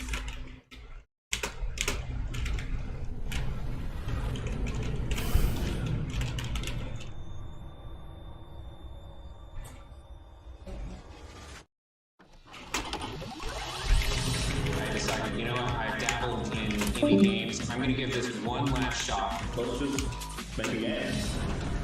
It felt like jumping in the deep end. I realized that making games was like a real thing that you can do. It's just so, that's the word, is liberating. We own this project. We just want to make a fun game. You have an idea of what the vision of it looks like, but then it actually coming out the other side looking like that, it's pretty rare. I co-founded the studio with two of my friends. We had all worked at a company that did not end up turning out like, you know, any of us at home. É 3, eu tô streamando também no YouTube. Experience, the three of us, we wanted to do something that felt a little bit more authentic to who we were and what we liked. Going into it, we knew that we had complementary skill sets. Having the kind of the core pillars of game design already there and having experience, we were able to cover a lot of bases. This is really the first time we've been able to pour so much of ourselves into the development of a game. I think I'm most proud of us being able to look at this game and know that we're hitting our own quality bar, especially for our first game.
think you know everything, and then at some point you go, oh wait, we didn't know how to do that part. Well, I guess we gotta figure it out.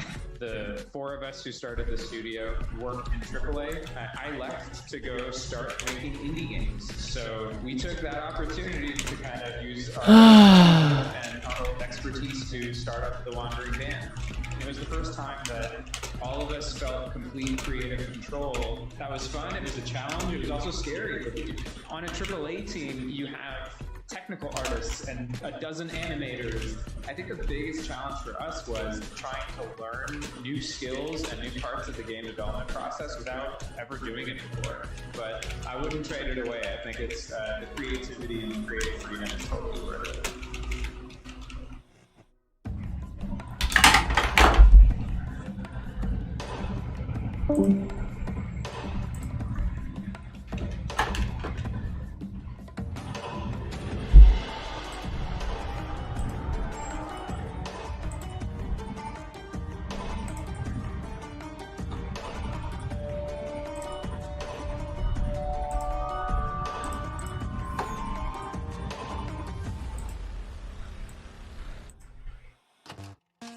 The retro games. These were our favorites, and we tried to combine a lot of different elements from different games and give it a unique touch. A shout out to the community. They helped us translate the demo. They helped us get out the word. The demo has been played over 1 million times. It's just great to get a community like that. They helped us make Cornwall what it is.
não sei jogar isso online não.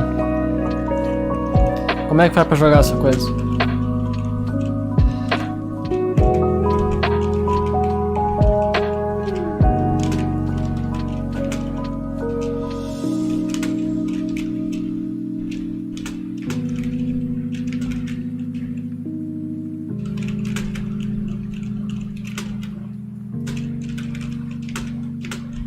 Como é que faz pra jogar isso, cara?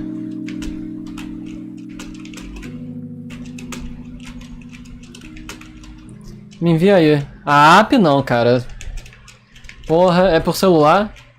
Não tem por computador, não? Se for por celular, não dá não, cara.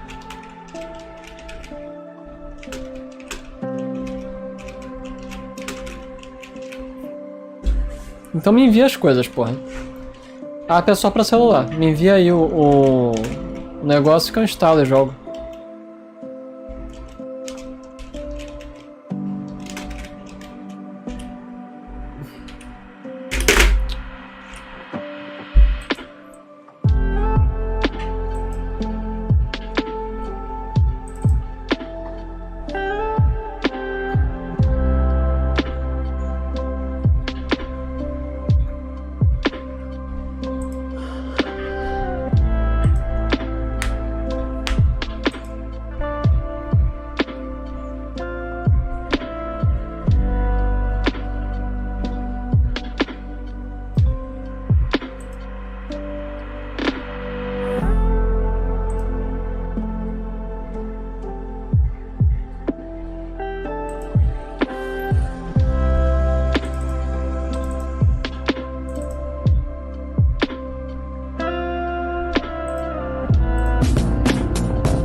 Como é que eu tiro tela cheia desse jogo, hein?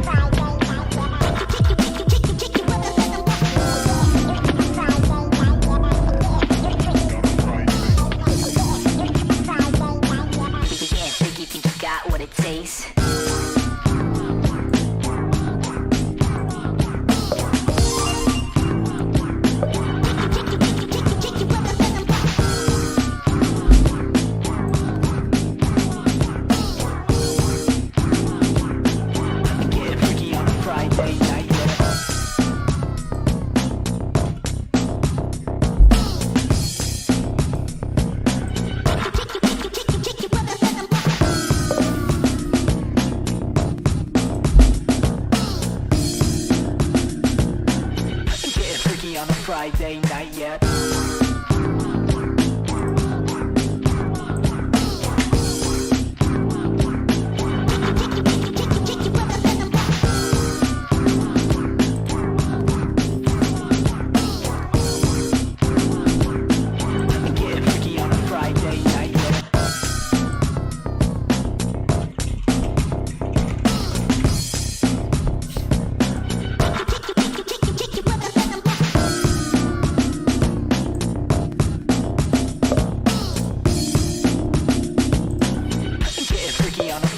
night yet.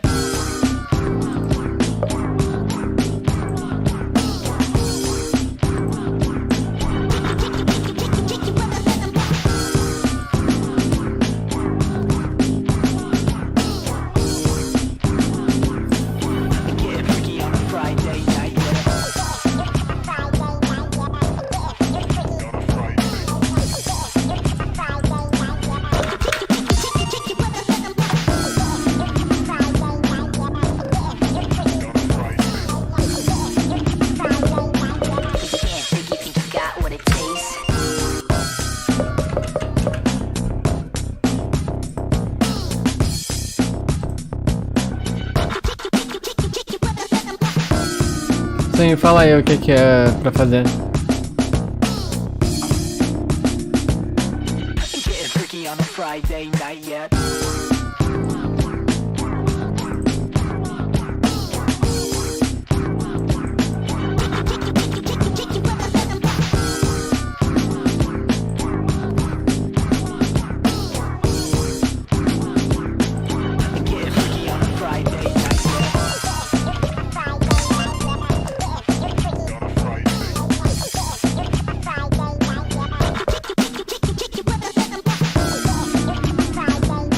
Já vem, vou pegar água. E aí faz o seguinte, você prepara a sala e você me convida. Já vem.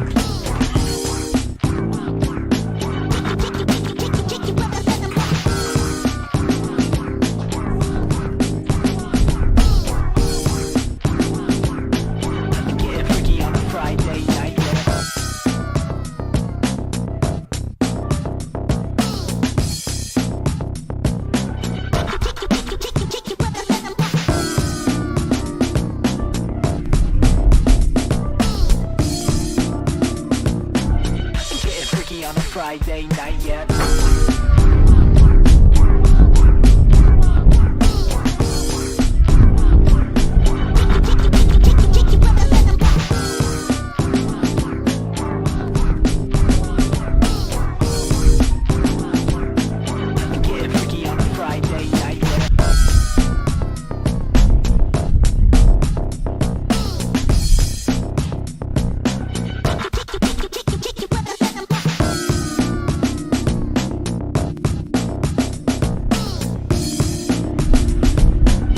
Get freaky on a Friday night yet. Friday night yet. Get freaky on a Friday night yet.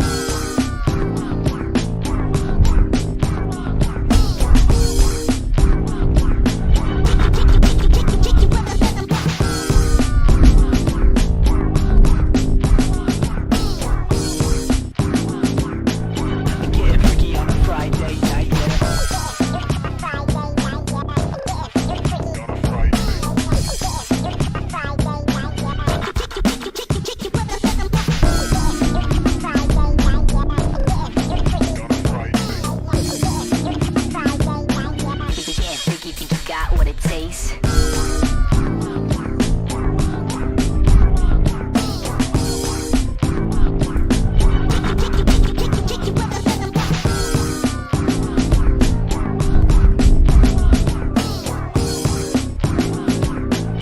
Get freaky on a Friday night.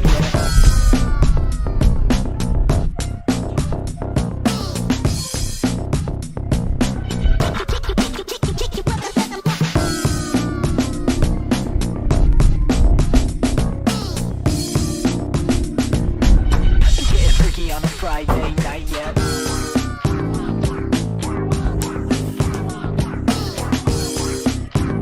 Voltei.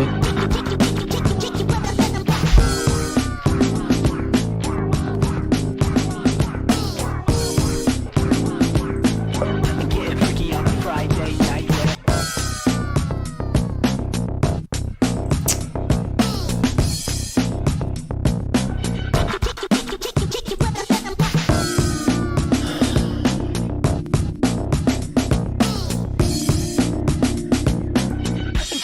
On a Friday night yet.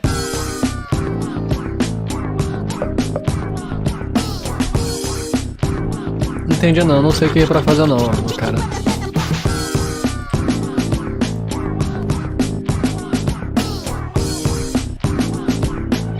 Get freaky on a Friday night yet.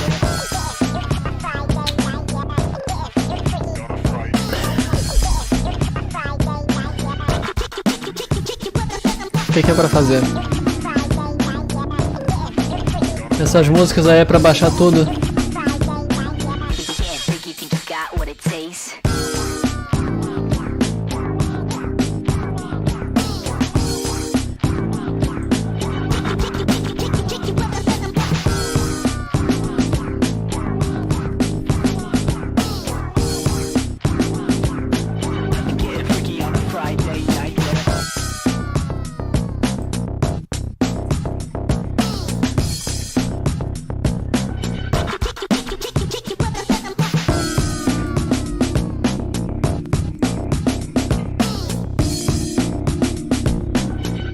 freaky on a Friday night yet. On a Friday night yet.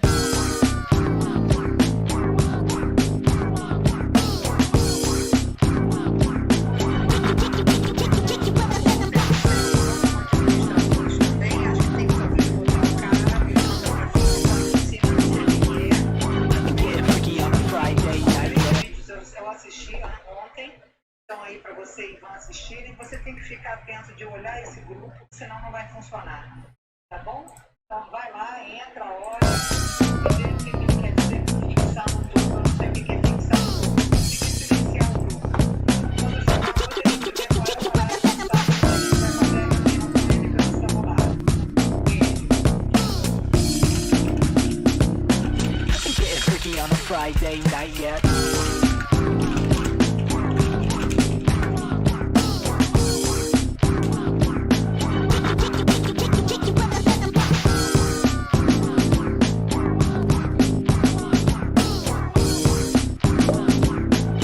Getting freaky on a Friday night yet.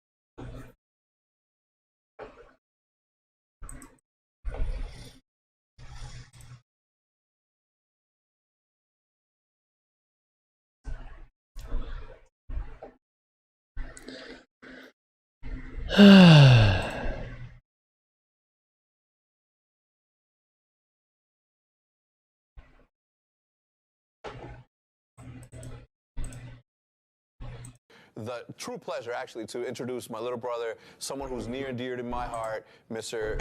Nate Shot, Matt Haig, CEO of 100 Thieves. I mean, you do it all, baby. Why don't you come in and sit down? You were about to say Optic Nate Shot. You got really close to saying Optic Nate Shot. I almost did say Optic Nate Shot. Yeah, I did. Did you catch that? I did catch it. Usually, I like to start out this show by asking you 3 questions and then another question, but the main one is 3 words that best describe you. 3 words that describe me. Whoa, you just put me on the spot like that. All right, 3 words that describe 100 Thieves. That one's tough, too. Let me think. Can you describe anything in 3 words? No, I'm not good at descriptive adjectives. Oh. Let me see. Give me 2 seconds. Let me spitball something that's... Well, because I don't like using 3 words because I'm confident in myself and I don't want to sound pompous. You know what I mean? No, you're in good company, baby. I would say goofy, impatient, yes, and squirrely. Squirrely's good. That's what you always called me. So. Yeah, but it wasn't because you were like your brain was elsewhere. It's just because at the time, like a squirrel. At the time you did. Chubby cheeks. Yeah, at the time, but now you've grown into a handsome man. Thank you. Who knows you better than anyone else?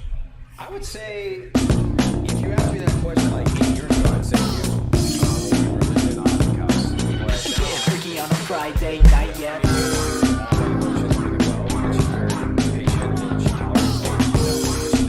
Sometimes I get angry and sometimes I get sad and sometimes I have a range of emotions where she is always just like that even keel, you know what to expect and I know how she's going to react when I am reacting to something. So I'd say Haley knows me best. We've been together for 2 years. So obviously I've known you for over 15 years I think now. Oh my God. How old were you when we met? 2008, Call of Duty 4. Call of Duty 4, that's right. You weren't in Gears of War. My first event was MLG Chicago 2007. St. Charles. St. Charles, yeah. What the hell? How'd you know that? I know everything. Were you there? I was not. Do you know I got my ass beat? I almost made the championship bracket, top 16, would have been considered a pro player. Yeah. Lost to Gringo Jr., who was like an 8-year-old kid. Oh, dude, he was like in Call of Duty 2, I heard about that dude. Yeah, he was nasty. Yeah, he was. Pieced us up on mansion, execution, last round was tied 3-3, first and 4. I'll never forget the round. Yeah. Made a call, did not pan out. How many times a day do you say 100 Thieves or 100 Thieves or 100 T? I guess I say 100 Thieves a lot. 100 Thieves, 100 Thieves, 100 Thieves. Yeah. I was doing like a PR tour for Excedrin. We had a partnership to make people aware of mindfulness routine that can help you reduce headaches. And everybody on that call kept saying 100 Thieves and it was driving me nuts. Yeah. We talked to like 30 different outlets in 4 hours this morning. They all said 100 Thieves. I didn't correct them. Yeah. I didn't want to be that guy. Just 100 Thieves? 100 Thieves, 100 Thieves, 100 Thieves. Yeah. Let's go back to the earliest memory that you have. Born in Chicago, Illinois. Lived in Palos Hills. Palos Hills. Does your dad still live in the same place? He built the house that we grew up in Palos Hills, and then after my mom passed, I think there were just too many bad memories in the house, so he sold it and moved to a nice part of town, which was like 20 minutes away. It's called Orland Park. Okay. And now he moved again to a city called Lyle. So it's tough, man. I wish I could go back to that house to kind of like face some of the fears that I had from stuff that I saw with my mom, but I'm glad that I can still go back to Chicago. I'm glad that you guys went to Texas, because that was always like my saving grace. All right, I go see my pops, go hang out with Optic. That was great, but my earliest memory, that's kind of tough. I think one of my earliest memories was probably my dad. He would have to reside the house every couple of years because of the material that he used to build it, and he had scaffolding built up the side of this 2-story home. And I was playing on like a jungle gym, and little did I know that a wasp would start nesting inside the scaffolding itself. And so like 4 or 5 of them came out, stung me all at one time in my hand, and I've been terrified of flying bugs ever since. How old were you? I don't know, I was young. Like, were you a teenager, or were you like a toddler? No, that was younger. Like 7, 8? I was probably like 8, 9, 10. Were you crying? Yeah, bawling my eyes out. I cried a lot as a kid. Did it? Yeah. I was a very emotional young man. I think I cried a lot up until I was 4 years old, and that's what my parents told me. It's like, it wasn't until I was able to hit someone that I like could cry, because I didn't know how to release that anger. But once I learned how to punch walls, I started doing that at the bed. Yeah, I didn't get angry. I got sad. I was telling Lee Trink the story about me being in Mexico as for my school, it's a Catholic school.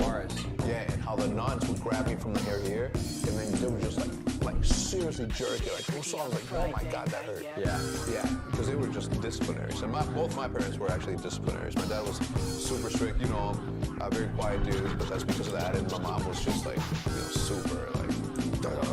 Yeah. And I still became like what I became. Just like an angry shit. Like, they hurt. I would pretend like it hurt, but I'd be like, they don't hurt. I would look at the wall on my teddy bear. Yeah, I love that. But I think that's what I appreciated actually a lot, getting to hang out with you. You were like 10 years older than me when we first started hanging out. And I always loved your mentality around other people, like just like very tough exterior.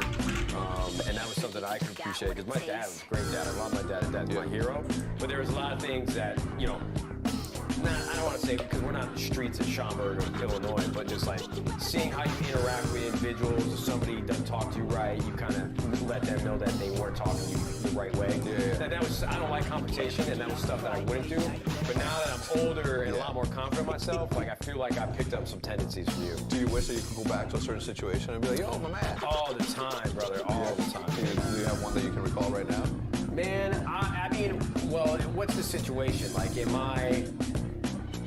I have the knowledge that I do of where I'm gonna be in life? No, you're just you. I was just me? Yeah. Nah, man, I didn't have going for me. Like, who am I gonna step up to, bro? I was like, bro, I had to get testosterone shots as a kid. Did you know that? No. I'm not even in the percentile of growth, so they were worried that I wasn't gonna be on track to be a certain height or a certain weight. So freshman year, bro, I weighed like 85 pounds, and I was like 4'8". So were you like a good kid, bad kid? Did you get in trouble? Were you the class clown? What kind of kid were you? No, I wasn't the class clown. Dude, I've told people this before, but I was a super timid kid. I mean, I was really bad in social situations. I didn't know how to make friends. I mean, I had friends in grade school and I like going to high school, but my first job at McDonald's was like what really helped me come out of my shell and start learning how to talk to people and not be so afraid. But yeah, I wasn't a class clown. I kind of just like stayed to the side. And I wanted attention. I know that for a fact. Like, I just took this narcissism test. I'm like right in the middle. I'm like a 18 out of 40. I thought I'd be way more narcissistic than that. Yeah. What do you think mine would be? I think you'd probably be like a 28. Is that bad? Is that 40 is the highest. 40 is the highest? You know what Jackson from Armed Thieves? He got a 33. Jackson got a 33? He's the definition of narcissist. Yeah. But yeah, either way, I was like just a quiet kid. Play sports? Yeah. Baseball, basketball, E-team. That's terrible at that. That's too short, man. I didn't have any athletic ability. Yeah? I mean, so was Muggsy Bogues, I think. Second baseman, 4th through 8th grade, the All-Stars every year. Really? Yeah. If you can hang your hat on that. I can. Yeah. I mean, I've seen the pictures. Or I've seen the one picture of you as like a baby with a bat. Yeah. Just like chubby cheeks. That was me in like 7th grade. No, you were not. Nah, I'm playing. Oh my God. Bro, I literally thought that was true, and I'm like, man, you had to look like you're like 7. Yeah. I remember clearly, by the way, the first day that I heard your voice when we were playing on Vacant with Diesel and somebody else. We were playing with somebody else. But I remember, I'm like, damn, this has got a deep-ass voice. No, you go back watching all videos that sound like that. No, I for a while, but you sounded like, I don't know, you sounded like you're going through testosterone shots. You may have been. I didn't throw this myself. No. Yeah, but I remember that clearly. When do you think was the first time that we met? Well, I mean, I can tell you the story how you and I met, but I don't know if you want that on camera with Optic Nerve. Yeah, dope. Well, so we were one of the better competitive teams in Modern Warfare 2.